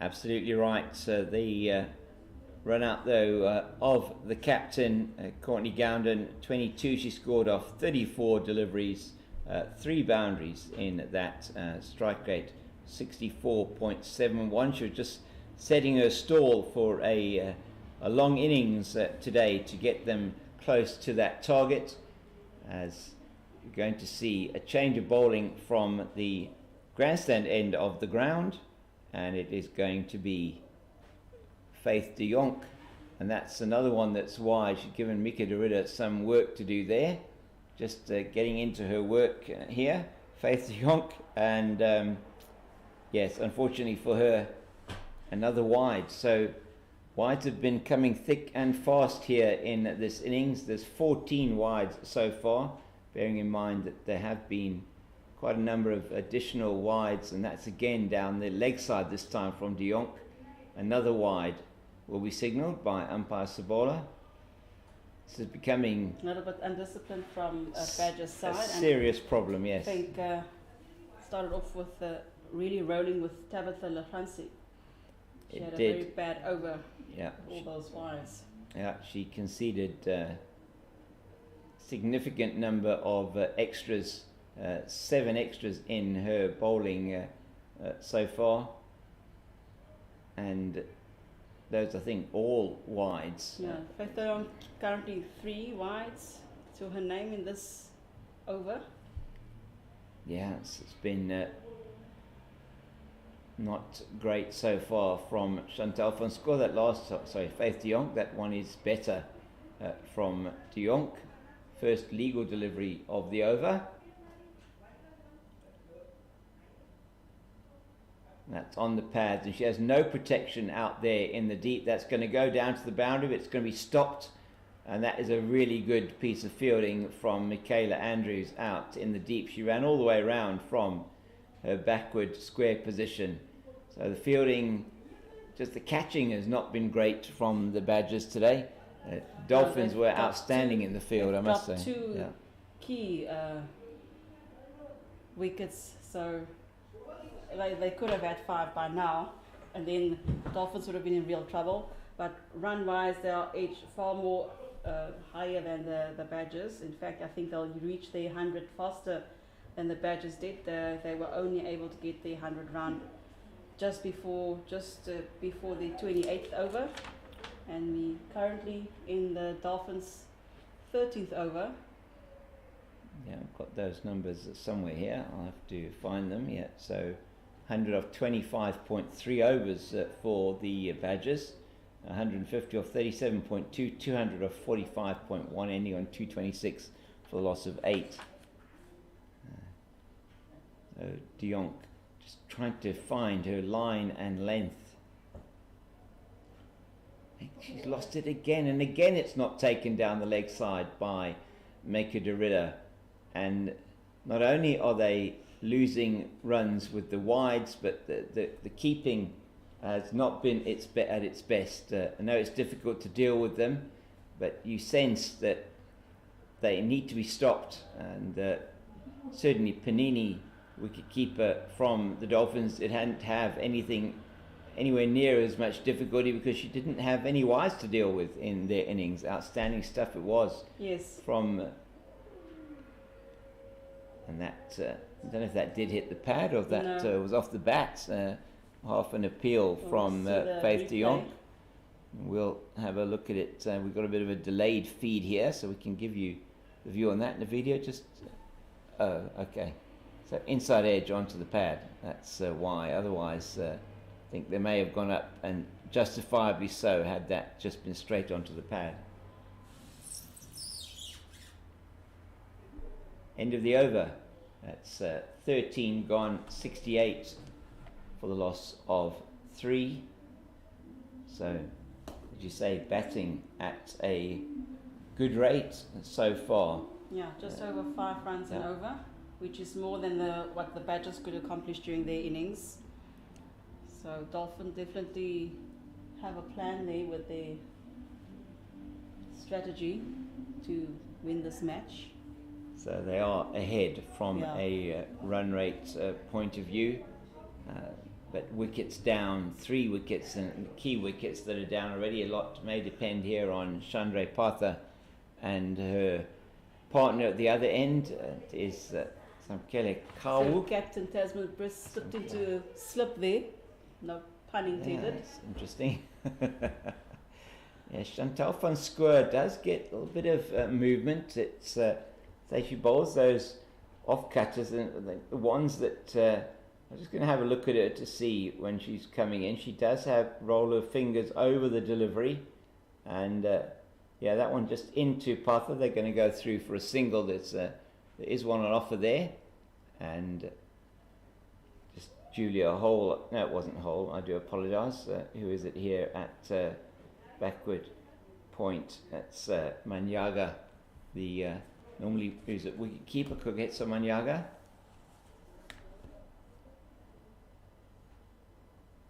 I don't think she's going to get that through. She does get it through. Some poor fielding again from Faith de Jong.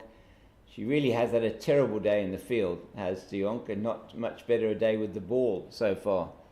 And that one going straight through, and she concedes a single, and they won't be happy about that, van Schoor, as they go through for the run. It's another one to Kawu.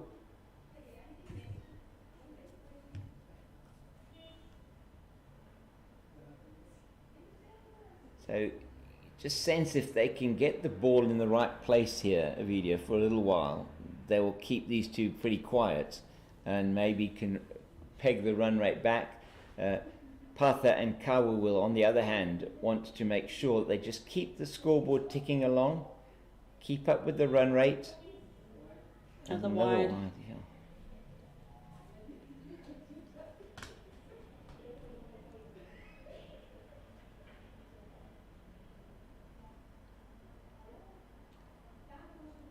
So some big matches coming up next week as well. The Badgers in action against the Lions in Johannesburg. That's going to be huge for them, as it's Lekranzi who fields at mid-wicket. Big match, and a lot will depend if you look at the result from today.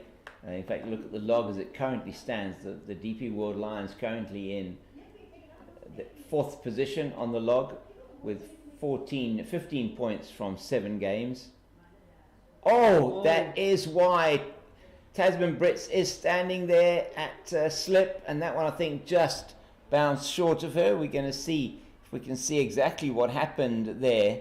That one came through very quickly off the edge of Patha's bat. I think there was a catch actually, but very, very difficult catch. Yeah. She wasn't down far enough to just take that one. Very, very low in front of her right foot, and she's just indicating that to Haroline Rhodes, who walks past her now, and I think she would have probably expected to catch that one. And Tasman Brits asking for, I think, a bit of just assistance, maybe somebody to come onto the field. She's looking at her shoe, I think. Or maybe she just wants some ice on the foot. Probably went onto the foot there. She's definitely asking for something. We'll see now as it's Faith de Jong to continue. And another one down the leg side. This one is taken by Mika Derrida. But that's the 4th run she's conceded off wides.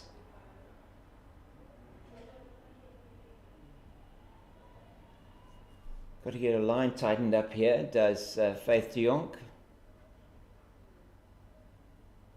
That's much better from the right arm over the wicket bowler. Yeah, so has been a bit of a mix of good and bad from the Badgers so far in the bowling attack. KK Mate I thought was outstanding, Avidia. Yeah, no, she's been outstanding for this innings of the Badgers, and I just look at her figures now. Yeah. She's got the lowest economy rate after 5 overs, having only conceded 16 runs and obtained 1 wicket. And the only person who come close to that is Michaela Andrews, having bowled 4 overs, conceded 17 runs. Faith de Jonk not having a great day out there, like you said. Yeah, and that one through for 2 into the leg, into the offside. This will just be the single as Andrews comes around from deep square. So we're into the second power play, and that means that 4 fielders allowed outside the ring. They only at the moment have the 2 fielders on the leg side outside the circle. Straight to Van Schoor at mid-wicket, and there is no run. So I'm not going to say that she's tightened it up a lot, because now she'll probably bowl one down the leg side. Oh, I just said it. No, it's a bit of a problem there. She's away from us again. Is on the money this time from Faith de Jonk. So just looking at this Dolphins team, next in is Kwanga Penini. We're thinking the wicket keeper. And I am a bit surprised to see Nonkululeko Mlaba potentially down lower in the order. I do think she'll come in earlier. Has also been able to bat quite well in the season so far. And her and Nondamiso Shangase, who have really worked hard on their batting, as it is going to be a drinks break, the first of the Dolphins innings, and it was a better over from Faith de Jonk, just the 4 off it. So after 15, it is the Dolphins that are batting at exactly 5 runs to the over, 75 for the loss of 3, and by comparison, after 15 overs, it was the Badgers 57 without loss. So whilst they are 18 runs ahead, they have lost 3 wickets, which could, in the final analysis, prove to be perhaps the difference between the teams. We'll wait and see. It's going to all unfold here within the next couple of hours at the recreation ground in Oudtshoorn. And for the moment, from myself, James King, and Vidya Haynes and Nathan Gogella, and our production team here, which is just one person, Pat, our producer, who's bringing you all the visuals and scoring for us at the same time. These visuals and this broadcast brought to you by CSA on the CSA Pitch Vision CSA YouTube channel. I'll get it right. Brought to you by Pitch Vision, and you can see the scoreboard on scorecard on the Pitch Vision website. Just look for the match between the Dolphins and the Golden Route Badgers, and then you'll be able to pick up the scorecard there. But for the meantime, from us, we're going to take a bit of a drink, and we'll be back with you shortly.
So you're back with us here at the recreation ground in Oudtshoorn, the home of Southwestern District's cricket and of the 6th Gun Grill Garden Route Badgers.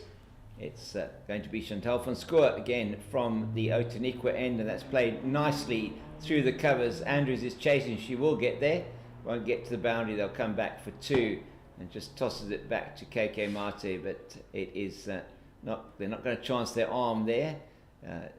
Asamkele Kawu saying no to her partner Chandra Partha. They've already had 2 disastrous runouts today. Have the Hollywoodbets Dolphins losing their captain Courtney Gounden and Nabukele Busane, both 2 runouts.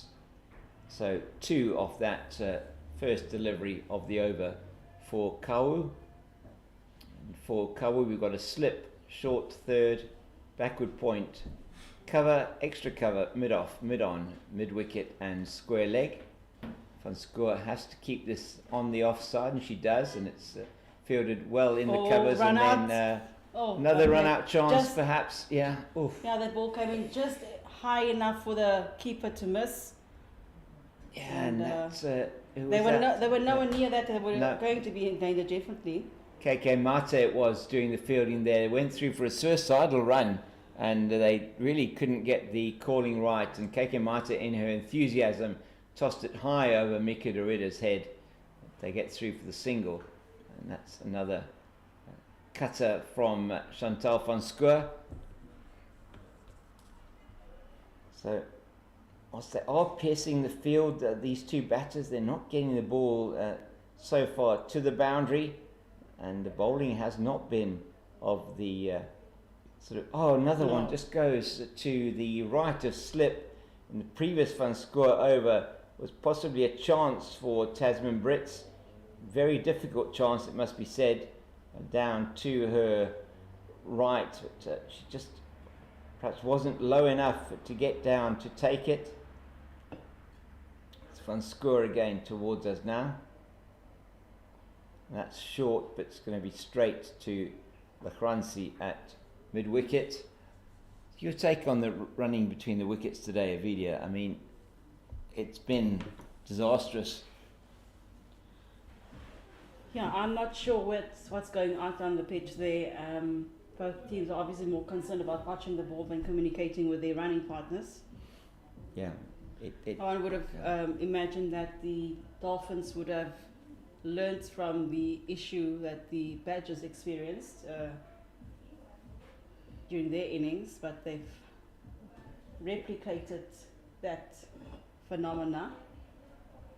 Is there something out in the outfield that the ball goes a certain direction and it moves faster or in a different way that they feel they need to keep an eye on that ball? Because it happened in the same part of the field. Yes. Yeah, I've noticed.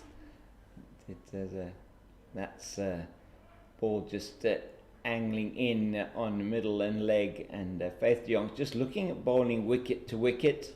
It's been effective when it has worked so far. She's been very errant in terms of her direction, but she's looking to tighten up in this over. That's a much better delivery. She's just getting her line and length better there. Rhodes picks up in the outfield. Yeah, but I think that's been the phenomenon, isn't it? They just haven't been communicating well with their batting partners, and we saw that with the Haroline Rhodes run out in the Badgers innings. We've seen it now in 2 instances here. And that's down to the fielder at deep square for a single. I think the Badgers are missing a trick here as well, perhaps, Avidia. Do you think there's a need for that fielder deep on the square leg boundary? I don't think it's necessary. I'd really like to see some support there for the wicket keeper. Yeah. Yeah, it's wicket to wicket bowling, and that is wide, and that's just an appeal. But there isn't going to be any decision from umpire Sabola in terms of positive for the Garden Route Badgers. It was going well down the leg side, and she gets away probably what would have been a wide there, just off the pads of the batter, Pather, and through for a single.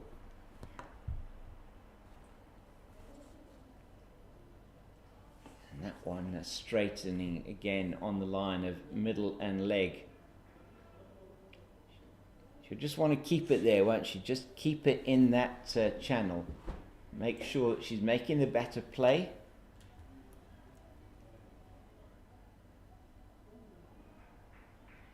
She does that again now, and that's a good end to the over from Faith de Jong. Just a single off her bowling and the leg by. I think it's the best over she's had thus far. It is most certainly. That's her third over, and after 3 overs she has 0 for 12, and 17 gone now.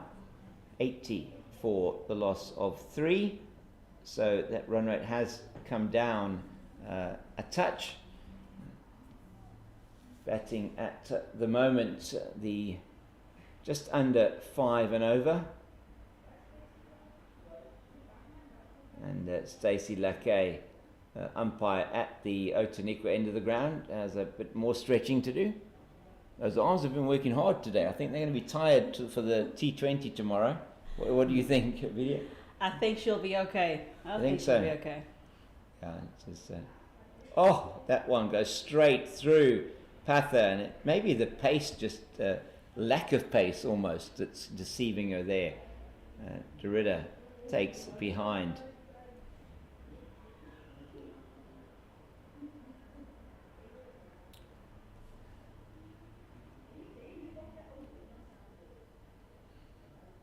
Yeah, so just that one you see just played to mid-off, and I think that's Andrews in there. It is indeed Michaela Andrews in there, mid-off, and just they're not really hitting the ball with any kind of power, these two, at the moment. I think the intention is just to keep that run rate going between 4 and 5, and when those gaps open up, they'll take the big shots.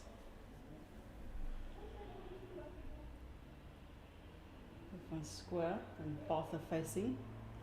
Yeah, so Chantal van Scoor, and that's off again the outside half of the bat down to Julia Hole at backward point. So there's a slip, a third, short third, there's a backward point, cover, extra cover, mid-off, mid-on, mid-wicket and square leg. Keeping in a channel outside the off stump is Chantal van Scoor. That one just inside that red line. So no red line fever for umpire Stacey Lackey that time. Not calling wide. Wonderful to see and sit and chat with the umpires a little bit over the luncheon interval. That one she's thinking about and decides no, it's okay, and Pather can't get bat on ball, and that was an excellent over from Chantal van Scoor. In fact, just the one run off that, and that was a wide, and so nothing off the bat, so 18 gone, and the run rate just starting to dry up a bit for the Dolphins here. So the Badgers are, I was going to say they're working on damming up the river, but that's beavers that do that, not badgers. Badgers live on land only. They do indeed. And so the Dolphins have plenty of time to reach their targets. They do as well. Doing quite well, inching close to the 100. It's 81 for the loss of 3 right now, after 18th over. So look, I was tempted to say that earlier on they were going along swimmingly, but that would just be too bad a pun. Well, Dolphins are going along very swimmingly. It's played off the outside half of the bat down to Akransi at short third, and so we've got a short third, a backward point, cover, extra cover, and mid-off, mid-on, mid-wicket, deep mid-wicket and deep square. And once again, Faith de Jong just trying to bowl it wicket to wicket. Assam Kele, Kawu here is just playing it calm at the moment, preserving wickets.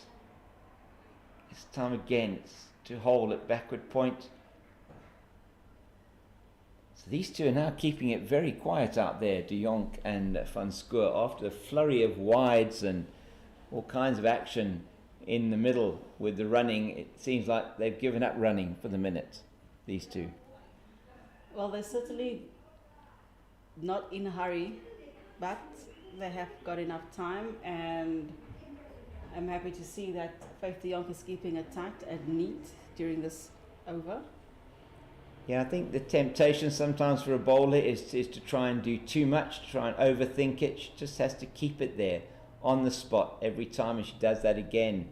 And it's great fielding from Brits in the covers, coming around from extra cover. That's a maiden over, bowled by Faith de Jong. And so 1 over to go before we have a commentary change here. 19 gone now, and that run rate required just creeping up, so they've dropped below the rate that was achieved by the Badgers in their innings in total, and the two batters having a bit of a conference out there in the middle. They're going to have to decide which bowler they're going to be targeting, and in fact there is a change of bowling. So after she's bowled 4 overs, Chantal van Schoor coming off, and Julia Hall is coming into the attack. Perhaps a little bit surprised that they're going to bring a new bowler in at this time, but Captain Brits is going with her 6th bowler now. She needs to make up those overs. Perhaps Michaela Andrews, who's bowled, I think 3 overs. Just we can just check that as that's off the pad, just missing it, or maybe it did come off the bat. I'm just trying to wait and see what umpire Lakay says. No, off the bat, down to fine leg, and at fine leg we have got Manyaga, Koketso Manyaga. He's been keeping wicket in the absence of Maker Derrida.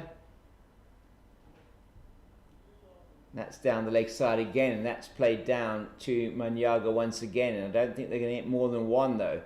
That was a lot finer this time, but Manyaga's around quickly from a wideish fine leg to fine leg, and Julia Hall just needs to tighten up her line here to the right-hander. They have put the extra protection in now on the leg side. We've got a deep third, we've got a fine leg. That's is now not played by the batter, and she gets the wide for that, does Chandra Patha. Not getting her line quite right. We've seen this from a number of in fact, the last, so from first change all the way through now to sort of 3rd change, we've seen that with every single one of the bowlers from the Badgers. She's not getting their lines right first up, but that's much better from Julia Hall. The innings from the Badgers innings, how effective Nonkululeko Mlaba was. Yes, and looking at the lineup, I mean, who do we think would be best placed to replace someone like Janae Winster? There is absolutely nobody here in that lineup that can replace her from the point of view of her off spinners. She's really effective. It's perhaps a gap there that Badgers needs to close then going forward within their team. It's much better from Julia Hall. And has been so far the 3 runs off the over, and we've just got 1 ball to come, and then it will be Nathan who will be joining Avidia on commentary. I'll be slipping out for a while. It's again a good delivery from Julia Hall. She's gone for 3 in that over, and I'm gone for the next few overs. Thank you, Nathan. Thank you, Avidia. Thank you, James. Welcome to the 20th over, Nathan. And Dolphins at 84 for loss of 3. Although they've had a heavy loss of wickets in short succession, they certainly are leading by the runs part of things. Yeah, good start for the Dolphins. Fortunately, with those 3 quick wickets in the first 20, just look at the comparisons between these two teams. Badgers 74 for 1 after 20, and the Dolphins here at the moment. 84 for 3 in the first 20 overs, 3 wickets down. With so many extras wides from the Badgers.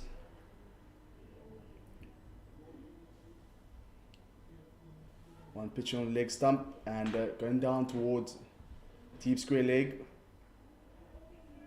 Player standing from mid wicket, just keeping it down to a single.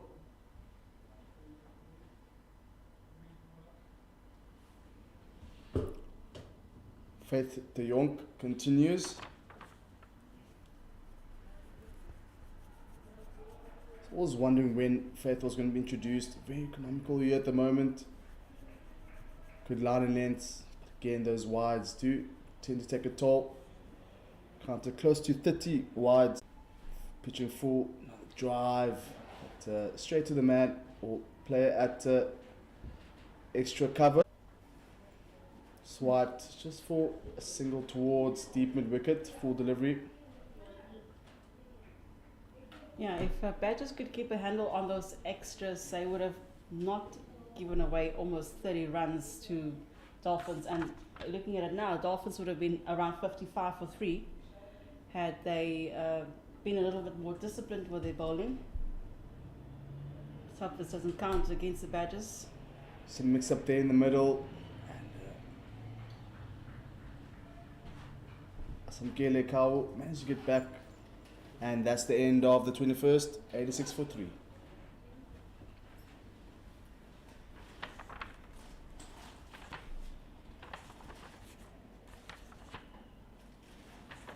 And we even saw Nobuhle with that run out of Nobuhle as well, just coming close now with that one. Asamkele Kau. Yeah, I think they want to avoid any more run-outs. They need to improve their communication and watch their partners instead of a ball. But there's one specific area in the field that seems to be almost like an attraction there. Poor delivery to start off there from Julia Hull. Shaky start with their bowling, Julia Hull. It's unfortunate Julia Hull just going out for a duck in a batting. Dismissed on the second ball. For the Badgers' sake, I hope she makes up for it with her bowling.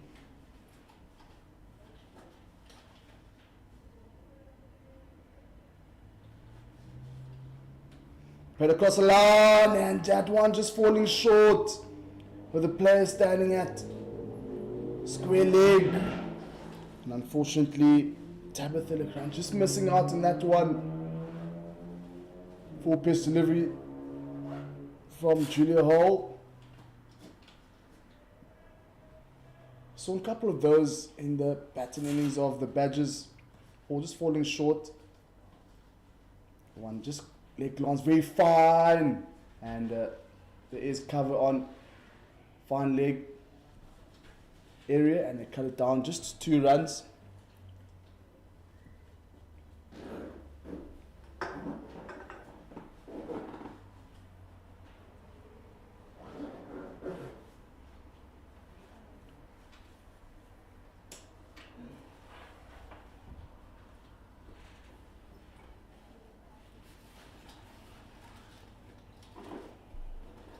Just outside off, and played with the back foot towards the point area. Is cover there, point and cover. I think if Julia does manage to bowl very wide and short, there is gap over the covers. It's a much better delivery. And that's the end of the 22nd. 89 for 3.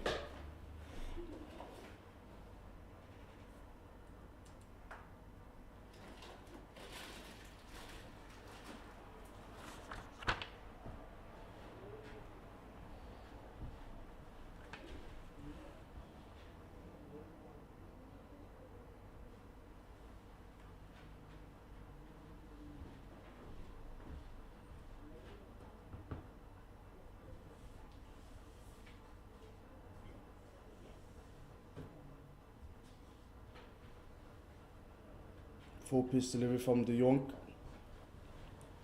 Not much foot movement there from Asamkele Kau. Perhaps if there was an even distribution of the weight, just more oomph out of that shot. Slow delivery. Good bowling variation here from Faith De Jong. 5 overs, 14 runs, economy of 2.8. Applying pressure back onto the Dolphins.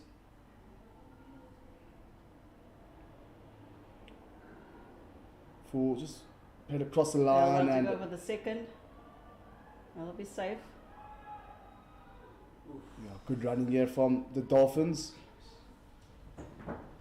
It's very important that you run the first one hard. It does give you opportunity to come back for the second, but again, it comes down to communication.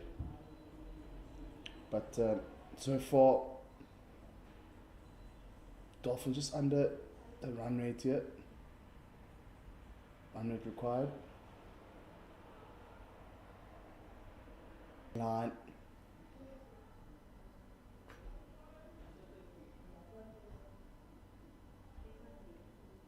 Just mid off. Extra cover, backward point, and short third, I beg your pardon. Mid on, mid wicket, deep mid wicket, and a backward deep square leg.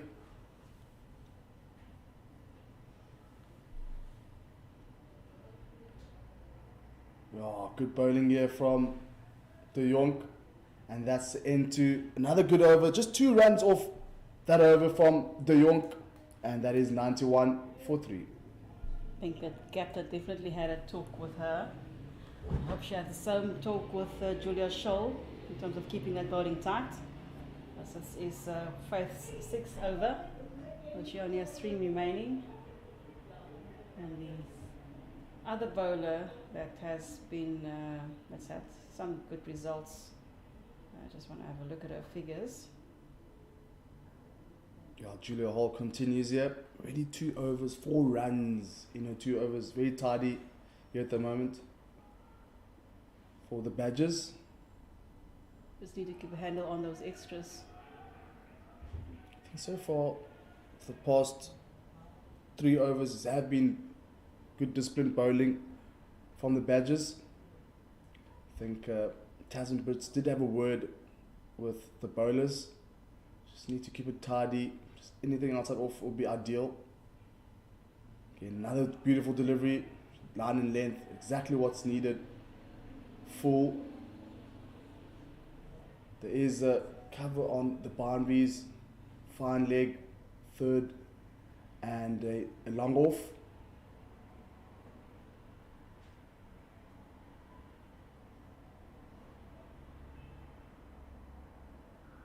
Played across the line over deep mid wicket, and Boundary for them. 4 runs for the Dolphins. Much needed boundary here for the Dolphins. Badgers just suffocating them a bit in terms of the boundaries and the runs, and beautiful shot just lofted over mid wicket there from Pather.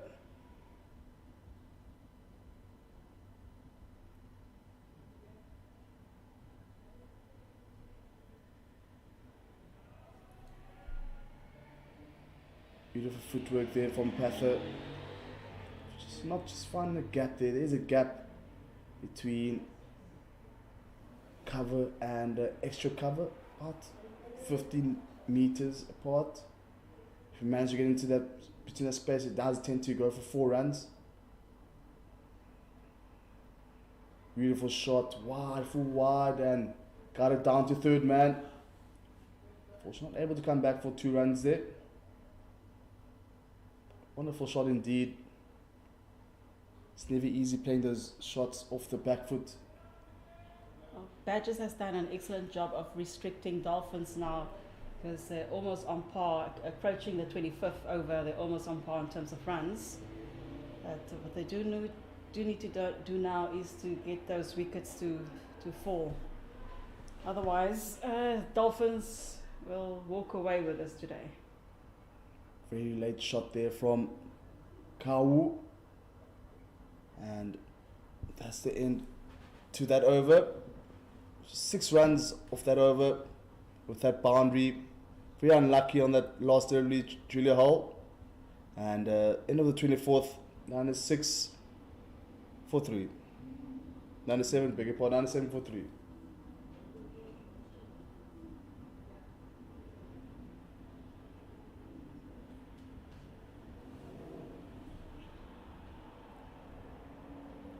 Faith de Jong, 7th over on the trot here for the Badgers.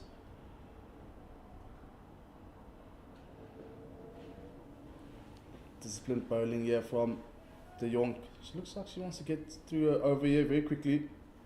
Jogging back to her run up.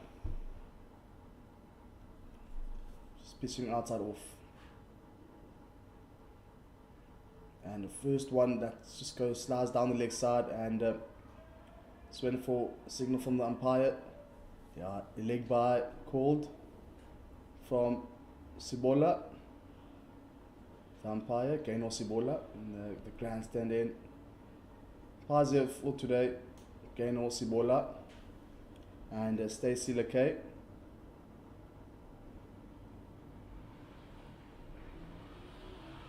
Line and length blocked.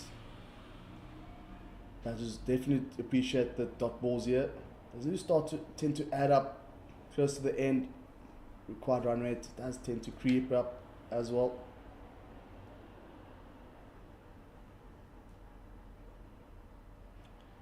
Yeah, beautiful bowling here from Faith de Jong. Just 1 run thus far. Yeah, Dolphins is just under 150 deliveries remaining for them. So everything's still within reach. There's no need for them to hurry about stuff. They're definitely getting along. So as long as they can maintain this partnership and keep that run rate going. And for Badger's part, they'll need to tighten up and get some wickets. Another one that goes down the leg side and runs. Do you think there needs to be a slip in place? And that's the end to that over. 3 runs off that over, and brings up the 100-run partnership. 100 runs for Dolphins. the Dolphins. Really 4 runs per over here. 101 for 3 after 25. Just falling short of the required run rate. Required run rate starting to creep up now.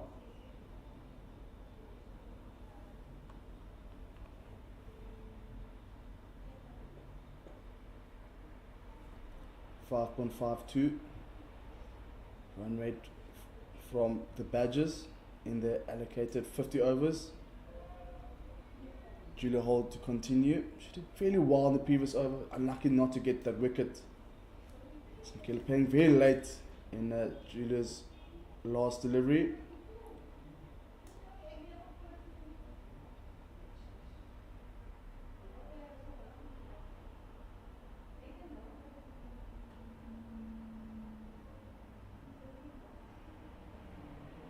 Good line and length. One goes down towards mid-on for dot ball. I think Dolphins, when the runner starts to go under 4 runs, they start to get a bit worried.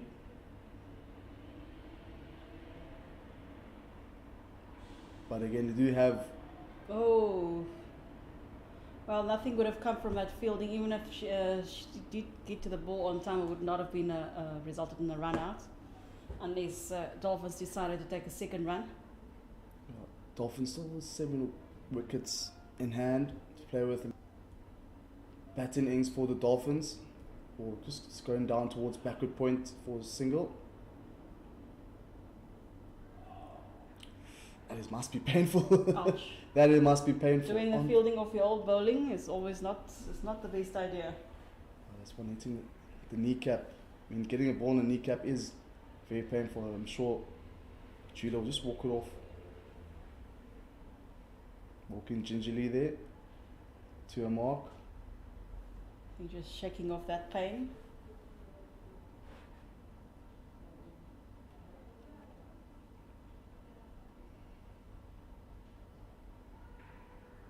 Another single taken, guiding it down towards long off just for a single. These two at the moment not really aggressive and being very conservative. I think that probably allows for the Badgers to have an aggressive fielding style here. Well, given all the extras they've given away, every run counts. Yeah. Any run they can stop counts. Big run here and another single taken. I think the intensity at the moment out there for the Badgers is pretty low. There was opportunity for a run out with During the strong first fielding 10 from overs, there's 2 missed opportunities they had. And when with cricket, once opportunities pass you, they don't easily come your way again. width offered and goes down towards short third for dot ball, and that's the end of the 26th. 104 for 3.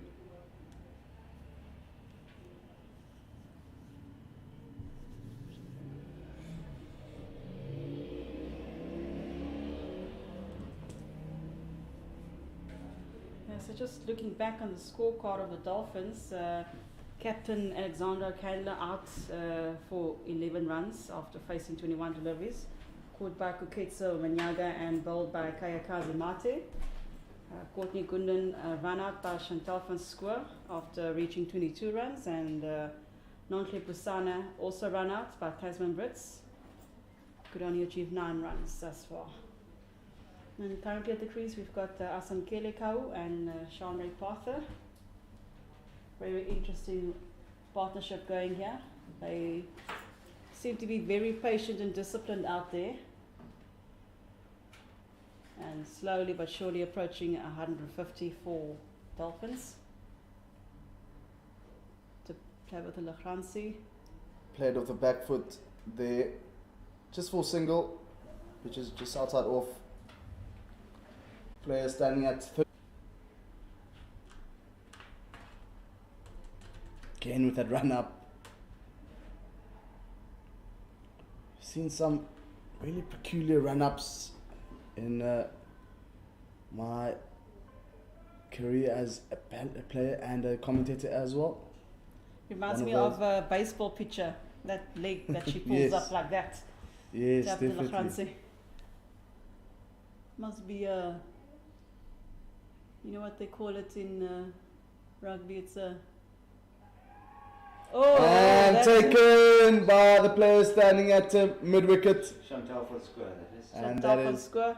So Chantal van Square having a good day out in the field today. Already a run out to her name and now a catch as well. And in terms of her bowling figures, not too bad. Economy rate of 2.75.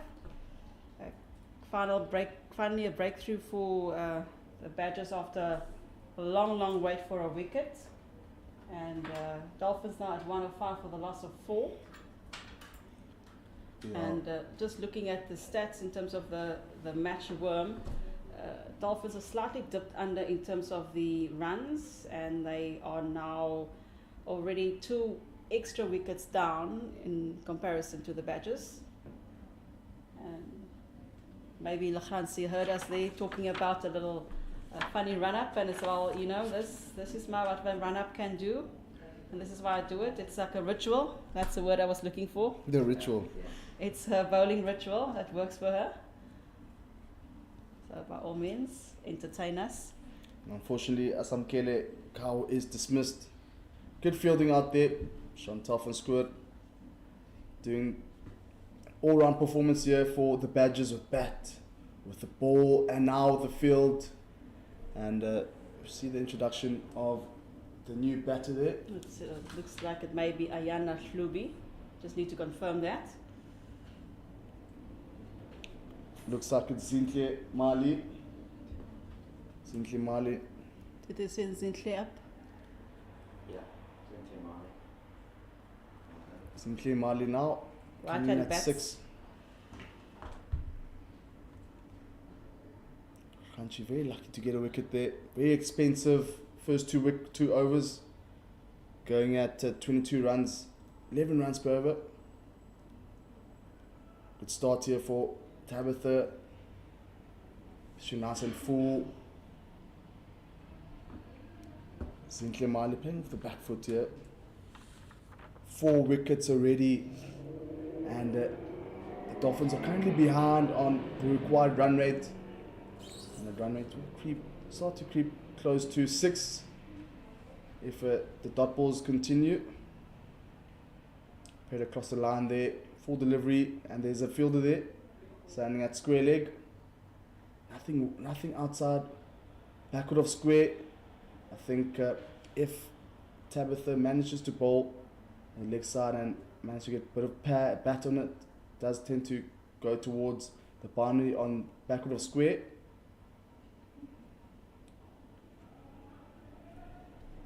Good shot there from Marley to end the 27th, 105 for 4. Good innings for Tabitha Lachransi, although she's a bit expensive on the economy side, currently at 8.63.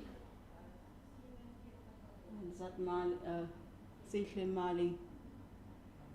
Will she be the one on strike? I just need to see from what end the bowler's coming from Outeniqua end. It'll be, looks like, is that Van Square? Van Square coming from the Outeniqua end, and Partha is facing. And Fiskur replacing Julia Hull, the Outeniqua end.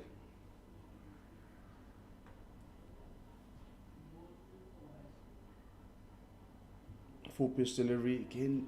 Just looking at the fielding position, there is a gap behind square. I think anything that goes towards the leg side, just nudge it towards the fine leg region. And over the covers, no fielder on that side. Again, another one that slides down the leg side. No run.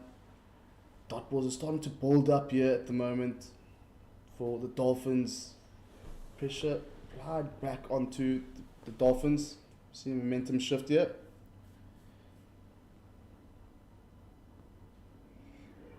Opportunity, and it gets another wicket down for Van Square. the Dolphins. Van Square's first wicket And of the day. Pather unfortunately has to walk. Looked very promising, but unfortunately bowled. Beautiful ball, slow delivery from Shanta van Square. First wicket for her. Did mention she looked very promising with the fielding and the batting now with the wicket in the wicket column. And that is 105 with a fall of the 5th wicket.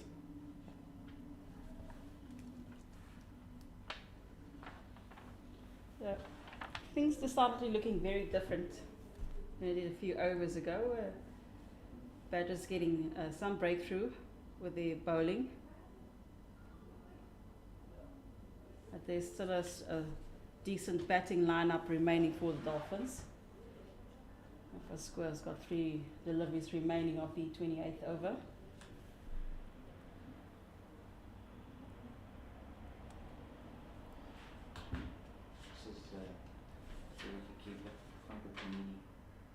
And new batter here for the Dolphins, Kwanga Pinini, the wicketkeeper. Really 5 wickets down, and it's not even 30 overs gone. Left-hander here for the Dolphins.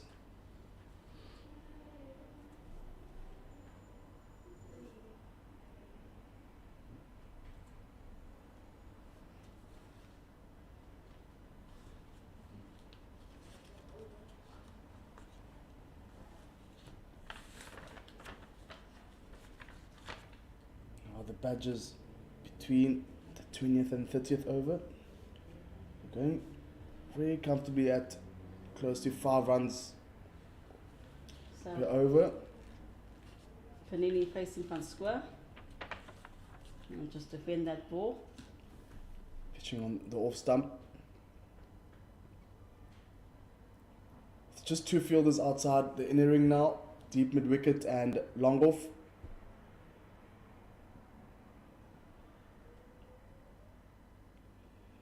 And they're looking for a quick single here. Again, those dot balls applying pressure back onto Dolphins. What's happened now is that the Dolphins will be looking for those singles, but just a tight fielding from the Badgers fielders.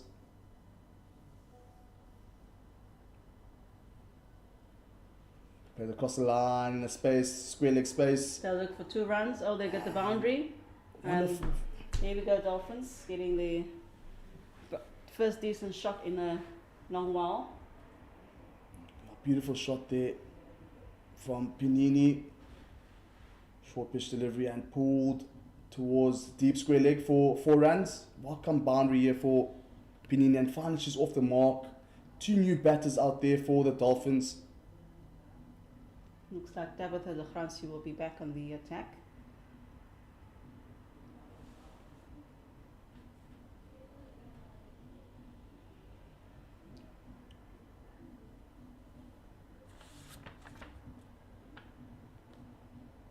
Yeah, Tabitha now replaces Faith de Jong in the grandstand in.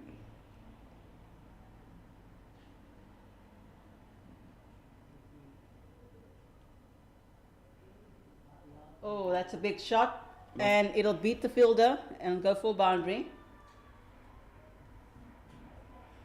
Full pitch delivery there from Tabitha, and that one lofted over mid wicket. 1 bounce for beautiful shot there from Zintle Mali, and she's off the mark as well. So these two starting to pick it up here. Tabitha, very expensive.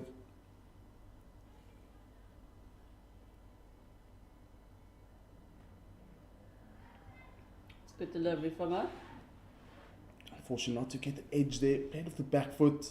He's looking to play it towards the 3rd, but unfortunately missing out on that one.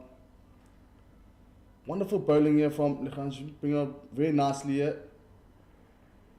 Did struggle up front with the bowling. Another lofted shot, just falling short. It's a player at extra Get back for that second just in time. cover, and managed to get 2 runs. Player long off, moving down towards the deep extra cover to cut it down to 2 runs.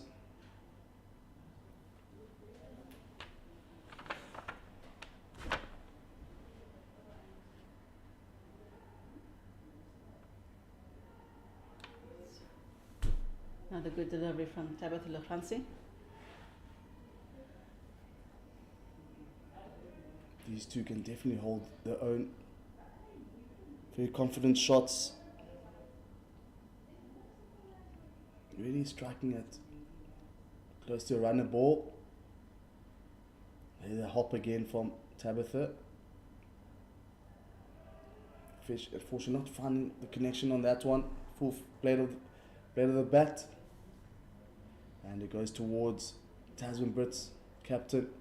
Tasman Brits, 126 runs in the batting innings of the Badgers. Wonderful captain's knock there from Brits. Just came back from Australia. Had a good performance there as well. Slow delivery, wide, outside off. Maybe a single for them only. And the fielder has some sort of issue there. I think the ball just got into past the hand. Brits, the leg. Perhaps a knee, just finding a ditch there.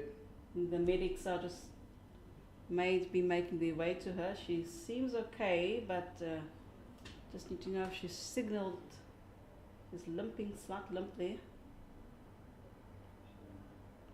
No, she should be fine. Yeah. Tough character. Tasman She'll Brits. want to pull through for the rest of the innings.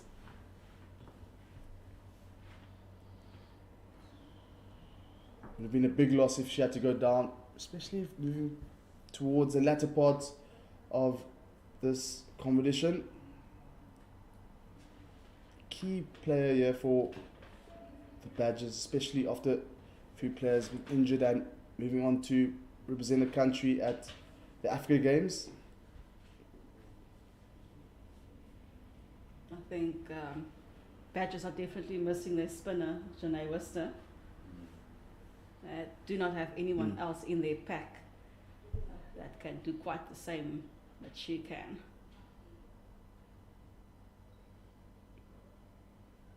One going down towards long on. They want to go for the second. Long on. They'll get it. Good running here from these two. Very close. That second run.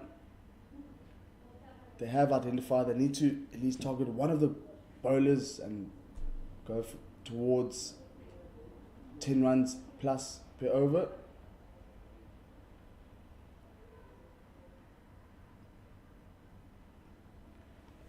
Another single taken. And you see some misfields here at the moment from the Badgers. Very costly here. We did identify that the Badgers fielding is very good, and surely they'll be very disappointed in themselves there. Just a lack in focus.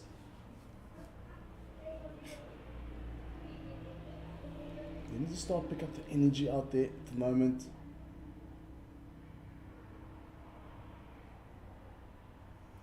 Again, wide, outside off, and unfortunately, no run there for Zintle Mali. There are fielders there.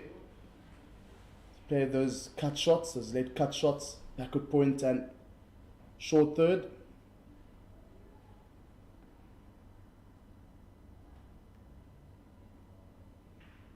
Fielding there from backward point.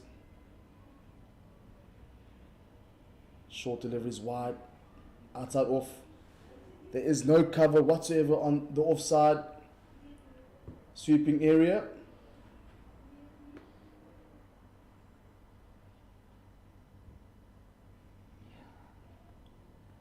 Sweep shot, unfortunately finds the player standing at backward of square.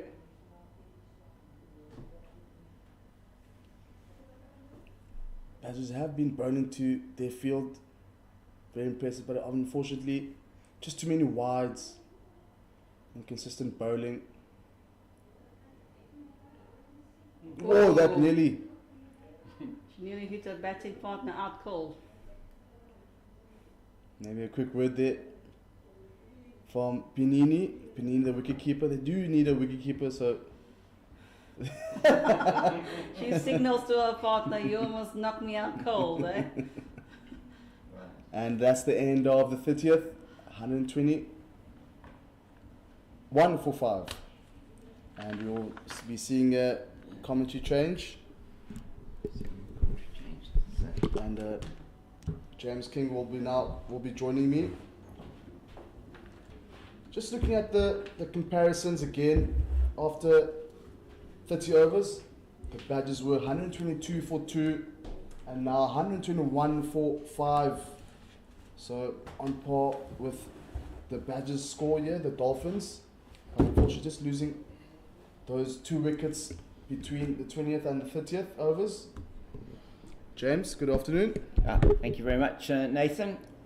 Good to be back with you. Thank you, Vidya.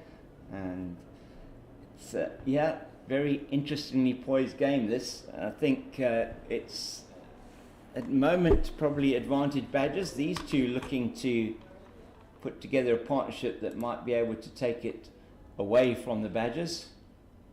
But it's been difficult for them to get the ball away to the boundary. I mean, so far in the Badgers innings, very few boundaries that we've seen from the batters. We'll have a look at that now. Just the 6 fours so far. in the innings, apart from the wide, one wide that went down to the boundary. Oh, that's it! She's got him! Got it, she's got it! Caught off for own bowling to Tabitha, and that's the second wicket for her. Beautiful bowling here from Tabitha. The ball just sticking onto the surface and popping up. And a great take there from Tabitha Legrandje. Yeah, And, absolutely perfectly described there, Nathan. It just stuck in the surface. She was early on the shot, played it up straight back to the bowler. She just held on, didn't she?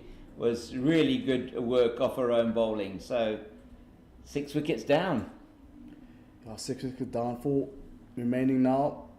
And the Dolphins currently under a lot of pressure at the moment. 4 wickets in hand.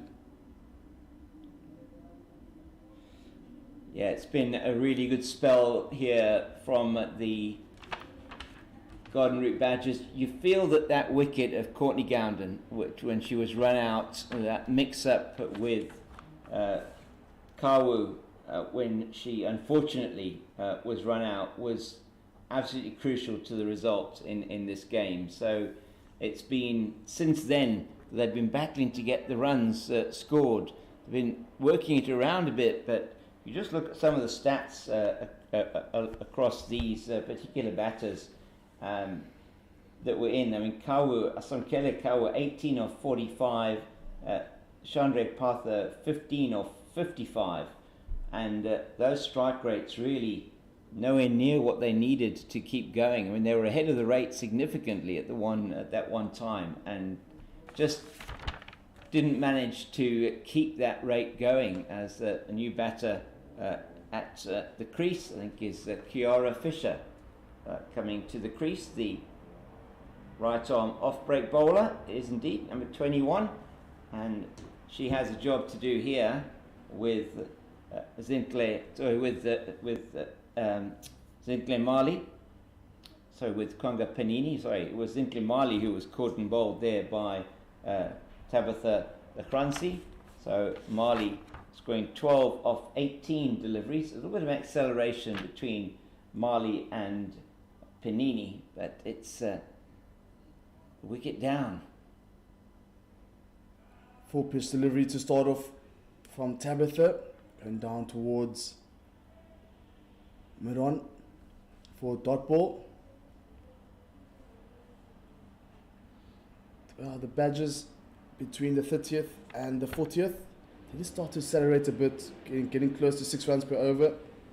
Currently they're on par scores here with the Dolphins. Unfortunately, Dolphins just losing more wickets here. With just 4 wickets remaining now, you'll feel that they need to start pick up the run rate.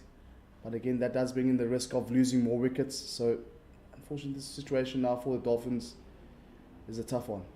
Yeah, and they're into the tail now, most certainly. It's got Nonkululeko Mlaba definitely can bat. She shown that in not just this season but other season. That's nicely played. That is going to come down to the boundary in front of us for 4. That's very well played by the Kiara Fisher. I think it is there, the new batter. Yeah, the umpire doing a good job there, just moving out the way there. Yeah. Some quick reflexes from Kano Sibola. Indeed, she just got out of the way very quickly. And that was spoilt, probably a good over there from, it wasn't spoilt, should I say. I mean, Tabitha Legrandje taking her second wicket, but Kiara Fisher doing a good job there off the last ball of the over. Legrandje now 5 overs, 2 for 34. She pegged it back nicely from that opening spell when she bowled 2 overs, 5 overs now. She is 2 for 13, 0 for 22 off of the first 2. So the next 3 have gone for 8, and she's taken 2 wickets. Really tightened it up a lot.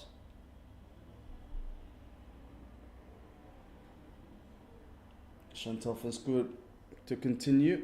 Very tidy bowling here from Verscourt.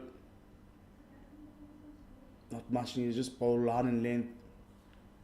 And field positions now just back with a square. Mid wicket. mid on a deep mid wicket on the leg side, short third, backward point, cover, extra cover, and a mid off, just one outside the inner ring, player standing at deep mid wicket.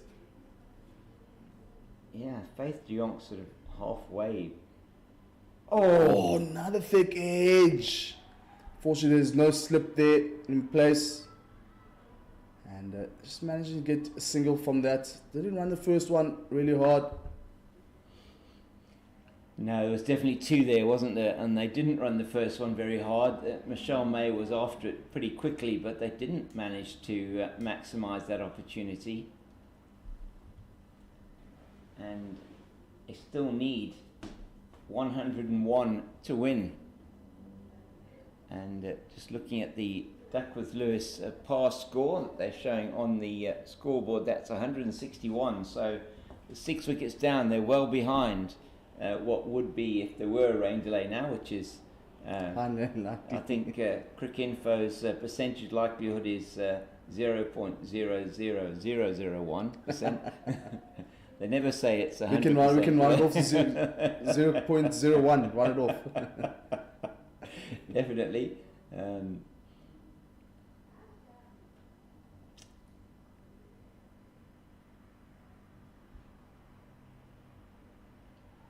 Full pitch delivery wide and just a single, one going down the ground towards long off.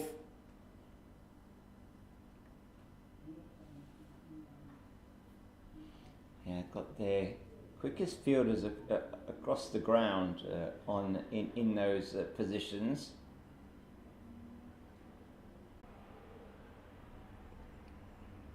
They're just pitching short and wide, falling short. So player standing as third. Spin nearly deceiving Michelle May there. Golden arm of Tabitha Lachransi, who's going to be coming back on for her next over. Continuing, should I say, not coming back on, but continuing. Gosh, a shaky start for her. 22 runs off the first 2 overs, and they managed to bring it along very nicely. 2 wickets in 5 overs.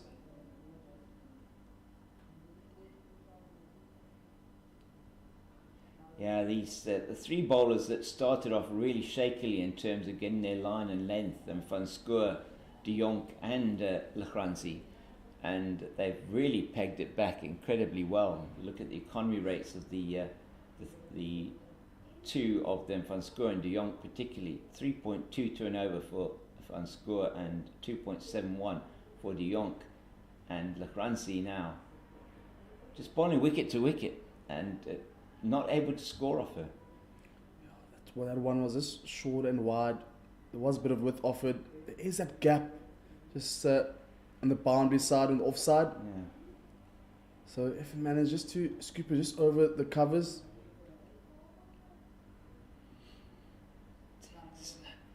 Just can't get it through, can they, on the offside? And Fisher, who played that lovely straight drive in the last over, just over pitching a bit from Lachransi.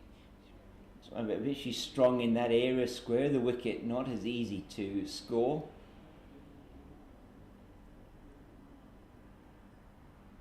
Lofted over. Out. No. And just falling short. Oh, my goodness. Had Manyaga responded quicker to that and started running in earlier, that you think would have been not an easy catch. They're never easy, but she seemed to have so much time to get underneath it and just didn't attack the ball at all. That ball just falling 3 meters in front of her. Yeah, it was a definite chance, and difficult perhaps on the field to gauge the distance. From up here, it certainly looked like she should have taken it. Vida's shaking her head here as well, so she certainly felt that was a catch. And She was a few steps away from it. she was, she literally was. Like, if she'd have dived, she probably would have got there. But Chantal van Schoor, she's everywhere in the field. Chantal van Schoor took a good catch earlier on to get rid of Puther, so it was a reasonably easy catch, but they're never catches, you have to take them. Yeah, speaking on catches, a few missed opportunities in the covers. Yeah. Saw Michaela Andrews just dropping one. I mean, those balls did relatively fly over their heads, but I mean, proper opportunities for the fielders. And that's the end of the 33rd. Yeah. 128 for 6. So, just looking at those comparisons, Badgers at that stage on very much the same amount. Don't actually have the 33rd over here, but 32 overs, 128 for 3. So, run rate is virtually identical. It's just those 6 wickets that are down that make it very difficult for the Dolphins here potentially to get over the line. And you just feel for them that those wickets that went early on to the run-outs and the wicket of Alexandra Candler, crucial in dropping that run rate down. The runs really you felt had to come from the top 3, or maybe the top 4, but Candler, Gowden and Bassani were all looking reasonably good, and we sort of expected that they would perhaps continue. Gowden probably holding the team together. And on that one, driven down towards long off. They need to start to accelerate the run rate. We saw the Badgers between the 30th and the 40th getting close to 6 runs per over. Tabitha Tasman, when she got a century, she did start to accelerate and just picked up the run rate in that period of play. Just cannot pierce this offside field. That's Lachranzi doing the fielding. It's been a feature. I mean, they've just kept that field the same, haven't they? Since those first 2 or 3 wickets, the premier batters were out. They've just kept the field in, and blocked off like any scoring opportunities on the offside. Another short delivery towards mid wicket, and picked it off nicely for 4 runs. Yeah, it's a good shot from Panini. First one that she's really had that's been short enough to be able to pull away into the leg side, and Michaela Andrews at mid-wicket had no chance there. She's just moving a little bit straighter now at mid-wicket. Van Schoor. It's really a very rare boundary, and it's another one. Oh my goodness, just over the head of Andrews at that position. Almost went directly to her, didn't over her head. So, that was really close. And she's just having a tough day at the moment. Yeah. That's the second one for her. But again, that one was very difficult. Yeah, there's prediction out in the deep there, so it was just a single. But living dangerously is Conga Panini, and they don't dare take a run to Tasman Brits, who's now just lying on the floor there. Still, perhaps she went down a bit earlier on. She just caught her knee in a divot or a donga, not quite a donga, divot on the outfield. Donga is different. That's grass out there. Somewhere between a divot and a donga. Yeah. And the players now taking a drinks break. And we'll be back in a short break.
And we are back after the short drinks break, and looks like Kayla Andrews has ball in hand now, coming back for a second spell. Beautiful full pitch delivery to start off with here. Just quick running between the wicket. Yeah, from the Dolphins. she's a little bit upset there that there's not the fielder at long on, long off, should I say, and in fact it was long on, apologies, it was for the left-hander, is not actually in the circle. I don't think there's a need for a long off and a long on at the moment. For me, and that's better. I prefer this. I know Fisher has hit one down. Oh dear, okay, so she's changed her mind. Looks like it's Tasman, the captain, dropping back on yeah, himself. she is, yes. Oh, short delivery. That's, yeah, I think one just stuck in the hand. That, luckily for her, didn't cost her. And I think here, just having that long on deep, which means they're giving a run every time it goes past the bowler.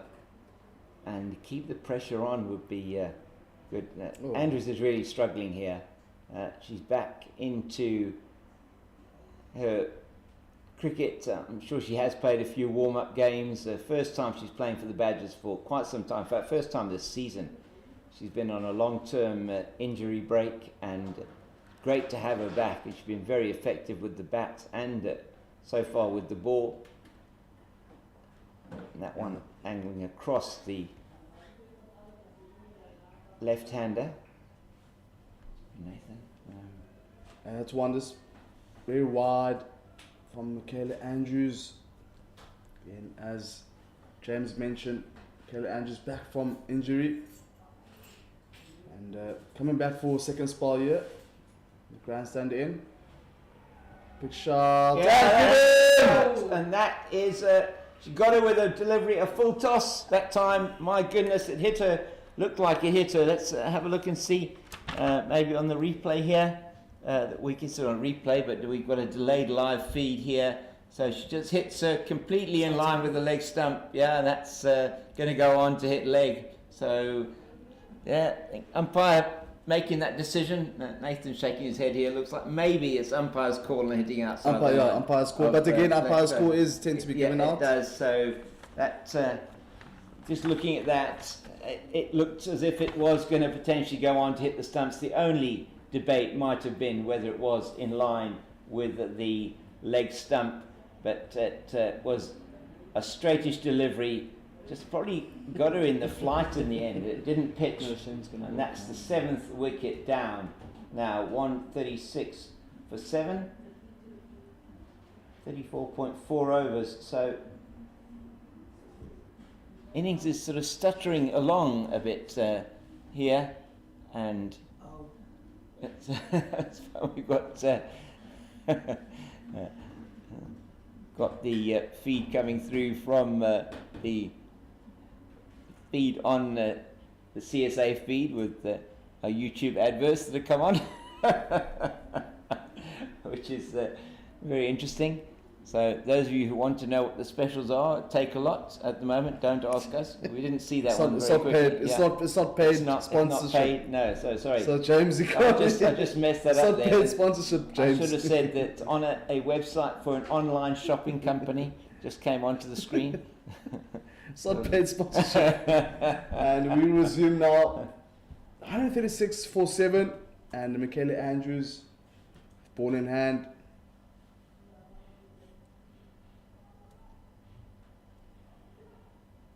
Ooh. Full pitch delivery to start off with. And just want to check now who the batter is. No, it's that Jade de Figueiredo. It isn't Nonkulu de Kwamlaba. So Jade de Figueiredo in bat, the slow left armour, who is bats right-handed, bowls left-handed, as so many people seem to do. Oh, and that one kicked very low, and it misses everything. Likely be given bars here from the umpire, and it's given his runs. So that was a catch that went down there, but you can't say really went down, can you? It did go down very low. The bat went almost under the bat that time. At Andrews, probably feeling a little bit aggrieved at that, but she's got her first wicket on her return to Division 1 cricket. Fantastic to see Michaela Andrews back for the Badgers, and giving that leg before wicket decision against Kwanga Panini, whose vigil there came to an end. And now we see Stacey Lekay signalling a start of the power play, batting power play. Yeah. So remember, it's 3 allowed outside the inner ring, but I'm pretty sure that the Badgers wouldn't mind that. It's just 2 now outside, just a conventional fine leg and a third. Yeah, they've been keeping very much only 2 or 3 fielders outside the circle anyway. So this certainly, from that point of view, is not unusual for them, as it's a change of bowler. And they brought the strike bowler back, KK Mate. Nathan, good call. Yeah, Mate, just maybe perhaps looking to clean up this tail. Mate did bowl relatively well, missed opportunities in the slips. She did have a second slip and a fourth slip, balls going in between there, and eventually getting that wicket with the player standing that second slip. But good bowling, very promising bowler here, Mate. Yeah, KK Mate been around for a little while. She has certainly been the spearhead of this Garden Route Badgers attack this season. It's been very impressive in this match so far. 1 for 16. That's well played by Jade Figueiredo. And that's one short delivery, sloughed it over mid wicket, and 4 runs. Welcome 4 runs here for the batters. Fielder there, Tasman Brits, not tall enough. She is a tall figure, but unfortunately that one just sailing overhead for 4 runs for the Dolphins. Pretty sure the Dolphins will take as many runs as they can get here at the moment. Just 3 wickets in hand for the Dolphins. Yeah, it's been really tough for them out there today. Run scoring has not been that easy. They've been given quite a few runs from the wides and extras that have been conceded by the Badgers, but runs have been hard to come by off the bat. Been paired off the back foot. Unconventional shot there towards mid-on for no run. This dot ball's starting to add up here, and we'll be seeing the run rate required creep to 7 in a short while.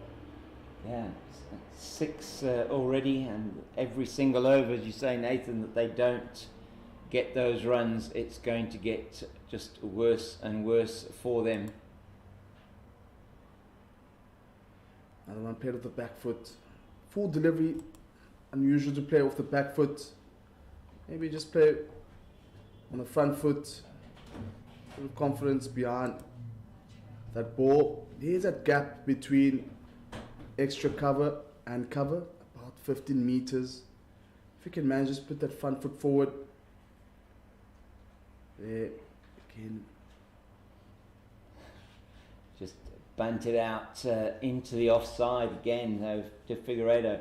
That one short ball that she got, she was able to pounce onto. You said no future in bowling short on this wicket. In this game, it's often easy enough to get onto the back foot and play that one into the leg side, but that, other than that, was a good over from KK Mate, and it will be Michaela Andrews to continue from the grandstand end.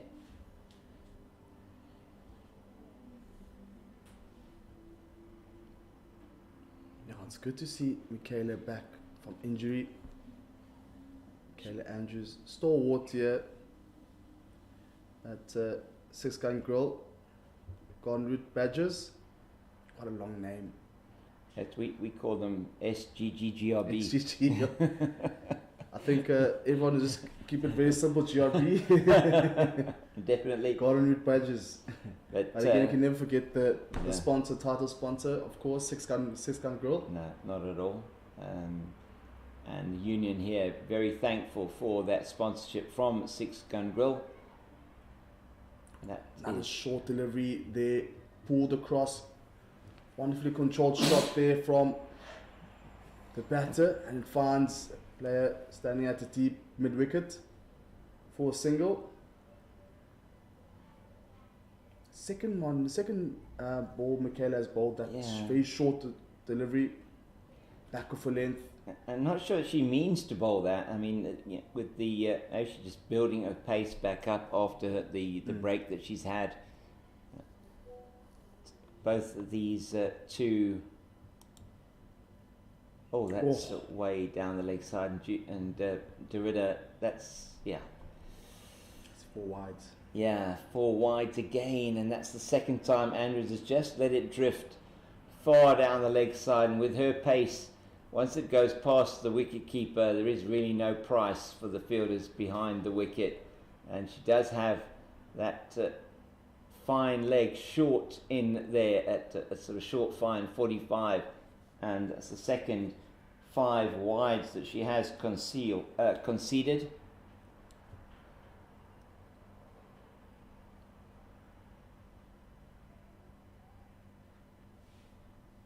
Yeah, better bowling here from Michaela, full length delivery, pitching in line, passing the batter to play that shot.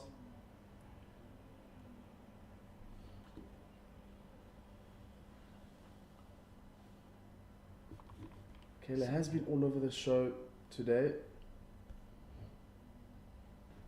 Yeah, she's that's nicely played, isn't it, into the cover? But that's Chantal van Schoor again, who's onto it quickly.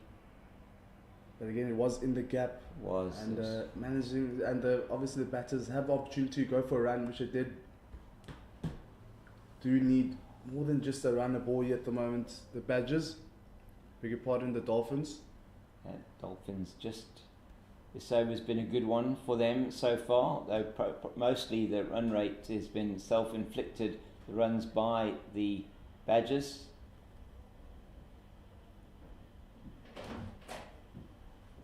And that's the end of that over. 148 for 7. So comparison after 37 overs, it was the Garden Route Badgers 145 for 4. So it's still nip and tuck here. Though it's still one delivery remaining. One delivery remaining. So it's 149 for the loss of 7. Just a single. I think that's Caroline Rhodes that came in. No, it wasn't, just KK Marty that came in from the deep and fielded that. So, trying to get the scoreboard. We're just trying to get back to see what is happening here. I think we may be able to just have a look. That was 8 off that over from Michaela Andrews. So,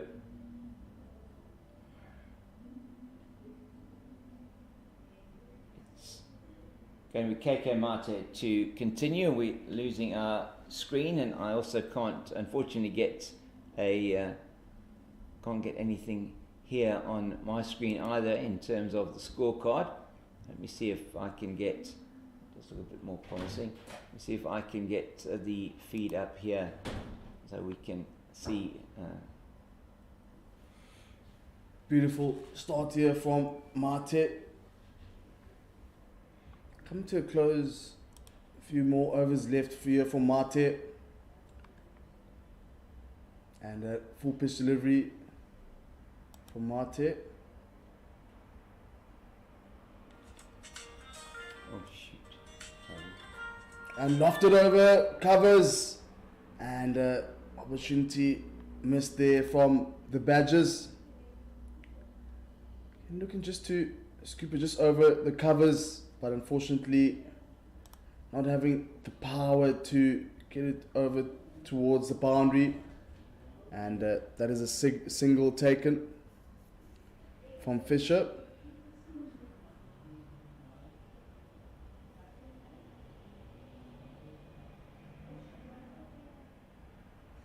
Yeah, she's on the money, isn't she, here? KK Mate, she's been very good so far. 1 for 21 after 6.3 overs now. She's bowled. And 6 overs, 20 runs in 6 overs. Very economical. Mate, unfortunate not to get more than 1 wicket here. Lofted over deep. That's a very good shot. That's a really, really good shot there from Jade De Figueiredo. Kiara Fisher, not sure who was on a strike for that. It actually was Jade De Figueiredo.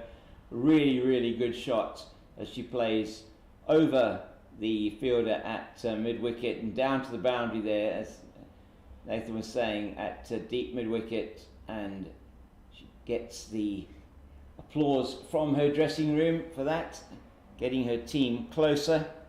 They went to their 150 after 37 overs and 2 balls. KK might want to try and rectify that now. Lofted again, opportunity! Oh my word, it's dropped on the boundary by Tabitha. No, it's not Tabitha there, throwing in left-handed. In fact, it is Tabitha. She bowls right-handed.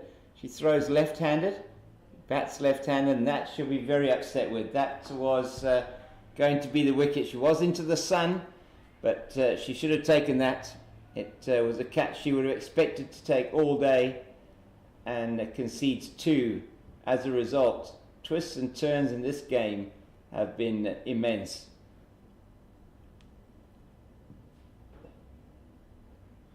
Thick edge to the player standing at short third, and that's the end of the 38th. 156 for 7. On 56 for 7, and again, by way of comparison, 154 for 4. The Badgers. This is going to be very interesting. You feel one more wicket, either one of these two, and particularly De Figueiredo has been quite attacking since she's come in. 12 off 14 deliveries. He's hit already a couple of boundaries, and Fisher has also managed to find the boundary. Andrews will have other thoughts of this, and not going to get past. Who's that? It is Manyaga. Manyaga's been really good in the field. Nathan, the wicket keeper, normally plays wicket keeper in place of Mika de Ridder. Yeah, I think if Mika is not there, she'll obviously move down to the keeper position. But Mika now obviously being part of the national setup. Yeah. With Sinalo Jafta. Yeah, so after the retirement of Trisha Chetty, so Trisha Chetty there for a long time, a Dolphins player for many, many years, and a very good batter and wicket keeper. Sinalo Jafta has been in that position on and off for the last 5 years, and claiming it now most certainly the Lions player now. Oh, another full delivery, slow delivery from Michaela Andrews. Must love the variety offered here from Michaela. Yeah, pace-off seems to really be working on this wicket. I mean, Chantal van Schoor, Faith de Jonk, both of them really taking pace off the ball, have been incredibly effective. Now the full widest delivery. Unfortunately, finding that player standing at mid-off. I do think it's the right call to have the players still inside the circle. Want to give these batters something that they going to be looking at hitting over the top. 70 runs now required in 60 or 70 balls. 67 balls it is now, so 11 overs and 1 ball left. so they need more than a runner ball. Run rate creeping up over. It's well over now. It's over 6.3 runs to the over. And that's one left. Full wide delivery into another good over here. Just one off that over from Michaela Andrews bowling. End of the 39, 157, 47. So 60, you said it's just under 70 required. Is it 69 required of 11 overs? Going to see, it's still going to be KK Mate, isn't it, from the Otaniqua end here. Southern end of the ground, looking out from this grandstand.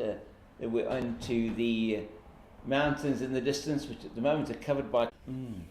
sorry. That one going down towards long on. Full pitch delivery there from Mate. Mate really impressed me here for the Badgers.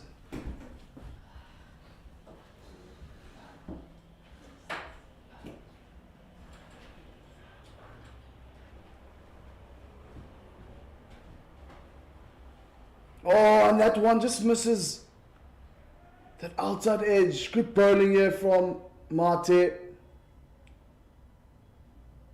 Pitching in line, and unfortunately Jaden was just missing out on that one. Definitely good bowling here from Mate. Just now 3 outside the inner ring. And a dot ball. These dot balls are starting to add up now. One keep pitching in line. There are scoring opportunities here for the Dolphins. One beyond square. Such a fine leg region. And over the covers, that's surely a wide given. Umpire there, Stacey Lekay, standing at the Otaniqua end. And unfortunately, Mate has to ball that one again. Just 3 more deliveries remaining in this 40th over. And it then will be Avidia joining me, I think, for the final 10 overs of this innings, or until they get the target, depending on which one comes first. Full pitch delivery there from Mate. She has been bowling that good line. It's outside off, not offering much to the batters, but unfortunately just 1 wicket. Another swing and a miss from Jade. Desperate times here, calling for desperate measures from these two, and they need to be batting it faster than they are. The Figueiredo was 12 off 14, she's now 12 off 21, just can't get the ball off the square at the moment, these two batters for the Hollywoodbets Dolphins. Lofted over opportunity, and that one just falling short. Player standing long off. Tasman Britt's coming in there. She's put her best fielders, including herself, out on the boundary, and that is 40 gone. There's 10 left, and say goodbye to Nathan for today. Thank you very much, Nathan. And it's going to be a video joining me for the last 10 of this innings, or until the Dolphins get across the line, and it will be Avidia has the feed there. It's got all the stats there, which I've been slightly technically challenged in getting those, so we're doing a real team effort here. We hope you've enjoyed our broadcast. This broadcast brought to you on CSA's YouTube channel. To those of about the 30 or so of you that are watching, we really appreciate you being with us and hope that you're enjoying this broadcast from the recreation ground here in Oudtshoorn. We're here with myself, James King, the Cape Fox, and with me is Nathan Gogela, and on commentary now, Avidia Haynes. It's wonderful to have you with us, and it's going to be Faith de Jonk who's going to be bowling in place of Michaela Andrews, and that a full toss is played past the outstretched arm of Chantal van Schoor to the deep, wideish, long on boundary for 4. So not the kind of ball she wanted to start with there. Absolutely not. At this stage, they're in a fairly good position to restrict Dolphins. I've said it before, I believe Dolphins got a good setup in terms of their batting order, even if heading towards the tail end. And we still have Mlaba to come. And that's right. As far as I know, she's fairly good with that bat. Don't think it's all lost for the Dolphins yet. No, and that's another boundary. Another boundary, is it? Another yes, boundary it for is. the Dolphins. Mm-hmm. So 2 deliveries which she really needs, she will want to forget, I think, at the moment. Faith Young, the first one over pitch, the second one short, and that is meat and drink to any batter, particularly one that's been in for the amount of time that Jade de Figueiredo has now been in, and she's on to 21 of 25 now. She was going through a slowish phase when you had the 2 premier bowlers on for the Garden Route Badgers. But this adding a bit of impetus into their batting. 168 now for the loss of 7. And of course, they're just slightly below that required run rate. They can pull it through with a few big shots. I think the pair at the crease at the moment can definitely pull it through, and even if they lose a wicket, they've got a big hitter that will join them on the crease. And looking at the comparison, you know, they are just below in terms of runs. Yeah. They have maybe lost their wickets in quick succession in comparison to the Badgers. Oh, it's up in the air and it's safe. Oh my goodness, that is just incredibly lucky there for de Figueiredo, trying to play it into the leg side again, and gets the top edge and lands in between the short 45 and the short third, and just really unfortunate for the Badgers there, living dangerously, but they have to do that now. Do the Hollywoodbets Dolphins if they want to keep that gap at the top of the log, and that's wideish outside the off stump, but umpire Gaynor Sabola keeps her arms by her side on this instance, just inside that red line. Kiara Fisher on strike, and straight back to the bowler. So de Jonk recovering reasonably well from that situation, and 169 for the loss of 7 after 41, and it was the Badgers 177 for 7. That was the over. Sorry, that was the over in which Nonkululeko Mlaba took 3 wickets. The over there, as the wind has picked up a bit here, just blows both of our doors open. You can call it the wind. There might be some other characters invisible to us. Let's just walk through the door. You never know. You never know. Yeah. Look, the batting lineup of the Dolphins have seemed very, very relaxed to me throughout this entire innings, and they certainly got enough balls in hand. They've got 50. They've got about 54 balls, and they need to get 58 runs off it. They can definitely achieve that if they continue with their momentum and they lose no wickets. And the Badgers, on the other hand, needs to take those wickets within the next 5 overs, or this is going to become a problem for them and their 3rd successive loss in the series. Yeah, they'll be looking to avoid that as much as they can here at their home ground. It's played down to Brits at long off, and they'll take a single. De Figueiredo handing the strike over to Kiara Fisher. It's KK Mate, the strike bowler for the Badgers, that's continuing her attack. She's into her 9th over now. 1 for 31. And that will be cut off. No, it won't. So they'll take a single. Chantal van Schoor trying to come across. Faith de Jonk's in quickly from long on. Yet another single. Singles are, at the moment, not enough. They need to be punctuated with boundaries for this Hollywoodbets Dolphins team. And the more the run rate's maybe going to increase, the more the pressure. Although, as the video says, they haven't looked like they... seems like they're soaking up the pressure really well. It hasn't looked like they're really, like you say, too tense at the moment around that. Definitely, this entire Dolphins team displayed big match temperament. So, and that is probably what contributed to them being at the top of the log at the moment. They're good in terms of their batting and bowling, including fielding.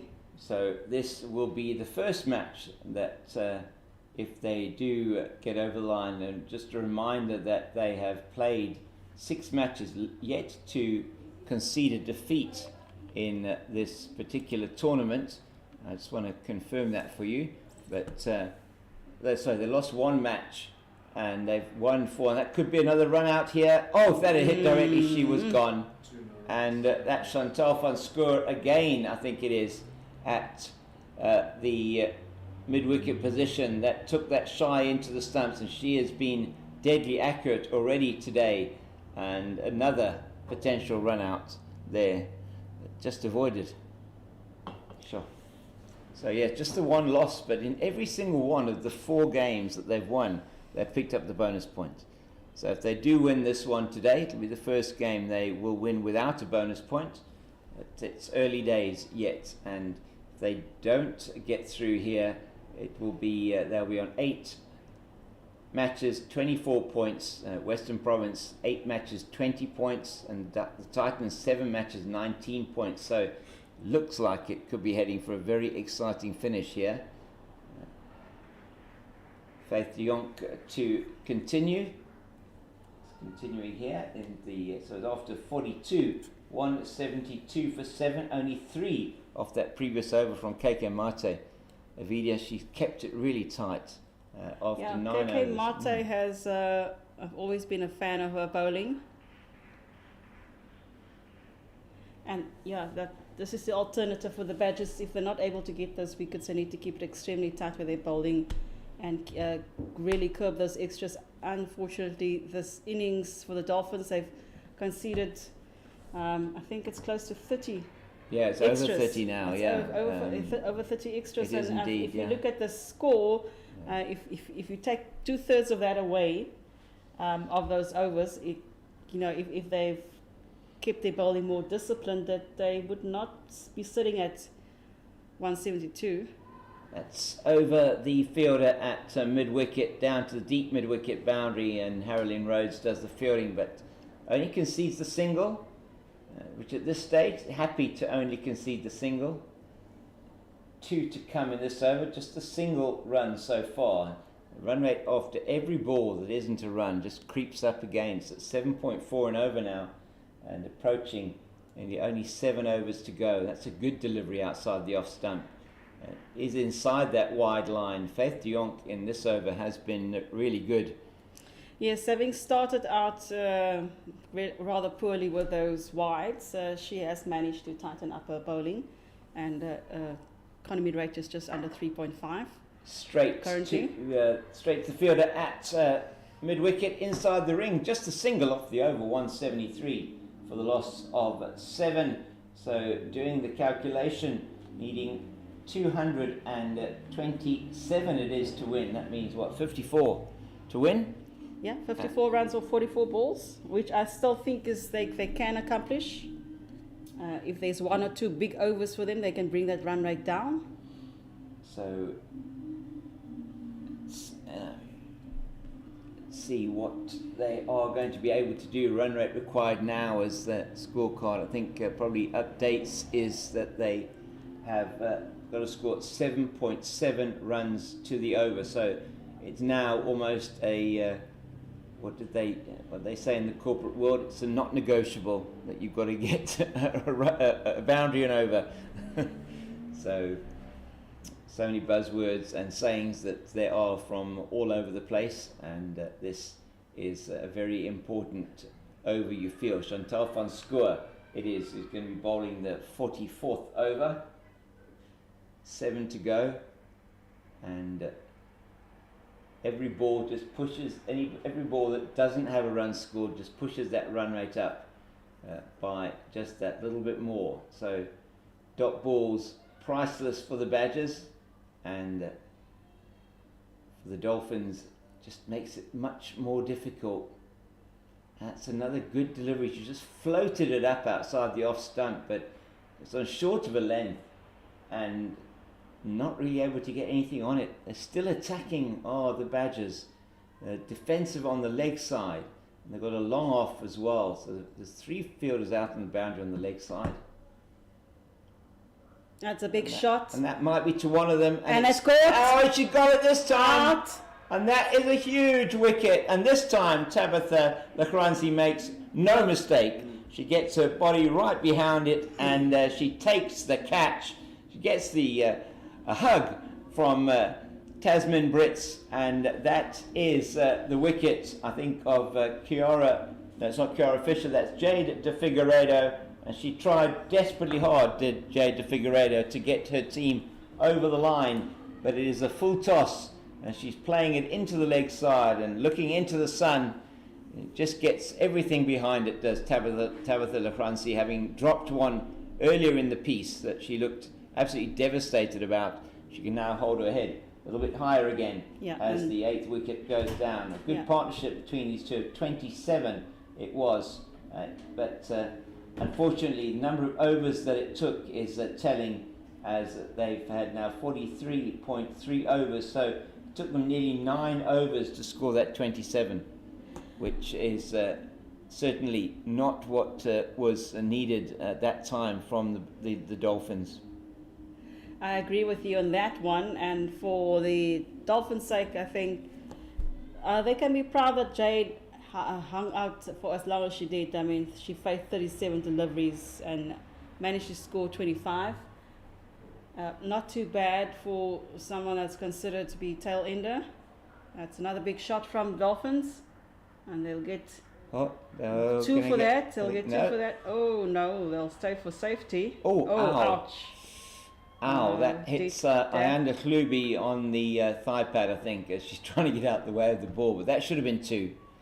Just knocked on it was by Tabitha. Probably the best decision for them to take, because they would have been run out given the placings of that ball and where the runners were. Yeah, I think you're right in that instance.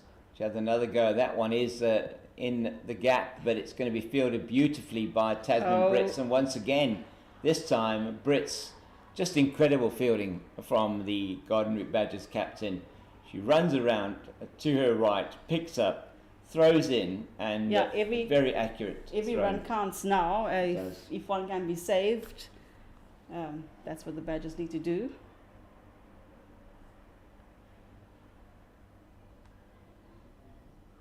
And Ayanda is certainly aggressive in terms of her approach at the crease, wasting no time.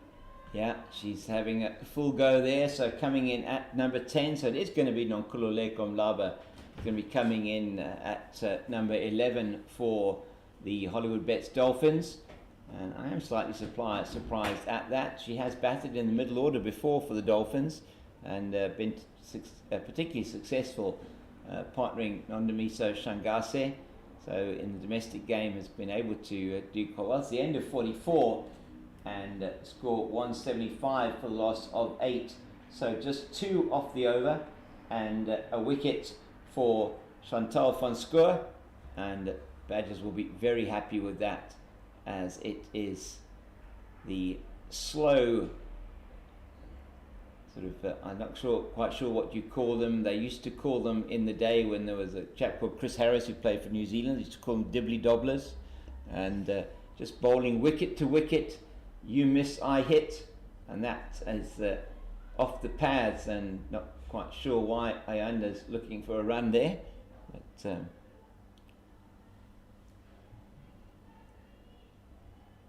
Faith de Jong into her last over, and she's pulled it back incredibly well from that terrible start. Oh, that's a big hit.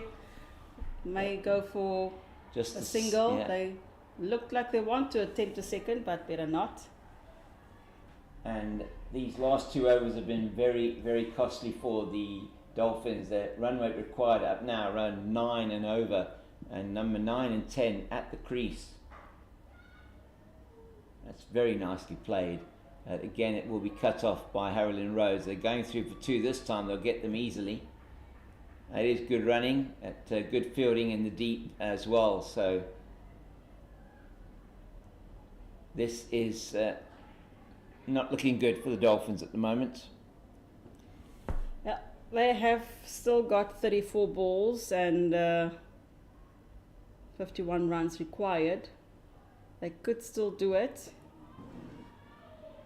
Current run rate is just under 4.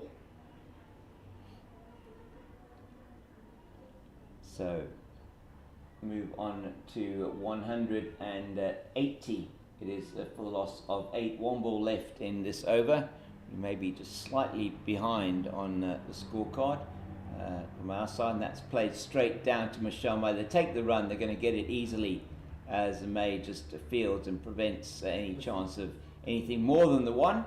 And at 181, 6 off the over, and when they're needing 9 and over. So 181 for 8, 9.2. So what's the equation now, Avidia? They've got 30 balls left and they need 45 to win. So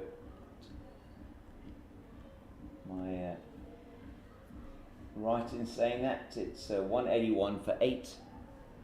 It's going to be Chantal van Schoor to continue from the Otaniqua end. 227, sorry, so they need 46. So 46 to win off 30 deliveries. That's just 9.2 runs per over is what's on the scoreboard. It's played too long off for a single.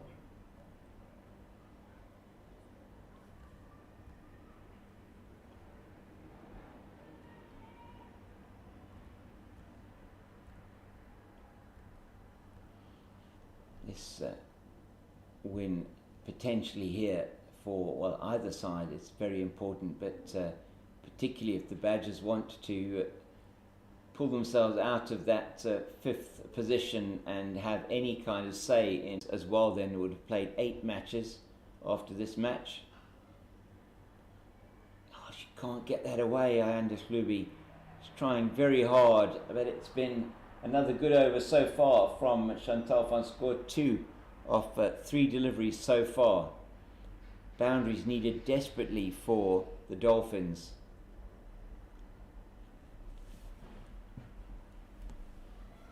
It's played hard past the bowl. Yeah, sorry, video. So they'll get a single for that one. That's all I want to say. Look, they'll definitely see each other again in 2 weeks' time at the Dolphins' home ground. Okay. And thereafter they'll travel through to, I think they'll come back home and face the Free State.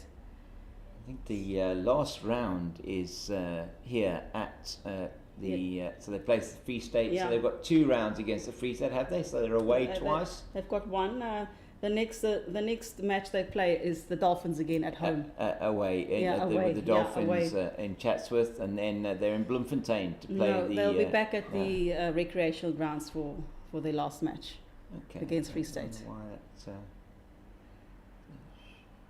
It's 189 for 8. 8 off that over, which is exactly what the doctor ordered. 9.5 runs to the over required.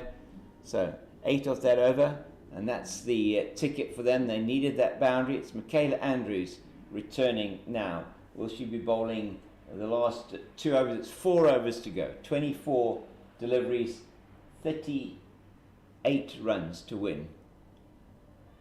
And they're going to have to be neater in the field than that. It's just parried by Faith de Jonk. And they threw for a single to Fisher.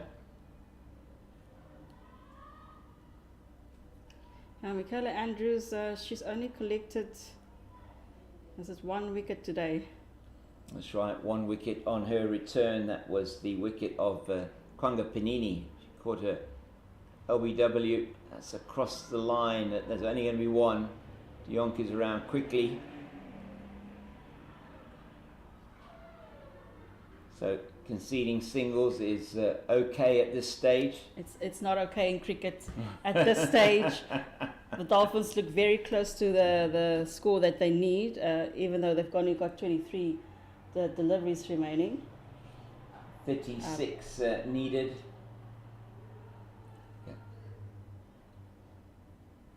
That's out to Rhodes, deep at mid-wicket, just the one. So 3 singles off the over. It's more than you feel, Avidia. You feel that just got to try and get some more dot balls here. Yeah, they need to try and get more dot balls. I firmly believe even the last 2 overs can make a distinct difference if there's a few big shots in. And, once these teams, once the Dolphins tap on 200, that score is within reach for them. 35 to win. 27 deliveries. That's played into That's the a leg good side. shot. I think there's going to be 2 there. It's well fielded on the boundary by that is Mate out there. That's a good shot from the batter. Hlubi taking some strain out there with the running. It's Kiara Fisher, who's played a really good hand here for the Dolphins. She stayed there. She's currently on 23 of 37. Hlubi's just come in and added some impetus to this innings. She's out again. That is in the air and should be taken. It is. She picked out Tasman Brits. Waste no time to her name and is helped up with a catch there. Yeah, and that was straight through to a fielder that is not going to drop one of those. The sun behind her came straight in at chest height, and that enterprising innings from Ayanda Hlubi comes to an end. 12 of 12 deliveries, I think it was, in the end. Just waiting for the scorecard to update, and she is caught on the boundary by Tasman Brits off the bowling of Michaela Andrews. So her second wicket on her return to first team cricket for the Garden Route Badgers. Just the one boundary for Hlubi in that 12, and it is the 9th wicket down with the score on 194. So that partnership, 21. There's been a lot of 20 and 30 run partnerships in this innings. There's nothing that has really gone on to give the Dolphins innings any kind of impetus, and it really has been very difficult for them, as this one, Nonkululeko Umlaba, who has come out now at number 11, only able to play down to mid-off. So it's never over until it's over in cricket. We've learnt that. Last wicket partnerships can certainly get the runs. I do, and now that Mlaba's at the crease, she is no stranger to the bat. She can be as equally as dangerous with the bat as with the ball. She's picked up 5 wickets today, and I think she is looking to pull this through for the Dolphins. So 3 overs to go, 33 needed. That's a reasonably easy calculation.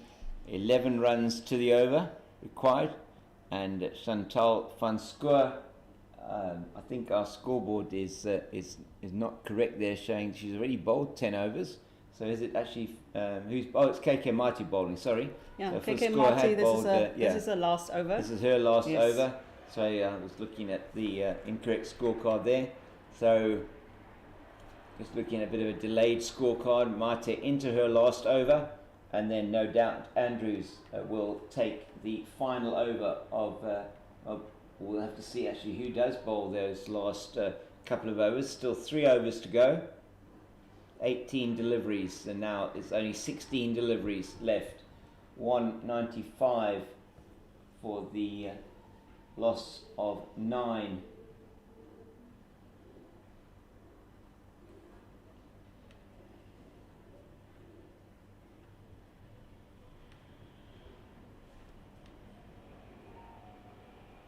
That's in the air. It's a great shot, but it's also, my goodness, some outstanding fielding again from Brits in the deep. She so nearly got to that one to take the catch. but also preventing the boundary, the most important thing as she came in. You'll probably see her in your picture here, just appearing. You probably saw her appearing, and just see how incredibly well she did to not only try and take the catch, but get her body behind that one to prevent the boundary happening. It's 9 down, 2 overs and 3 balls left. They need 12 and over to win. They have to hit boundaries, and that's going straight to Michelle May at extra cut at mid wicket. Sorry, even I'm getting my tongue twisted here with the excitement here. So the Badgers will be really hoping they can get this one over the line. The Dolphins will be hoping that there'll be something they can hit, and there's one, but it's only going to be one. Fisher trying desperately to hit that one through to the boundary.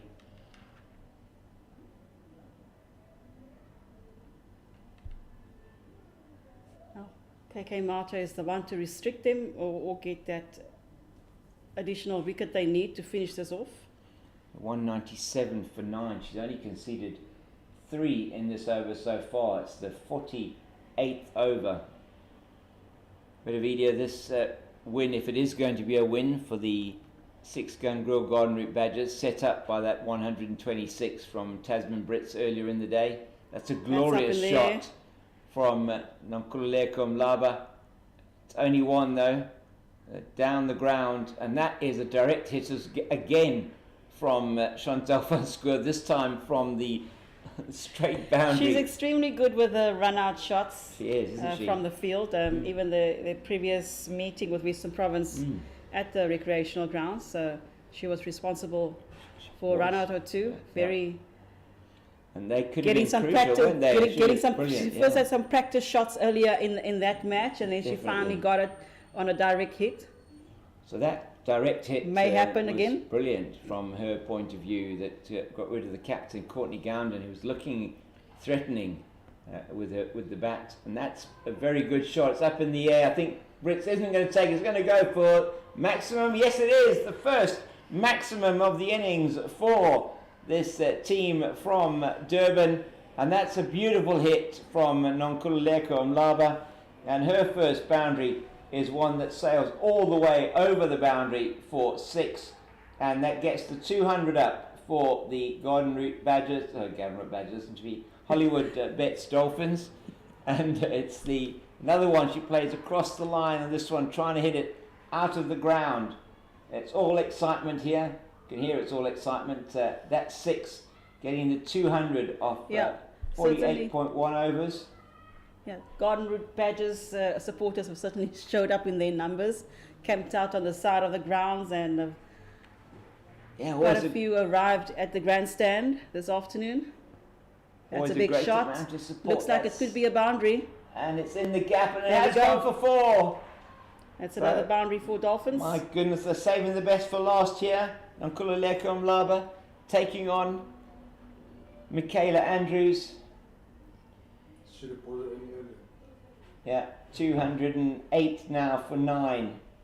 They should have brought it in earlier. Yeah, Nathan is 100% right. You just feel that Nonkululeko Mlaba came in about 15 overs too late here for the Dolphins. He's on strike again. They'll get a single for that one only. Yeah, Michelle May here 49th doing over. the fielding, and it's getting really exciting though. It looks as if for their last over they will be defending somewhere in the region of 16 or 17. This over's been crucial for the Dolphins. Kiara Fisher on strike, just getting instructions from her senior partner, Nonkululeko Mlaba. 18 needed to win, and that is going to be one of them. 17 needed off 7 deliveries. Are we in for something exceptional here at the recreation ground in Oudtshoorn? 1 wicket to fall, 17 runs to get. Andrews away from us now, from the grandstand end. It's a full that's toss. a big shot. Looks like a 6. And it is a 6. Gone all the way. Is it a no ball? No, it's not, but it is a 6, and that's huge from Kiara Fisher. And she just loses her length there, does Michaela Andrews, and that over has gone for 18. And that's huge. It means 11 off the last over, and it's doable. So, wow. Given the current momentum. Just incredible stuff. Going down to the wire, eh? And they don't have they've got Tabitha Lachransi, who they're giving the ball to bowl the last over. 11 needed, 1 wicket to fall. And as we said before, it looked like it was all over. And Nkululeko Mlaba, Kiara Fisher has now, what's she on now? She's on 26 off 41.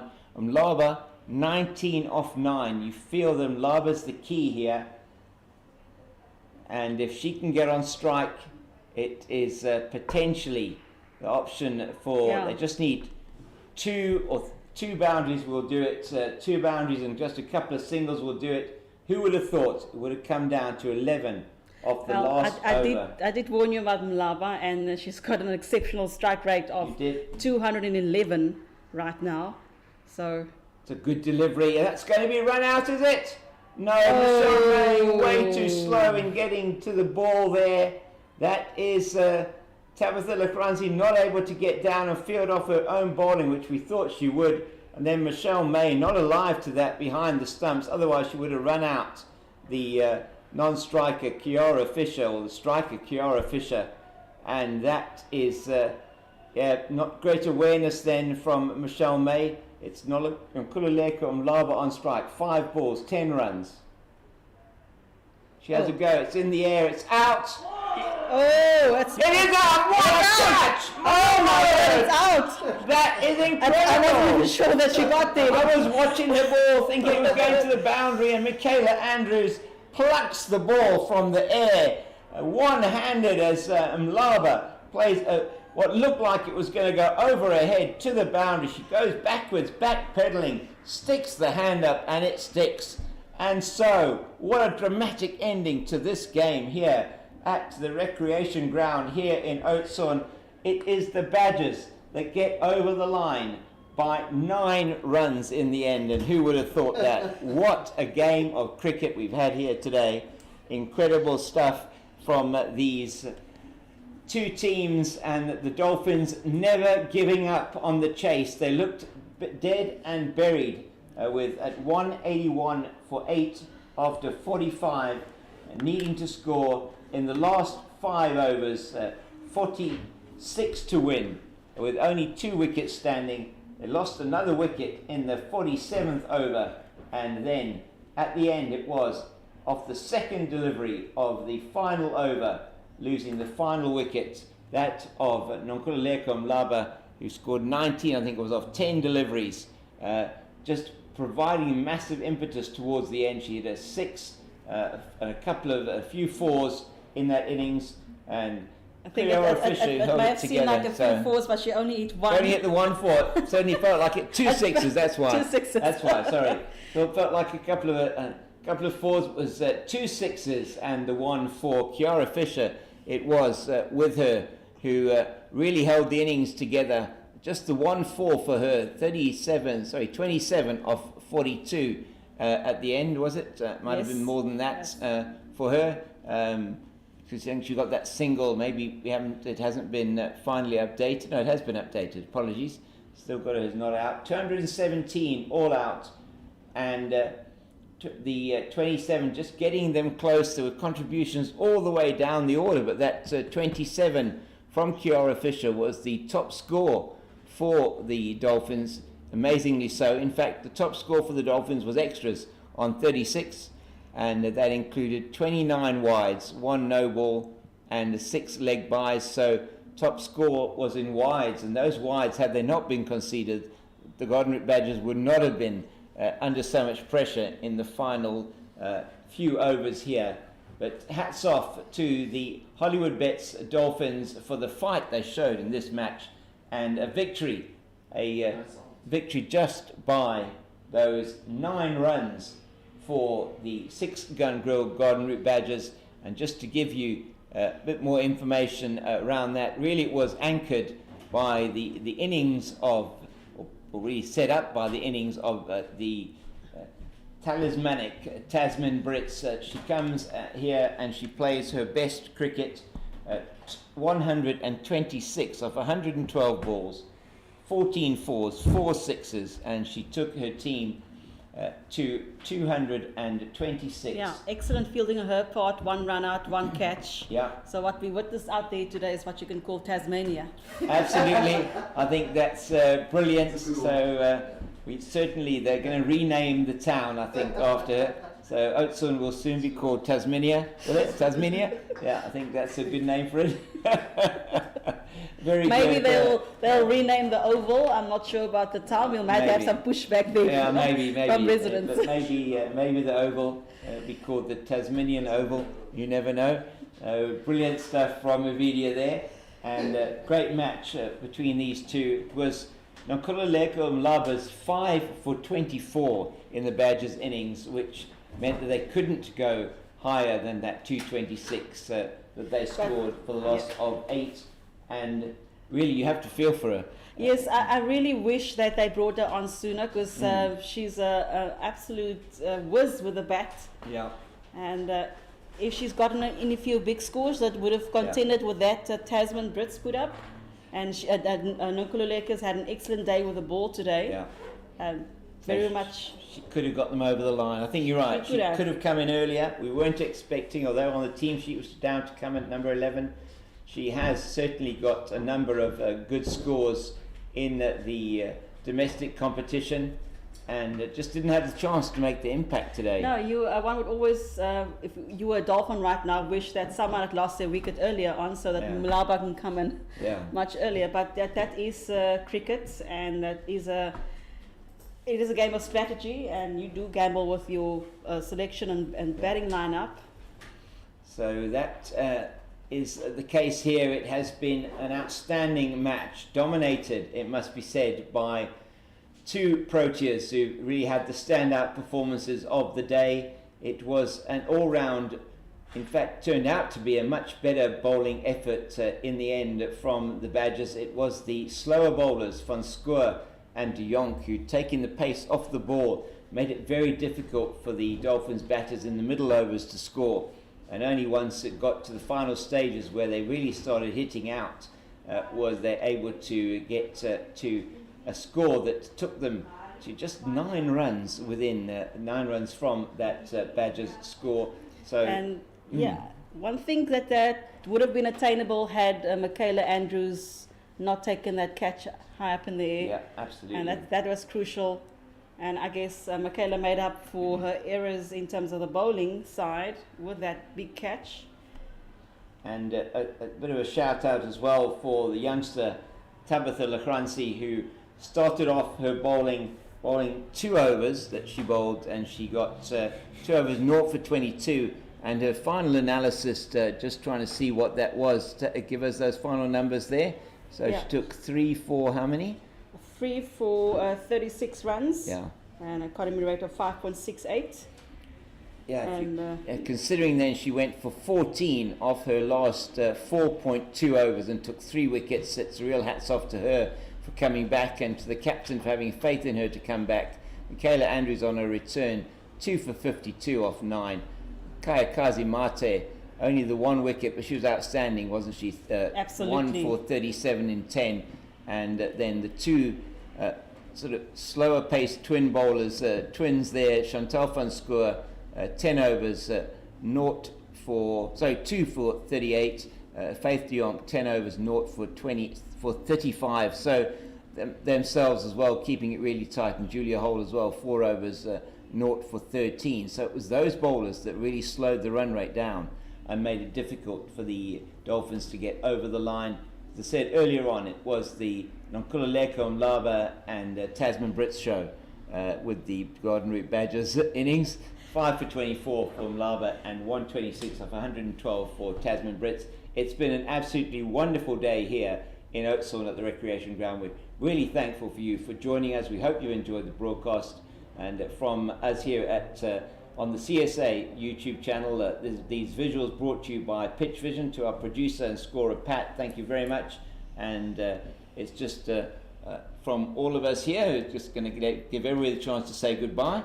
Themselves, I've got Nathan, Avidia, and myself. I'll say goodbye, and then I'll leave it up to Avidia and Nathan. And as I say, I must just say goodbye for him.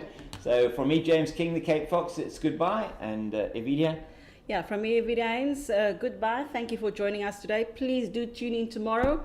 We'll have the T20 action coming here from Oudtshoorn at the recreation grounds. If you are in the area or the vicinity, please drop by. It's going to be some exciting times. I think the Dolphins are going to want to lick their wounds tonight and come back with fire tomorrow for the Badgers. So looking forward to that match.